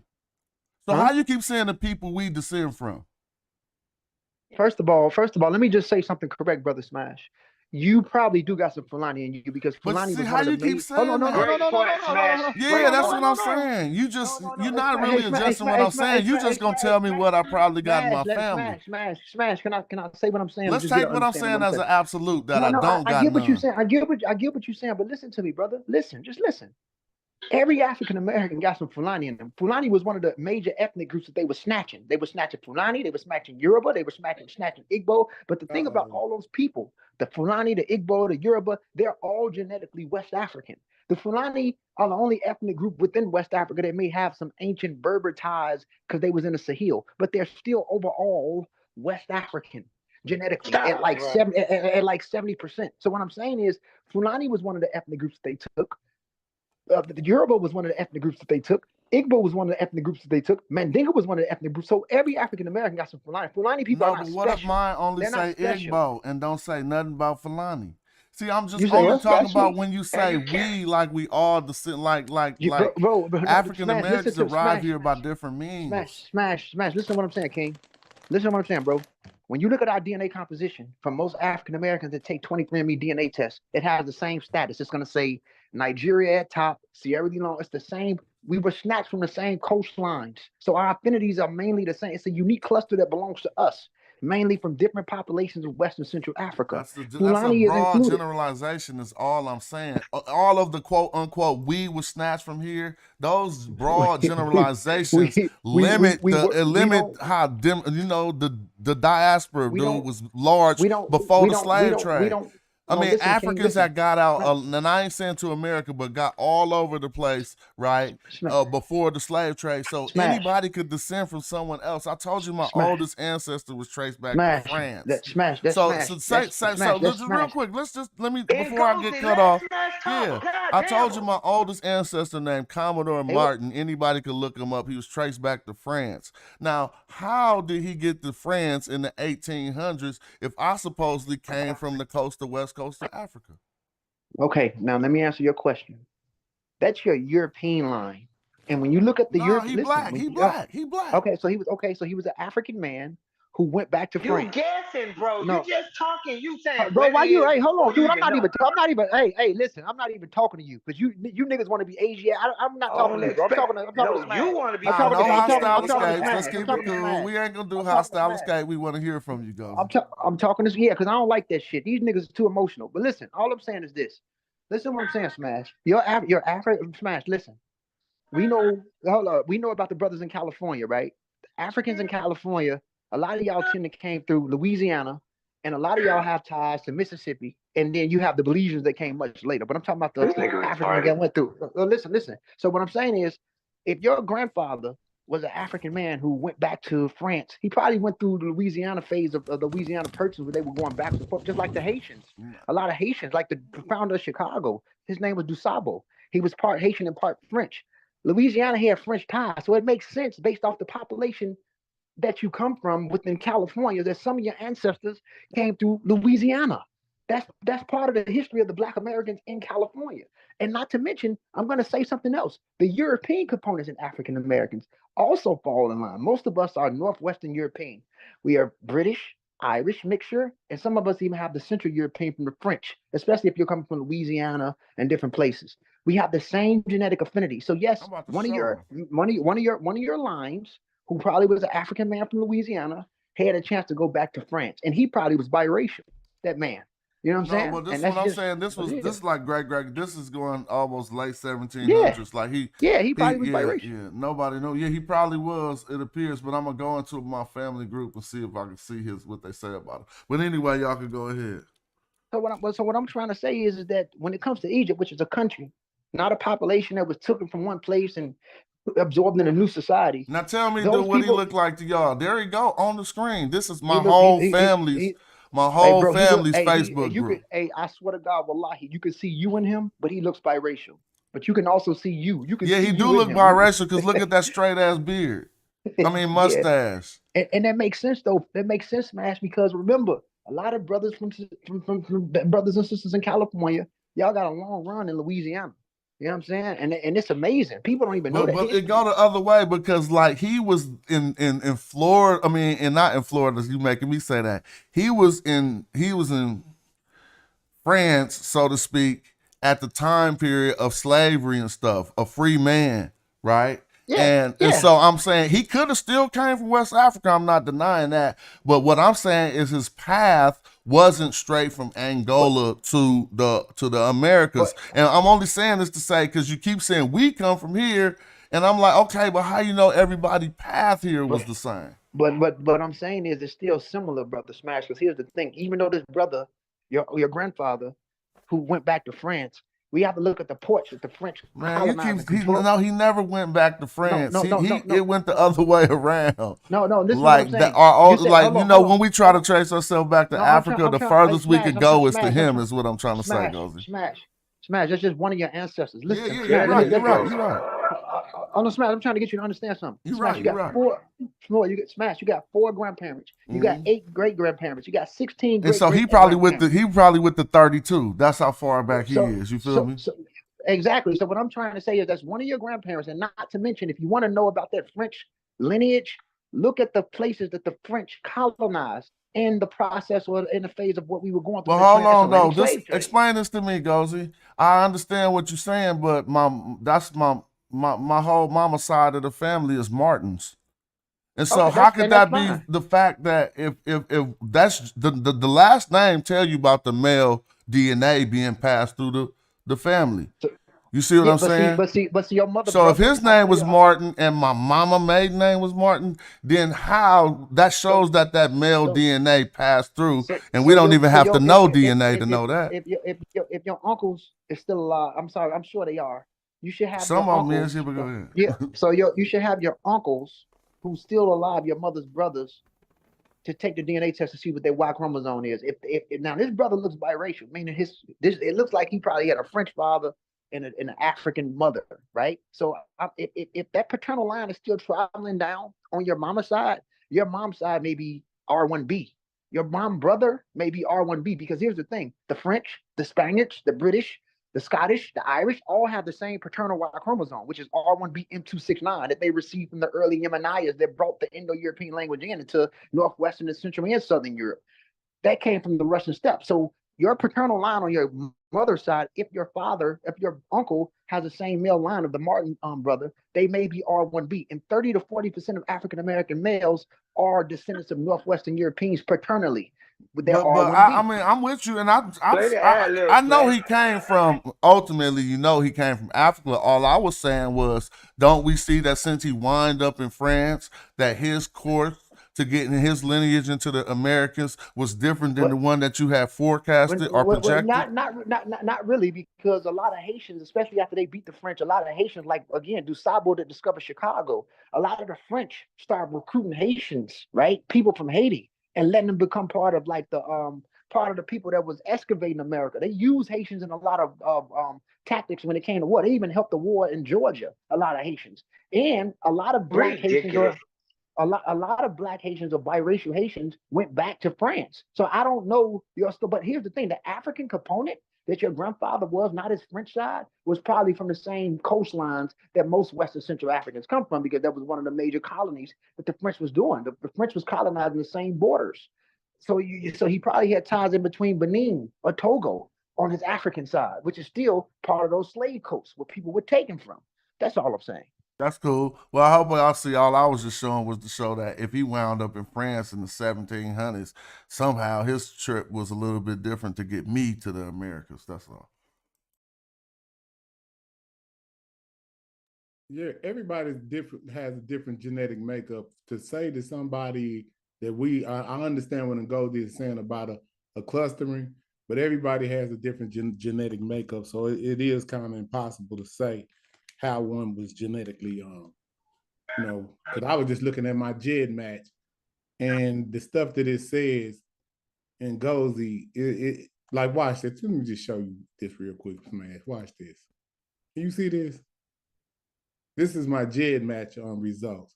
Now, what this is just one particular database that they're using, but what it's saying right here is, I don't know what a Neo-African is. This is going back really far. It's saying East Asian, which would be East European. Nah, which would Neo, be right here. Neo mean new though. It ain't. Paleo go back really far. Okay, Paleo-African. Yeah. This is me, right? This is all of my Paleo-African here. Then this Neo-African. This is all of this. So I wonder, what does that mean? Neo stands for new. So that's kind of wild, huh?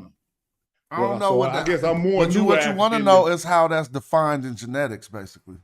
Right, correct. It says South Asian, then it has this here, and it says Northeast Asian, and then this little thing here. But watch this. It says East African, this part right here. So he's saying that we don't have nothing to do with East Africa. I don't understand why I got such a big chunk. Oh, you don't even need to argue about it if you got your own damn genetics that show that. Right, I'm just saying. Mean, imagine if you was at a party and you seen the pizza. Here. Look, you seen the pizza, and that's the only piece you could get was the was the East African portion. You still got a whole piece. I got a good slice. You feel me? So Word, that was a ain't hell of nobody an analogy. even gonna be like you had to take that green slice like it was about round table. You know that little green North Asian? Yeah, that little green slice. Yeah, right you'll there. be hella mad. Right. You know, so that's a normal pizza cut of Northeast. You got a pizza cut of Egyptian. Hold on, I'm gonna put in one that's more African based, and I'm gonna show you that one. So this right here says punt. I don't want, that's pretty wild. And it can show you like what each one of these are. See how it says this? So it'll tell you, it says Ethiohelix. It says this project. So they're showing you what's all in each database. With each one of these, I can put my raw DNA in each one of these. But the two at the bottom are the African. So I'm probably gonna put the punt one in. Well, that's crazy that they have it as punt though, huh? Mm-hmm. Try it. Because punt is in Africa, but I wonder why they got it as punt. Damn. Yeah, see that right there, PUNT, punt DNA. So I'm gonna put that off in there and see what it says. Oh, hold on. But yeah, this is how you use this little tool. And I never put my ethnicity in there. Well, you put your whole kit number in there. People gonna take your kit number and have fun with it. This might be ain't too gonna much be nothing that they can do. Yeah, that but can't do nothing but look at what you show. Oh, yeah, okay. But see, this says sub-Saharan African. So it says I'm 91.7%. And then it says Oceania, 5.57%. I'll leave that out, man. That ain't nothing. Yeah, I know. Then it says East Asian, 2.9%. And then see, this is American Indian. So for all of you that say that we're Indians, American Indians, I only have 1.14%. You know what I mean? So this is how, you see what I'm saying? This is American Indian. So this is just, this is just my genetic pie. And I think CHG stands for, I think it's Central Hunter Gatherers or something like that. But you can do this on all of these particular, you can click this on all of these particular ones, and it'll give all of these are different databases that you can use. So see, that's what I'm saying. So when people say stuff like what Ngozi is saying about we don't have any genetic connection to East Africa, that's why I always push back. So I end right there. Word up. And I want to thank the people giving contribution to the show. Thanks to Radar, Sadat, Rob, Lennox, making it a good one. You know what I'm saying? But you know what, Smash? If you took a test, that would be interesting to see. Because I bet you, just based on your appearance, I'm gonna say you're gonna be about 89% sub-Saharan African, at least. You might be even. I'm in the 90s, so I ain't saying you can't reach. Now you might be higher than me. Nah, you know what I'm saying? I don't be wanting to say it for the pseudos, but I think my dad's side do got some American Indian in there too, though. You feel me? There you go. But if I was on, that's gonna make me. We're gonna have to. Everybody that's listening, we're gonna have to get a fund together for Smash, because now he's trying to say he Indian. I ain't no Indian though. Yeah, but my grandmother said that too until I took this test. Here we go with that. Yeah, my grandmother said Native American. We had some Native American in us. All right, so I'll be trying to come back at night, but I know if I do too much streaming in the day, y'all be tired of my voice by nighttime. Be like, I ain't listening to him no more. So I gotta shorten my streams so that I could do two things. But I am gonna get ready to start winding this down just in case I get some energy tonight. You know what I mean? So I mean, I ain't learned nothing new. I just keep learning every day. We beat them back further and further. They fall off in the middle of the sources. You know what I'm saying? All of the magical stuff that you know gonna happen always happen when they try to refute these not primaries, but these sources. Correct. Man, I ain't played none of so I hooked up my HOTUS. Y'all, let me show you. Y'all know I got them flight controllers, right? Right. It's Tony finna come out with an album, Smash. You might need to try to jump on that joint. Man, I can't. That's straight up Oak Town I wish business. I could you know what try. I'm saying? That ain't nothing you could try to jump on. But if they thought about me and need me, they know me. So, I mean, but maybe I don't know how to do business. I need to give a call. I don't want to be on that joint. All right, I could throw it out. I want to be on that joint. Right. But that's gonna that make people roll their eyes. What if you was to get on that? No, if that's what the band will do. Normally people be looking up. They want to get bigger artists, not artists they think they gonna be helping. Oh, okay. I ain't know that's how the music business works. Yeah, the music. But we look up. We think highly of you. So and you I appreciate that. Legend. I appreciate that. That sounds like a perfect marriage to me. And that I am.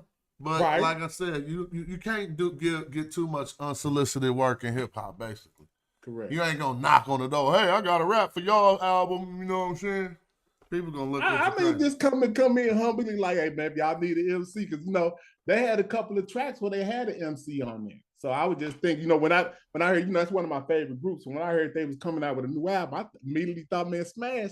You know what I'm saying? And I would love to be involved in anything like that. Don't get it twisted, but I'm telling you, that's gonna be a superstar production when they finish that. They probably gonna have every bit Jay-Z on there. You know? Yeah, they had Sway. They did an interview on Sway in the Morning about 2 weeks ago. Oh yeah, so probably check that out. But Dwayne Wiggins had did something on my last album. As a matter of fact, he played the bass on the song with Ghostface now. So don't think it ain't like that. But I'm just telling you, the song with Ghostface and Killer Priest, that was Dwayne Wiggins on the bass. You feel me? You can close us out with that. I'm gonna play a little bit of it. Yeah, but let me see. I really ain't, because I got ads on this video, and they're gonna take it and send it to my distributor. When you play music and stuff, you know how I do. That's your music, though. I know, but it's different ways checks come. One check come quarterly, one come monthly. Oh, my bad, bro. YouTube come monthly. And so even though it ain't doing nothing, I'm trying to make it. I got my new thing where I'm trying to build up this channel, so I'm streaming consistently every day and staying on the topics people want to hear over here. I think they feel like we got some of that information. Oh, somebody said, why did Smash get terminated from the other channel? Good question, Black Hat. I should do a whole show on that and get some views. Yeah, I was about to do the why I got fired from Sarnetta's show and get my 200 people in the chat. I ain't gonna talk about it to 200 people watching. You feel me? Right. I was just playing, but thank y'all for tapping in. Any closing words on Coma, Reggie? Babylon just showed up. Hey, I'm right here. Hey, Smash, I just want to say this before you go, bro. You handle that well, bro. But Smash, can we talk one day? I don't want to do it today because you're about to go, bro. So if you come on tonight, can we talk about Saint Maurice, who was a Theban Egyptian in the Roman army, who led the Romans, who has pictures all over Switzerland and Europe and Germany. This is a real black man. I want to know if you would look at you got a presentation on it? Because I don't know enough to talk about it tonight. I know a little bit about him, but do you got a presentation that you can talk about it tonight? Oh, no, I wasn't trying to do the whole presentation. It ain't even that much information to do that. It was just regarding. Okay, yeah. Well, let's dive. If I get time to come back, let's dive in on that and just look up some sources. Maybe have some links ready or something. Yeah, that's what time it is, Smash. Hey, one more thing, Smash, before you go. Bruh, I'm so damn tired, Smash, of these dudes talking about somebody emotional when they know damn well everything they saying be a lie. Smash, I was on the show last night, bruh. The dude said last night, he said, there is no hieroglyph of a pyramid. I said, there is a hieroglyph of a pyramid. I pulled a hieroglyph of the pyramid up. He said, I was saying there is no hieroglyphs inside the pyramid. Can we talk about this, bro? Man, he's tripping. I mean, they got a whole category. Let me just say, isn't it called the pyramid text? Thank you. They have a whole category. I just want to know if I'm tripping. They got a whole category in Egyptology dedicated to the text that's in the pyramids, and it's called, rightfully so, pyramid text. Anybody who tell you it ain't no writing in the pyramids is tripping. I know, bro, but see, this has gone on for so long, and then he moved the goalpost, or just straight switched the conversation. Because at first he said there is no hieroglyph for mirror, but there is a pyramid hieroglyph in the pyramid. And, well, see, he is a lack of understanding the culture. Mirror wasn't the most common way for them to say a pyramid, because a mirror ain't even addressing it from the spiritual perspective. And you know that they would go into their bin. If you look for a bin, then they're going to start seeing more about the pyramid, which will actually literally be on the top of the pyramid, but the whole mound supposedly being a spiritual premortal mound that you could descend into the... Matter of fact, man, this is how we're going to end the show. Because y'all think I'm busting this off the top, but I remember what they teach me in school, right? So I'm going to go... I mean, I ain't in school. This is just the little courses. So y'all can build, and I'm going to pull up the actual video of where I learned this from, so people can hear how I heard it. But you know more about the bin. Anybody could build on it before we get up out of here. Man, I was just thinking about how cold that was, how you pulled that off. What I pull off? he was straight to the fact, because you know the primordial mound. You know, everybody should know that. That was just really beautiful. How you went right back to the spiritual and the real reasoning and the source. Man, that was just crazy. Oh, well, watch how you hear. I'm gonna let you hear. They ain't gonna appreciate it because they don't really know. But I know exactly when you said that. I said that's some cold shit. I'm about to let you hear it in a different way. Yeah. It's about the solar religion, and this is more stuff to people who be like they was on the lunar calendar. Man, you ain't sharing if you think. No, I ain't sharing it yet, and it's kind of like because of the way I don't want to really let y'all see the video, but I want y'all to hear the audio, so I'm gonna go like this. Just share screen and let me know if y'all can hear this audio. It's coming. Was very different from today. Yeah, since at least I'm gonna bring this back. I'm gonna only show little pieces and portions because I can't be jacking people content. But here we go. Just listen.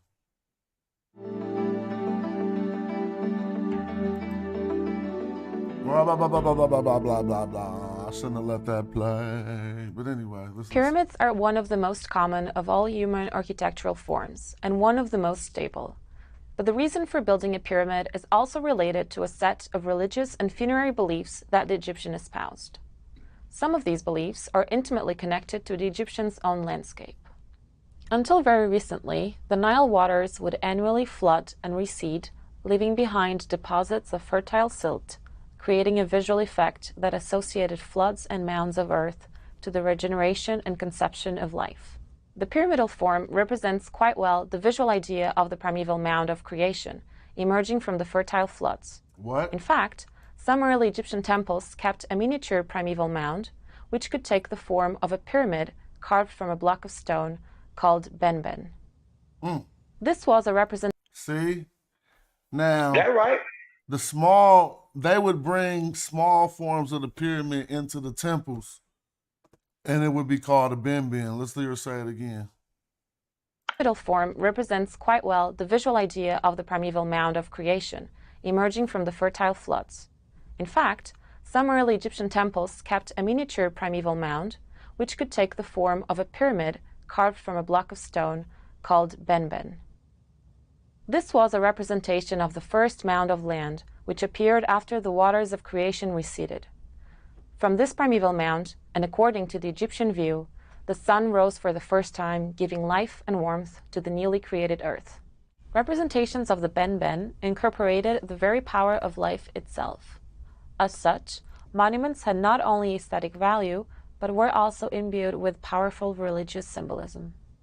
The primeval mound, or benben, was sometimes included within the tomb structure, and in this context, they were believed to provide the power necessary for the spiritual rebirth of the tomb owner. Listen to what she's about to say. The rectangular mud brick structure, known as mastaba, seems to have been connected to the representation of the primeval mound. Pyramids are therefore representations of the benben mound, but on a monumental scale. See?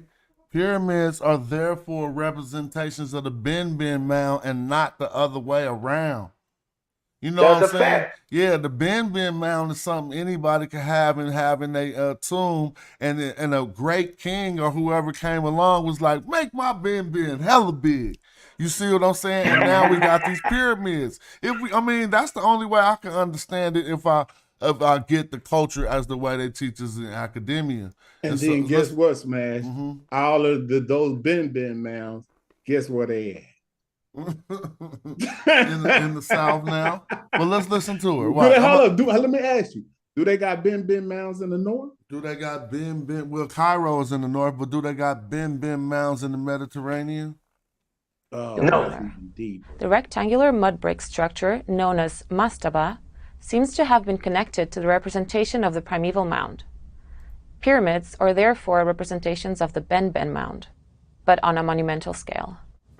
Ben-Ben was also the name given to the pyramidion, or the tip of a pyramid or obelisk. So that's what I was saying. Both the Ben-Ben and the pyramids. So remember I was like, but now if you want to think about it as the spherical pyramid, you got to be thinking about the capstone. And we could hear them talk more about the Ben-Ben than the Mer, because the Mer is just the stone structure of it. It ain't got no real religious significance. You know what I'm saying? But the Ben-Ben, you addressing it from a religious way. Well, let's keep going. Let them keep going. I ain't tripping for some reason now. I might get symbolized the rays of the sun. According to the pyramid texts, which were nevertheless found engraved. So it ain't no text in the pyramids, huh? Golly. I wish I could just zoom in on that. I'm going to tell people to go to Pyramid Text online, and you can read full inscriptions from the Pyramid of Unas. But I want to take this off the screen and just leave the audio. In later pyramids, the king would mount up to the sky by using the sun rays as a ramp. Thus, the pyramid was also a place of physical and spiritual transformation, which allowed the king to ascend to heaven and join the solar god during his daily rebirth. It is worth noting that the original appearance of the pyramids at Giza was very different from today, since at least the pyramids of Khufu and Khafre would have been encased in shining white limestone, which would have reflected the sun's rays and created a splendid visual effect. Now we got to think about that. In addition, this is coming from Harvard, so we got to think about that like that is. Now, actually, one thing we got to think about is they told us that the pyramids was covered in all that limestone. Mm-hmm. Now that's crazy. If you think about it. Yeah. Because let me go back. Hold on. And they know where they got the limestone from. Where did they get the limestone from, Smash? Man, no, I think was it the limestone or the sandstone? Yeah, they went further south to get that limestone. They got a quarry. Right? With the original brick, the stuff that we see now, they got it from right next door.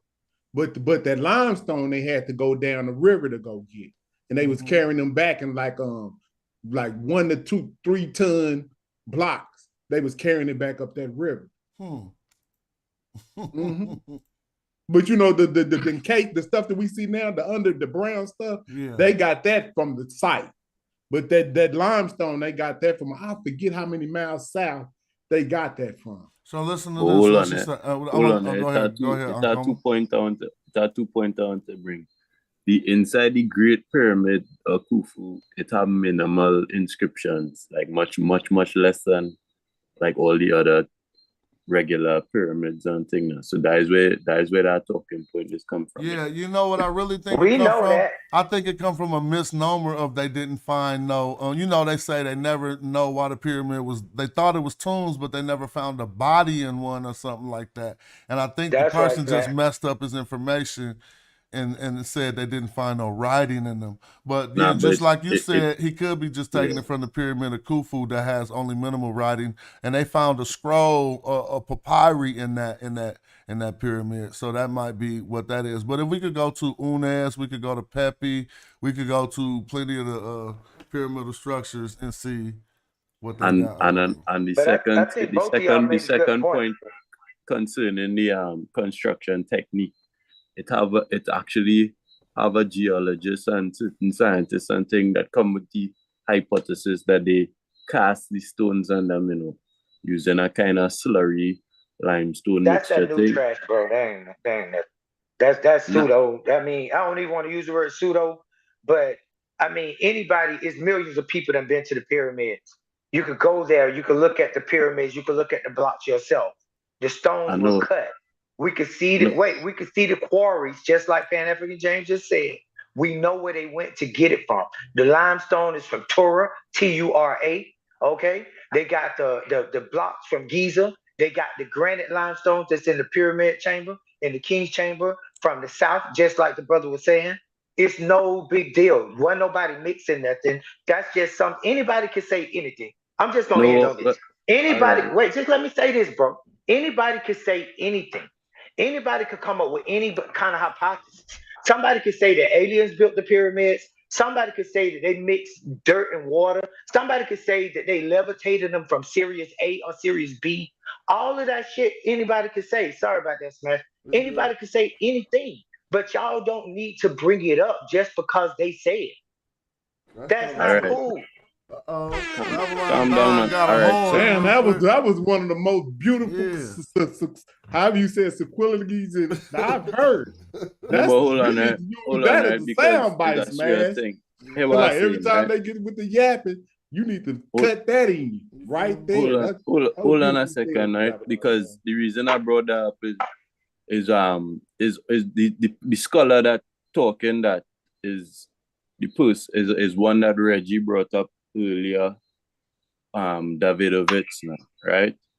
So that's their thing. But what happened now? They do some scanning of the limestone bricks and thing in the pyramids, and they discover that they have certain micro constituents what do occur naturally in the thing. You understand? And it have certain air pockets and certain things like that when they analyze the rock, what indicating that it possibly formed from similar to like how you cast cement now. It has certain forms of mineral and things that do occur naturally in limestone and things. So I don't think it should just be dismissed outright like that. You know, I think it's something interesting. All right, I'm about to You're get not up being out of here. hey, Smash. Yeah, Hey, go Smash. ahead. Yeah.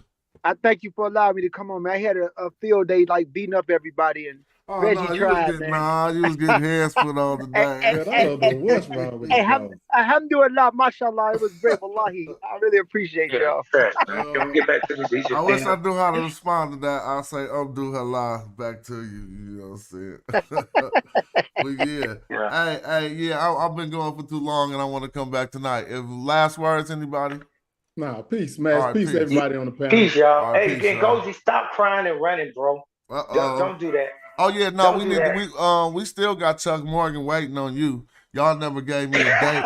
Yeah, y'all never gave me a date, and so I'm just gonna. Man. I've been ready, Smash. I'm just gonna put up a schedule of show with your name on it, his name on it, and if y'all don't like that date, let me know. But I'm gonna pick like 3 weeks in advance so y'all can't hate. Man, you just like messing with me, man. You know Chuck ain't gonna come for this, man. He waiting on you, but all right, that's what's up. Thank y'all for tapping in.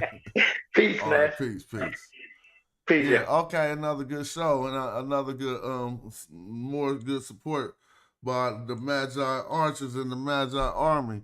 I gotta go back and say thank you for the well, I didn't see no but thank you for the Cash Apps though. You know what I'm saying? I see y'all again. I called y'all out before. Y'all know what to do. I appreciate y'all. I didn't get time to talk about this Nubian Queen right here. We got so much information. We're going to dedicate a whole month to the women.